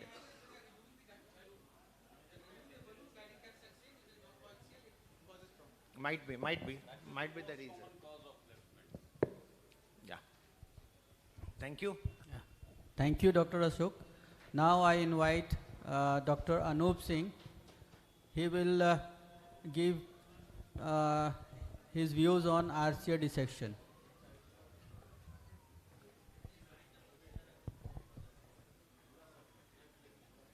Good evening.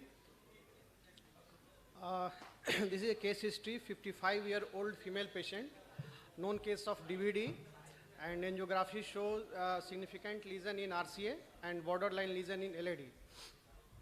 ECG was normal except sinus tachycardia at the time of intervention. LVF was normal. Patient had been class 3 angina. At the time of presentation, BP was normal, but heart rate was approximately 120 per minute. And patient was on antiplatelet therapy, statin, beta blocker, and nitrate.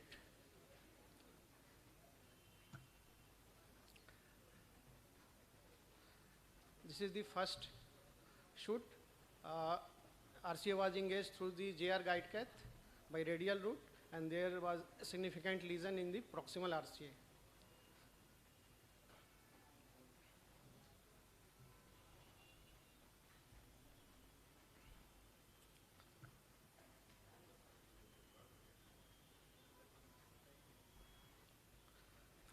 After 20 to 30 seconds, the patients became restless and complaining of chest pain. Monitor show systolic BP was around 70 mmHg and pulse rate approximately 40 to 50 per minute. After that, we immediately show the fluoro, which guide cath was disengaged, and again tried to engage the guide cath.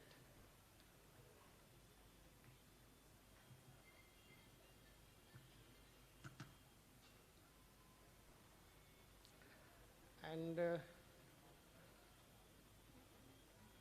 there was slight staining at the roadmap of RCA in the proximal site. And immediately a short puff was given that show complete occlusion of the RCA. And without delay, I am trying to pass the guide wire through the lesion, but since patient was restless, again guide cath was disengaged. And guide cath, and then this guide wire was passed. This was the BMW wire, and one single shot was taken, and without any further taking shot, 2.75 into 38 size of a stent was deployed.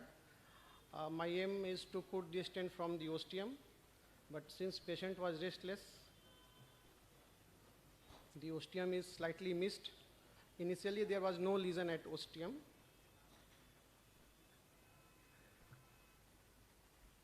This was the shoot, and now the BP improved, and also heart rate is also improved. And the post dilatation done was through the post dilatation done by 3 into 10 mm size balloon.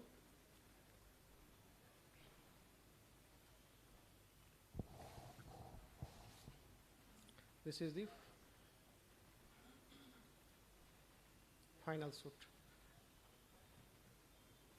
TME3 flow achieved. The prevalence of RCA dissection is approx 0.1%, and the majority of high grade of dissection can be successfully treated with PCI, and it is primarily caused by the guide catheters.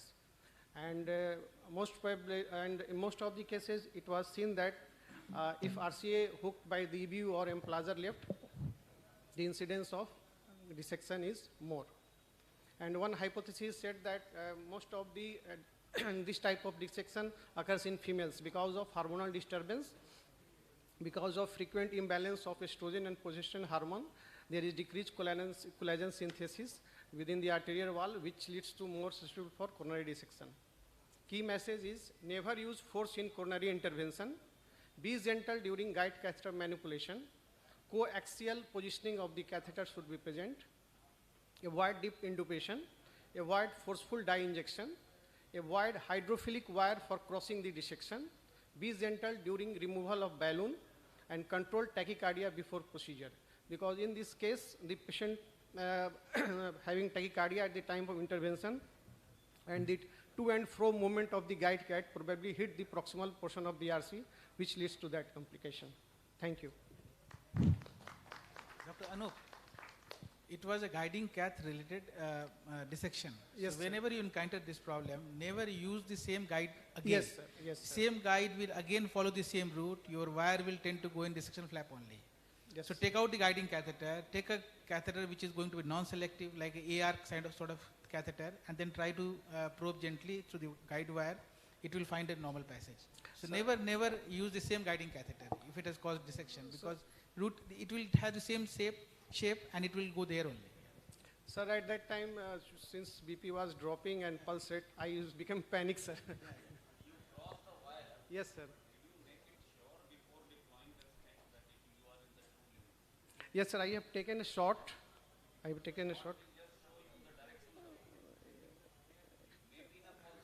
Sir, yes, even one more thing, sir. Pre-dilatation balloon was just, I have, please.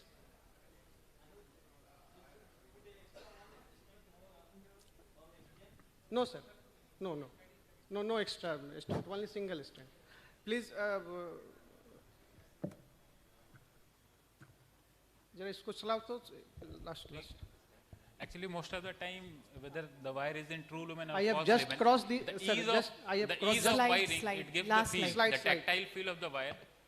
It is the thing which is most of the time confirmatory, whether we are in true lumen or going to the false lumen. I have, before placing the stent, I have crossed the simple pre-dilatation balloon across the wire. Because sir. the wiring second time which you have done, it was quite very easy. So it is very unlikely that that easy wiring is done in false lumen. Yes.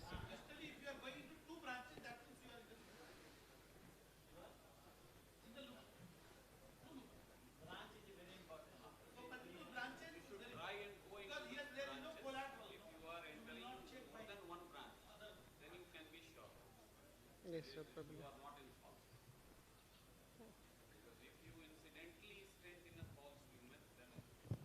Yeah, I have passed the pre-dilatation balloon before the, but probably slide is not there.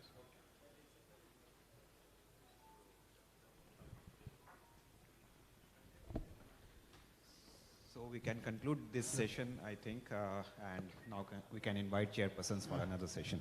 Yeah. Thank you so much, sir. With this, we conclude our session on the Cath Lab Nightmare. Moving on to the next, we have a session that is miscellaneous.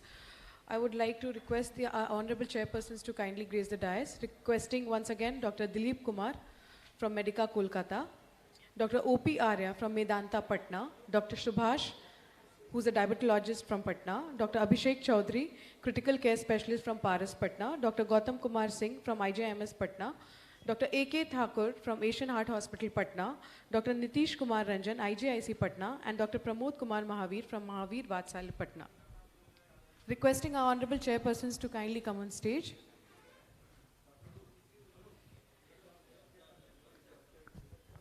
And a master speaker for this session would be Dr. Dulip Kumar on low contrast angioplasty and IVIS.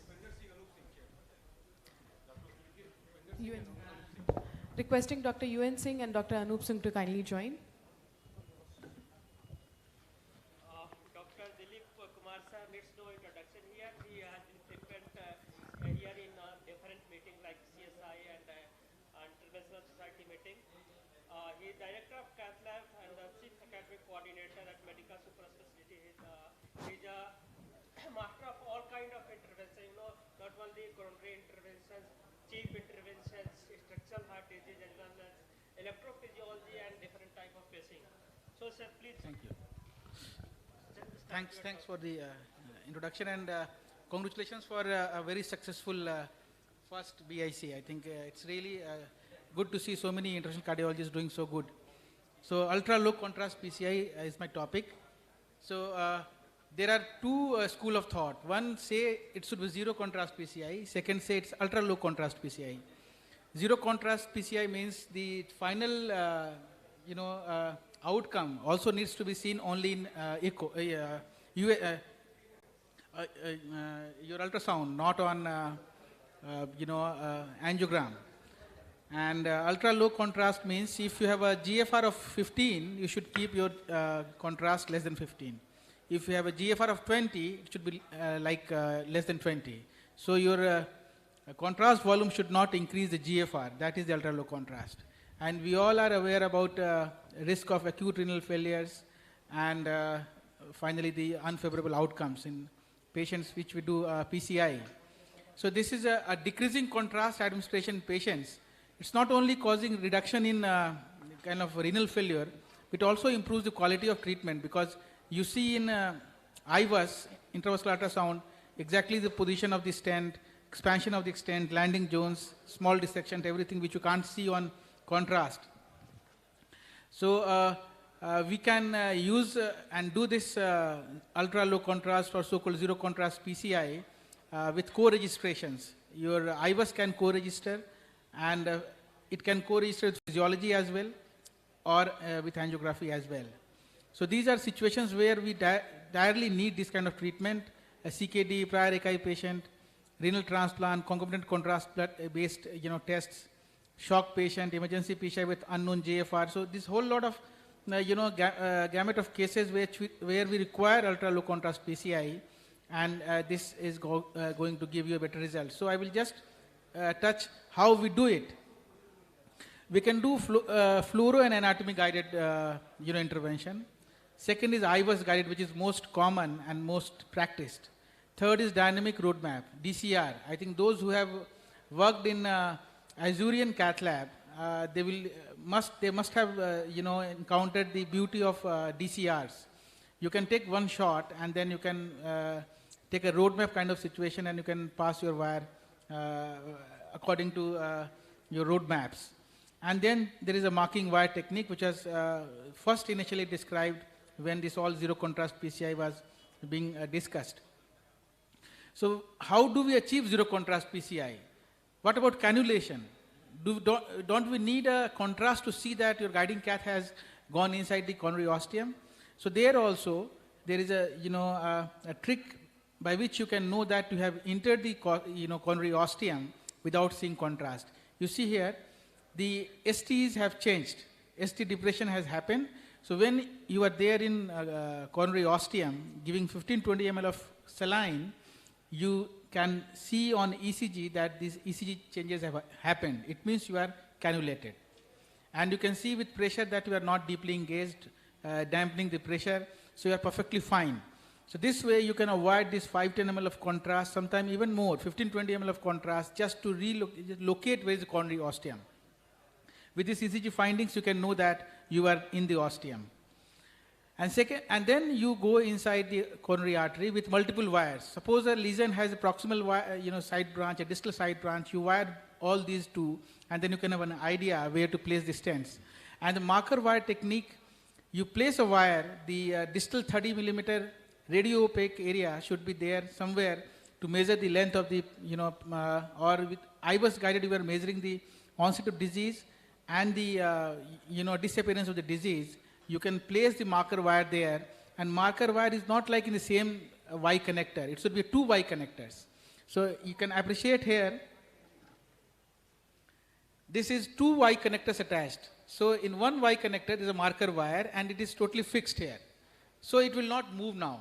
So you can appreciate where the wire is, and it will be fixed so that you can exactly know where your disease was. From IVUS you can see, suppose you see a disease here, keep the marker wire proximal segment here, and then you can just make out. Next time when you put a stent, you will be very clear that this place is here, and with this controlled block 2E, the wire will not move. That's how we ensure proper and exact positioning. And then now we have got physiology and imaging both co-registered. So you see there is a LED lesion, and once your pressure wire is down, the same IVUS catheter will give you also physiology. So these things have come. So physiology before that and after the stent, you can see that the physiology, there is a FFR of 1. So you are clear that there is no problem. So these YouTube videos are available from many operators, including ours. It can be watched. And I will show you 1 or 2 cases which will give a little more idea. So this gentleman had a LAD, moderate disease, circumflex disease, a circumflex at large OM branches, an RCA distal CTO, and a high creatinine 1.9. So I thought, let's do it a zero contrast PCI. So I went with the IVUS. What I wanted to know was the length of the lesion, the type of the lesion, and the landing zones and the vessel size. So now it's not working. Yeah. So you see here, once we started the IVUS pullback from distal circumflex, we have 2 wires, one in OM and one circumflex. So this is, I think we can I change my laptop?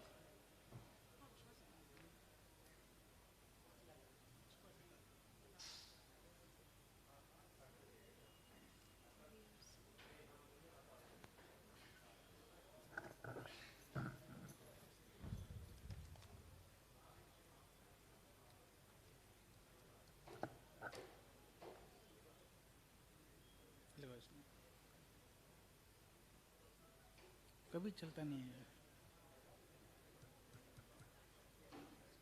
नहीं तुम हटा दो, निकाल दो इसको।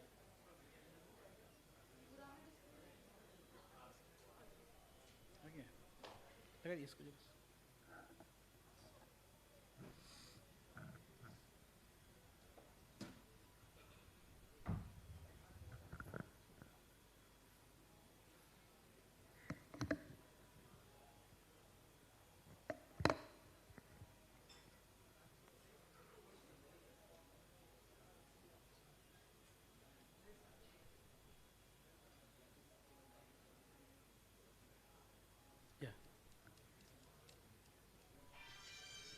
So, so this is the, you can appreciate here, once we started pullback here, so this, we can get an idea that vessel is of around 2 millimeter distally, and once we approach the lesion here, it's still around 2, and now it's 2.5, and now you see the lesion is there. So we can calculate the length starting from this in a longitudinal view. And we can also make out that lesion is very calcified. You see here, the arc of the calcium around 180, even more, and a thick calcium. There is no reverberation here. So it's a thick calcium, almost 280-degree calcium. And then this is very important, the landing zone, the proximal landing zone. You can appreciate here, here there is a plaque-free area, relative plaque-free area, and now comes the LED here. Now comes the LED.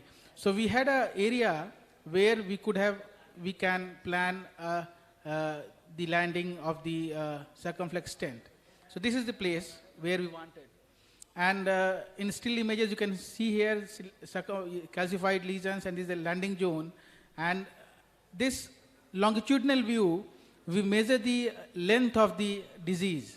So we scroll the caliper, and we measure the length, and then we choose our length of the stent. And this is the cutting balloon 2.510 because it was highly calcified. And then we parked our IVUS to see the landing zone, and then since it was a 6 French guiding catheter, it was not allowing that simultaneous IVUS and stent placement. But with the main wire, LED wire, giving us an idea, and we had a landing zone there, we deployed. And then post-dilated, and now you see the IVUS. So you can see the distal landing zone here. It landed well. I think, yeah, so this is the distal landing zone. And then it had a good expansion, circular. And I will show you the proximal landing zone. I will finish it quickly. So this is the proximal landing zone we are approaching, and you see here. 1 millimeter strut inside the left main. And it's precisely at the circumflex ostium. So this can be achieved, and this is the only last shot which we give. The only one shot entire angioplasty. 3 ml contrast, and the angioplasty was done. So it's a similar patient with a circumflex disease and LED disease. And here the IVUS run, and you can see here the lesion was in middle of the side branch. So we had a good marker. We measured the length and size of the vessel and put the stent LED. This is the circumflex. We measured everything from IVUS, and again we put, and it's only 3 ml shot with both the lesions. So this way you can minimize the contrast like anything, and you can leave the patient without even giving the last dye, outcome contrast shot. But this is medico-legally, we need to see how was the lesion in contrast. In CD you have to give, that's why we are doing. Many operators even don't do that, give the IVUS CD to the patient. So finally, in conclusion, ultra-low zero contrast PCI is feasible even in complex lesions. It's not only the kidneys are preserved, but the optimization and the final result of PCI also gets better. Single console imaging and physiology will further help this practice to perfection. Thank you so much for the patient hearing.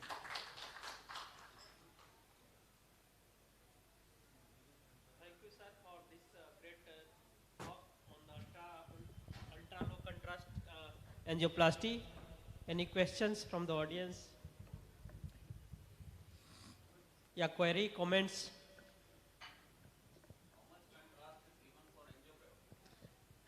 Angiography normal, sir. Then how does it matter?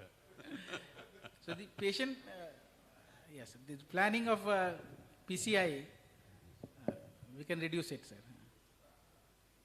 And that's why CT angio is not good, because in normal angio we can reduce the contrast, 10-15 ml, but in CT angio you can't. IVUS is a must. Without IVUS there is no concept of zero contrast. Yes, sir. Double time, sir. It's entirely IVUS driven. Entirely the length, the size, the landing zones, everything is, and then if there are side branches near, the disease is there, then you have a good marker. There's a, side branch is there and a wire is there. Yeah. And co-registration is also necessary. Co-registration is also helpful, very helpful. Like Azurian lab, 20 ml contrast use is less in a mean, because you can see roadmap, you can wire it in this dynamic DCR, dynamic coordinate. Very, very, very effective, very effective. Thank you. Thank you.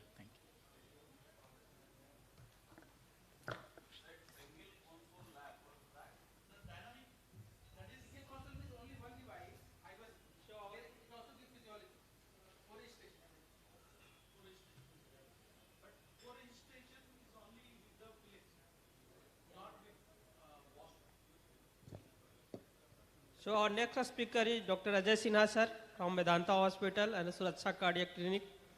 He will speak on high risk PE.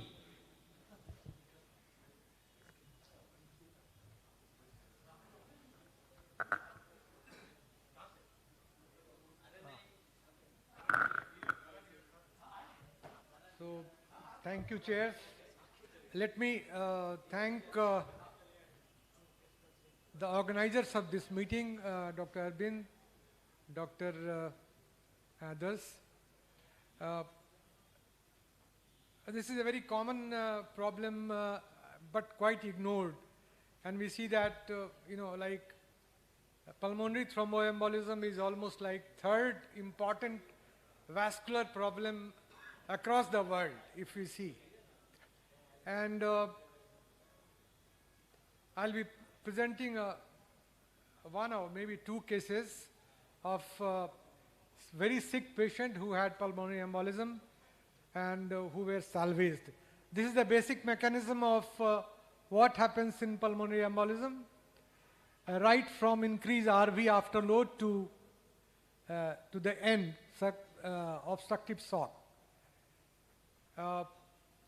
This person is a 53-year-old male, non-diabetic, non-hypertensive, who came in emergency with cough, chest pain, and breathlessness.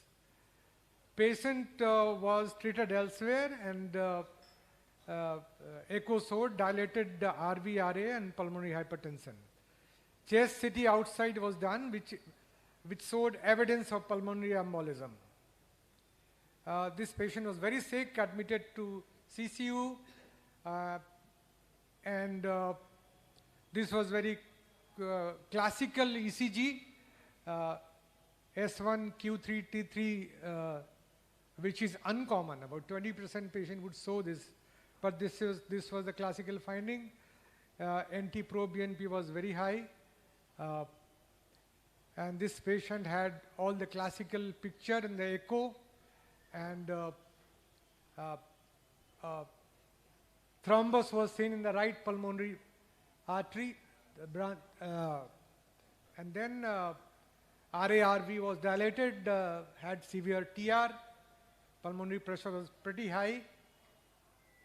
This patient was given thrombolized with alteplase, 100 milligram IV over 2 hours, but patient did not improve and continued to have hypoxia, and he was dependent on oxygen support and non-invasive ventilation support, and he was not ready to any other surgical choice.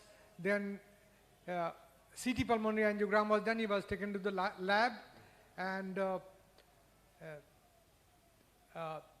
bilateral thrombus choking both the pulmonary artery branches was seen, and this patient was taken to the lab, and catheter-based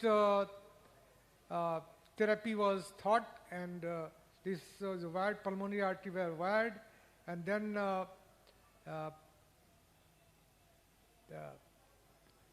was given alteplase in the lab itself. Sorry for the bad picture. And patient did improve and was discharged on apaxiban, and he has come twice for the follow-up with a normal pressure and almost normal hemodynamics and pulmonary pressure. So second patient is 28-year-old male. They recently came with pubic bone fracture. He was admitted in a very bad shape, hypotension, tachycardia, tachypnea, hypoxia requiring NIV support, was given heparin. This was again a classical ECG. This is about 10 days back. And again this patient showed thrombus. You can see thrombus clearly in the echo. RA-RV dilated, pulmonary pressure was pretty high. And again this patient was taken to the lab, and through the pigtail catheter, alteplase was given. You can see that bilateral pulmonary artery thrombus is clearly seen.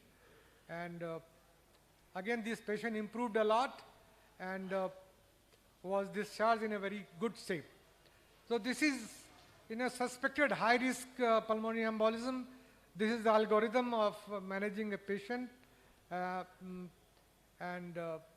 Of course, this patient had all the risk markers like clinical instability, hemodynamic instability, RV dysfunction, and elevated biomarkers.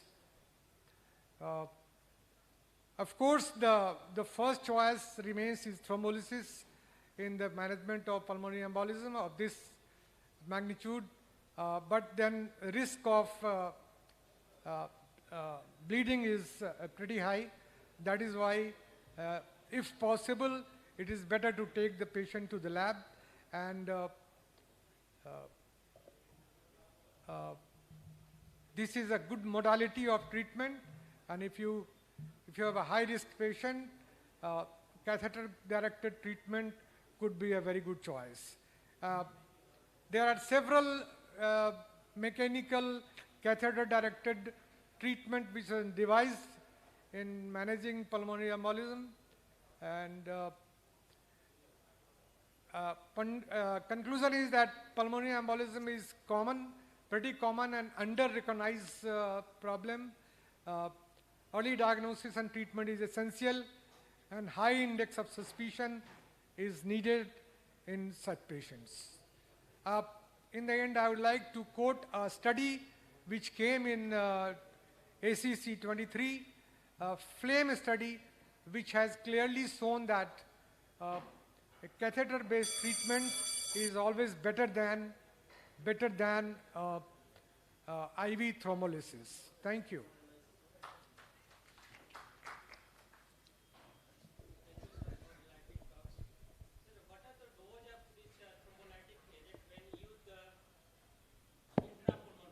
And how long it was given, sir? This was 1 milligram per hour. Yeah, altiplase, yeah. This was given for 20 hours. 24 hours, sorry. Sir, can you use tenecteplase or retiplase? Yes, I think any thrombolytic agent can be used. Even people in past have used streptokinase. People in past have used streptokinase, but altiplase is the molecule which has been commonly used in almost all the studies. Actually, the recommended one is because we need to give a prolonged infusion. So alteplase and streptokinase are the only FDA recommended agents. Tenecteplase we are using in India studies have been from AIMS and multiple sites.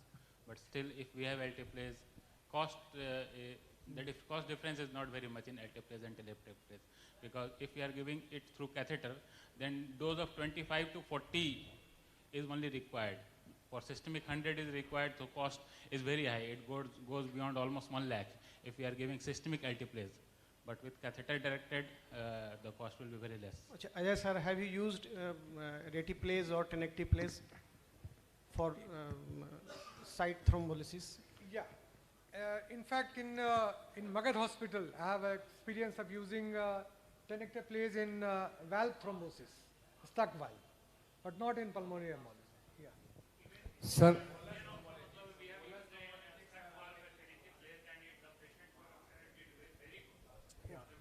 क्या Bipin boss क्या बोल रहे थे? Tenecteplase, retiplase are bolus thrombolytics, so it is unlikely to be beneficial in very large thrombus burden. So it is useful in dissolving small thrombus in coronaries. So long perfusion is required for long infusion is required. Long infusion is. So what are the other options, sir? Sir, basically, if it is not responding with thrombolysis, like a stent, have you any experience about this clot fragmentation or with the devices? Mechanical devices are many, as I showed you. There are many mechanical devices which are devised, and this is the current trial which was presented at ACC 23, FLAME trial. They have used that device, that mechanical device, which has got a big, large bore, maybe 7 French or so, and then it sucks You can, I think one can use a large bore sucking device, something which can suck out the thrombus. This is possible. Sir, surgical treatment is also one of the options. Yeah. If you're acute Yeah. embolectomy, pulmonary embolectomy, either without bypass or with bypass. Yes. So if it is acute, so before, after trial or maybe without any drug trial, because the prognosis is very bad, so surgical embolectomy can be done and it have a good result. Yes. For chronic, surgical is more difficult. Yeah. Chronic thrombolysis. For acute, embolectomy can be done. Since thrombus burden is much high in pulmonary vessels in comparison to the coronary vessels, 6 French catheter suction is not sufficient. Yeah. Probably 7 French catheter is I had better. one patient who had the concomitant pulmonary embolism as well as CV at the same time. So what are the options in these kinds of patients? Really, I have one experience with this.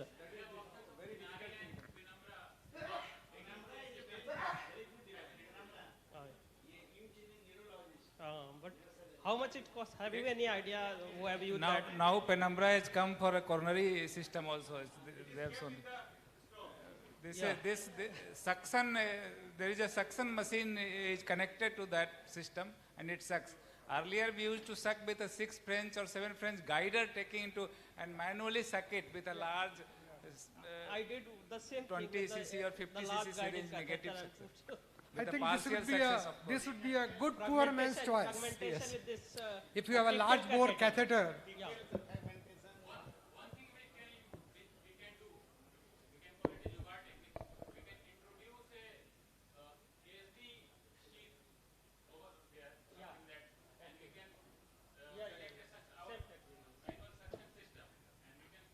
no, that would be dangerous because you can suck out all the tissue. You know, that will be dangerous. If you are, Chances of embolism will be there always if you suck it this. When you take sheath for any suction, you cannot suck because air will suck in from the hub. Always you have to connect from the end point of any catheter, guiding catheter. Then only you can suck. Our next speaker is Dr. Major Prabhat Kumar, who will speak on duct stenting in low birth weight neonates. Dr. Prabhat Kumar is a wonderful pediatric cardiac intervention guy. Actually, he is the only one. He is the only pediatric intervention cardiac full-time at Patna. And I'm lucky I have worked with him. So many cases of ASD, VSD and PDA device closure has been done even in our hospital by Dr. Prabhat Kumar. Excellent result. Congratulations, Prabhat. Go ahead. Thank you, sir. Good evening, everyone. And thank you, organizer and chairperson, giving me the opportunity to talk on the pediatric cases. Today's my case is ductal stenting in the neonate and is to the low birth weight neonate. Having the weight less than 2.5 is called the low birth weight neonate. My case is just 12 hours old female, newborn, admitted at the Mahavir with the cyanotic congenital heart disease. Echo done and referred from the Kurji hospital. Baby having just 2.1 kilograms on ventilator, and we started the prostaglandin infusion after getting call from the hospitals. Still after starting prostaglandin infusion, her SpO2 is only 80%.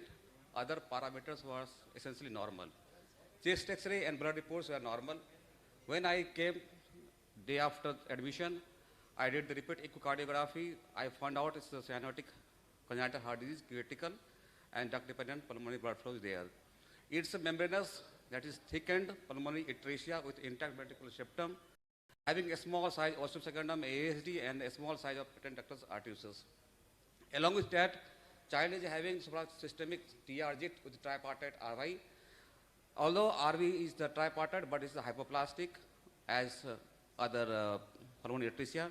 Coronary was essentially normal. So my plan was to do something to bail out this child because child is on ventilator. We have to keep patent the PDA. And my plan was to just go to cath lab and perforate the pulmonary valve and dilate serially with the balloons. It was my first plan. If second plan, if first plan failed, I am not able to do, then go for the stenting or with or without pulmonary valve dilatation. So in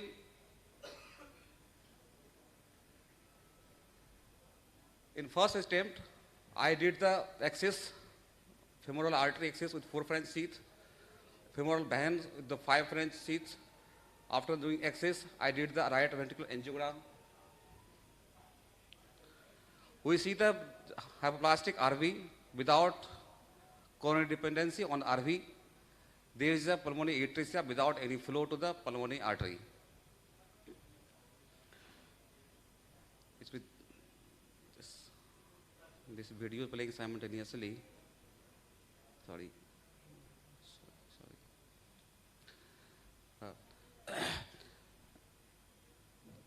After doing the RV angiogram, I tried to do integrate pulmonary valve perforation with the hard end of the 0.018 thermo wire, but failed. Then I tried to do perforation with the hard end of the coronary wires, that also failed. So I thought, PDA patent, let's go the retrograde way. In retrograde way, I perforated the pulmonary valve.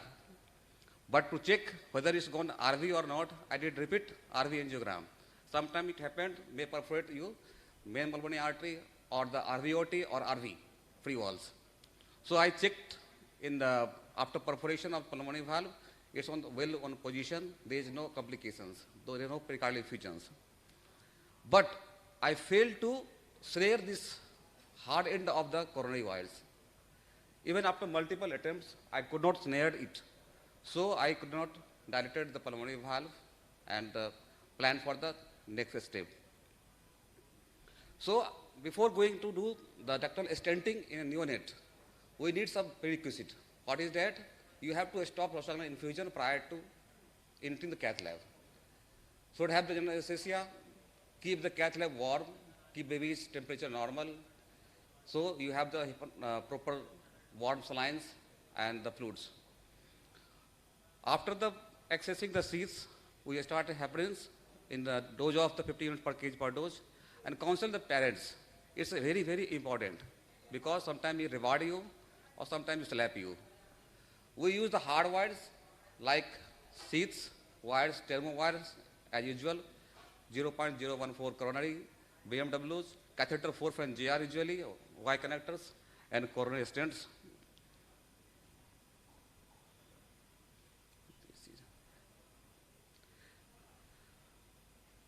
In this aortogram, we did the hand angiography. There is a PDA. It's classically Kirchenko type A. This is the short, straight, and the conical type of PDA, measuring the 15 millimeter and having diameter of at PA end around 2 millimeter.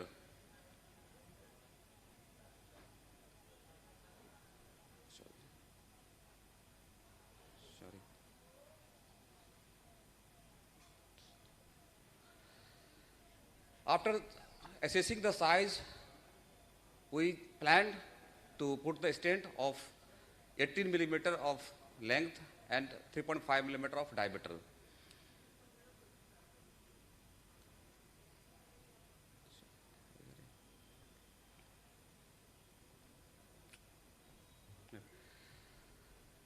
Without having any long sheath or guiding catheter, only looking on the some landmarks on chest, suppose having the bronchus, ET tubes or some artifacts, used direct coronary stenting, PDA stenting with coronary stent without using any guide wire, guide catheters.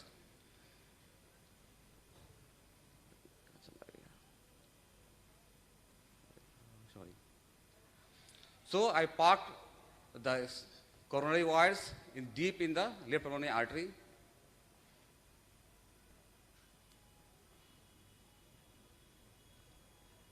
Can you play this? Playing, right?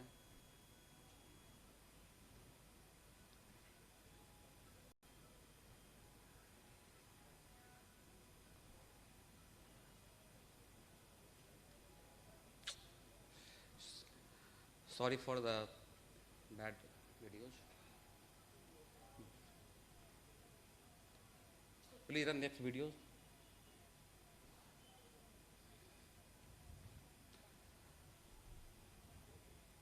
After this, next.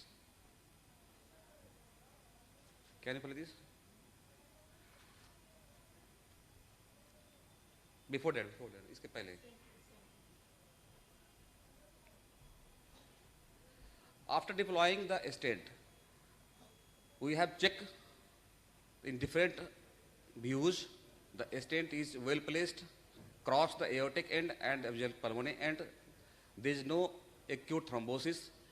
There is no any obstruction to pulmonary arteries, and the flow is good. We check the clinically, baby having the SpO2 around 85%. We also checked after shifting the baby to the in ICU, baby doing well, and in echo, can you invert? It's actually inverted videos. We have checked the flow in the stent. It's a well functioning stent. There is no pulmonary artery stenosis. There is no obstruction in the aortic arch. Baby was doing well. Next day, baby was extubated and put on the OG tube feedings. After 5 days, baby was discharged happily to home. This was my second case of successful PDA stenting in the low birth neonate. So, take home message is that although ductal stenting is contraindicated in the low birth weight, less than 2.5 kg, but can be done safely if having the appropriate size of hardwares, if having facility to manage procedure, particularly if we are experienced and have sufficient manpower. Always be ready for the second plan if first plan didn't work. Ductal stenting is equal or superior even to BT shunt in palliative cases. And last but not least, important point is proper delineation of ductal morphology and PA anatomy prior to stenting is must for successful stenting. Thank you for patience hearing, and a special thanks to Pramod Kumar, who was my cooperator. Thank you. Thank you for the great enlightening us. Vascular access is always a problem in such a newborn baby. Can you enlighten us on your technique? How do you puncture in this? Any Simple. special thing? Yeah. There is no special. The technique we are using for the adult radial puncture, same technique we are using. Yes, needle. No, same needle, coronary needles. Use that needle only, radial needle.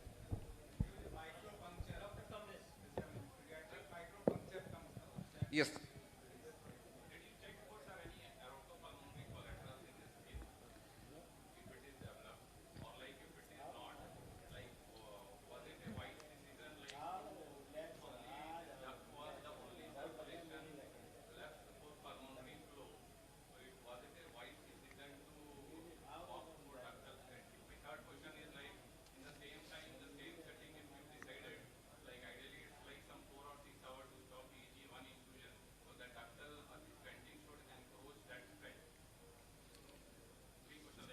Okay, thank you. Prior to entering cath lab, we already planned. We did echocardiography and think of if this plan is failed, what we'll do next. So in my prior echocardiography, I have already seen how is the size, how the shape of the PDA. There is no any other collaterals in the arch, and I also seen whether the coronary is normal or not.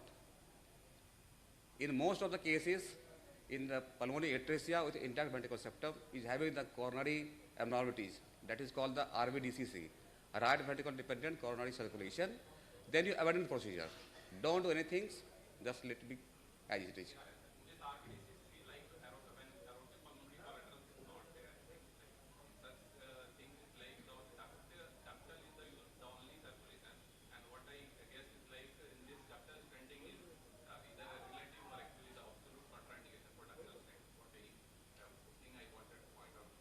It's absolute contraindication if they are having the RVDCC. Because if you do the RV angiogram, you can say like combing like the angiography patterns. It's like everything going out of the RV. If you do the root angiogram, aortic. By echo you can see that there is so many collaterals coming out of the RVs. By echo you can see. Dr. Prabhat, it was an excellent presentation. With the first case you showed there was a small second limb ASD. So why not you go and just elaborate it, make it more wider, and you could atrial septostomy, and you could come out well, safely. No, septostomy is not the option because a small secondum ASD you cannot dilate first. You have to perforate septums. If you have been the PFO, then it is a good choice to do the septostomy, dilate it, just palliate it. My plan was not palliation, my plan was different therapy, treatments. Yes. It's not TGA, it's a... Main problem was how will increase the flow in the Pulmonary circulation. तो ASD से भी तो आ जाएगा आपके तरफ. There is no VSD, sir. Blood is not going RV to PA. PA में नहीं जा रहा है, लेकिन तो फिर आप LA में दे रहे हैं ना? LA RV PA में जाने के लिए RV में तो कनेक्शन या तो डक्ट से आएगा या तो इधर से जाएगा. Yes. So let us move to the next speaker. Is Dr. Ashish Golwara. Dr. Ashish Golwara is a consultant cardiologist at the Ford Hospital, Patna.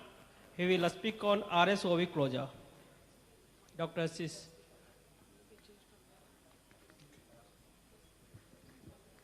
Good evening, everybody. Today I'm going to say a simple topic, that is device closure of sinus valsalva aneurysm rupture. I think everybody is doing that in their cath lab.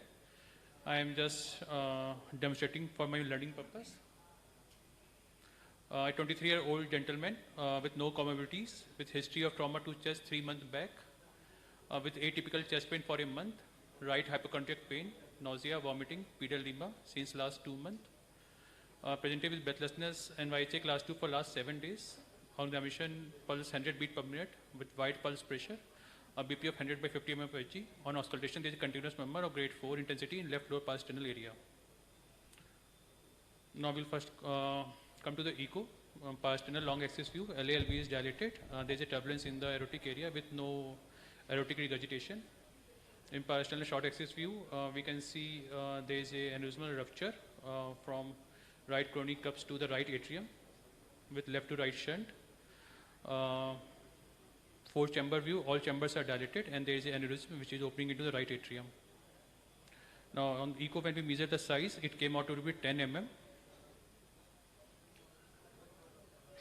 Now if we took the 6 French pigtail catheter from the right femoral axis and we'll do the aortogram. We can clearly see that there is a left to right shunt from the right coronary cups to the right atrium. The maximum diameter came out to be 14 mm.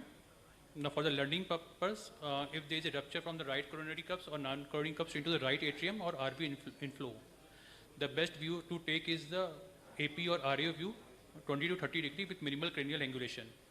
Now if there is a rupture from the right coronary cups into the RVOT or pulmonary artery, the best view to take is the LAO 30-40 degree with 20 to 30 degree cranial angulation. Here the maximum diameter came out to be 14 mm. Now, we took the 5 French GR catheter from the right femoral axis, and then we take the 0.035 inch thermo exchange length guide wire and try to cross the defect. The thermo wire crossed the defect and it goes into the IVC.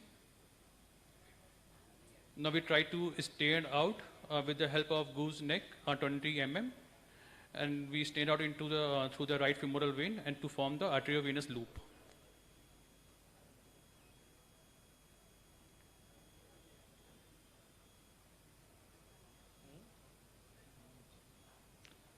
Now we took the 10 French Cook sheet and we introduced over this guide wire, and we parked it in the ascending aorta.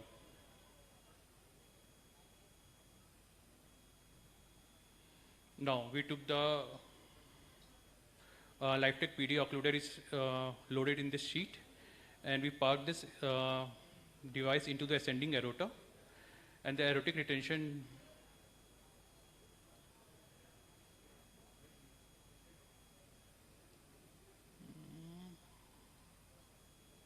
this video is not playing. Okay, fine. Now, the aortic retention disc is open in the ascending aorta and the whole system is pulled back so that the retention disc is anchored at the aortic end. Check angio is taken. The device is well placed. Now, the second end, we open the second end and the loading cable is stabilized and the sheet is pulled back. Angio is done in both the LO and RA view to look for any residual shunt. We can see that there is a minimal trivial to mild AR is seen here. No residual flow. We release the device. After releasing the device, the patient developed shortness of breath. We did the echo. Echo, we can see that there is a patient develops LV dysfunction. There is a decrease in the ejection fraction. Now we see there is this mild, trivial to mild residual flow is present with trivial to mild AR. We did the repeat angio to check for any air embolism or any embolism in the right coronary artery or if there is any compression of the right RCA, but RCA was well flowing. The mechanism which we thought of the development of RV dysfunction is most probably due to some increase in the afterload after closing of this RSOV, or there is a development of some stress cardiomyopathy. The patient was started on some diuretics, mineralocorticoid receptor antagonist, along with ACE inhibitors and beta blockers. Patient reviewed after 3 months. Her EF improves to normal. Now, a brief summary, the RSOV account from 0.15 to 0.24 of congenital heart defects. It is 5 times higher in the Asian countries. It is a male predominance. The average age is 39 years. Now, if you come to the location, the most common location is the right coronary sinus, followed by the non-coronary sinus, and left sinus is very least because of the anatomy. If you come to the rupture, the most common site for rupture is right ventricle, followed by the right atrium, then left atrium and pericardium. The patient is untreated. Untreated rupture, average survival is 3.9 years after diagnosis. Now, take-home message. It is relatively rare, but a life-threatening congenital anomaly. Transcatheter closure of RSOV is safe and feasible. Keep a watch on the distance of coronary artery from the defect and aortic regurgitation due to the impingement of aortic valve. A non-coronary sinus defect is easier for device closure. It is away from the coronary artery. Thank you. Dr. Ashish, yes. One question is that if right coronary cusp is involved, how will you assess the safety of right coronary artery before the deployment of device? By angio, sir. By we did the angio, and here we can easily see the right coronary artery is flowing well. Any distance? At least 5 mm, sir. At least 5 mm. Rohat boss, आप कुछ highlight?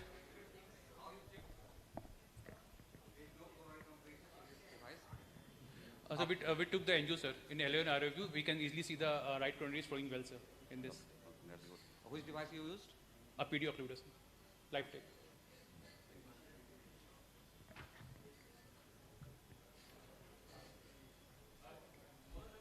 Yes, Dr. Samsad. At times when RSOV is diagnosed on echocardiogram, VSD is missed because nearly almost 50% of cases of RSOV, 1/3 to 50% of cases they have VSD with them. Yes, sir. So at times we miss it. So a number of interventionists, they say that they get a CT, cardiac CT done before going for a closure, or during closure they take a LV angiogram so that if any VSD is there, it should not be missed.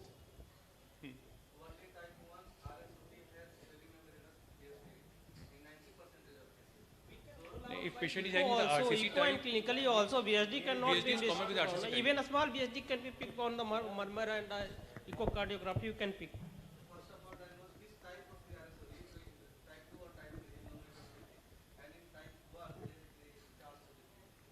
The VSD can always exclude VSD with RSOV. Then you go for the intervention. First thing, the golden rule. Any more questions from the chairpersons? So, a great case by Dr. Ashish. So we should conclude the session now and end of this conference also. well organized conference by Dr. Ravindra sir and Dr. Vipin.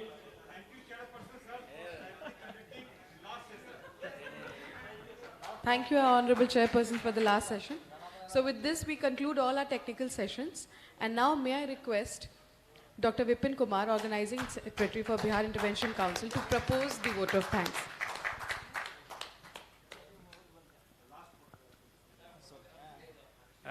Dear distinguished guests, speakers, chairpersons, and guest faculties, it is an absolute honor to stand before you today at conclusion of this conference and to express my heartfelt gratitude to each and every one of you.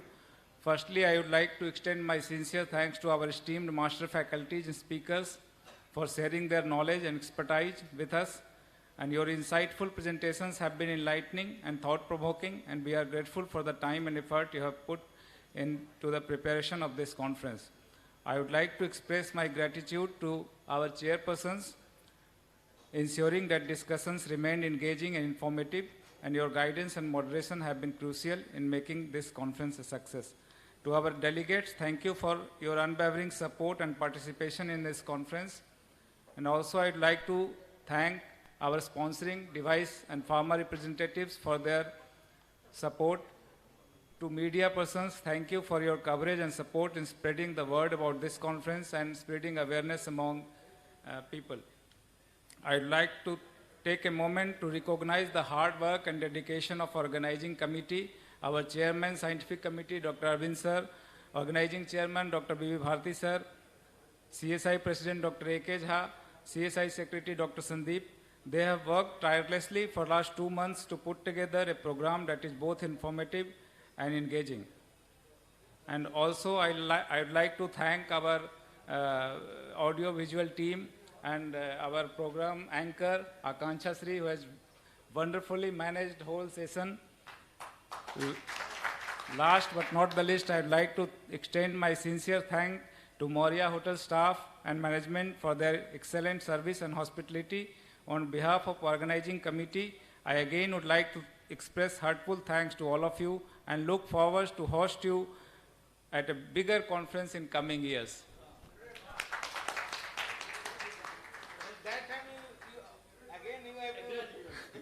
No, I will pass on to someone else. Let us have one group photograph. After all doctors, please come on the desk. Let us have a group photograph. So, someone please take. And 8:30 p.m. I would like to invite you all for a gala dinner and banquet. Those who have left venue has gone to their house. Our colleague, please call them. Please come. Relax नहीं करें, सबको घर से बुलाइए, जो दोपहर में भीड़ वैसी होनी चाहिए.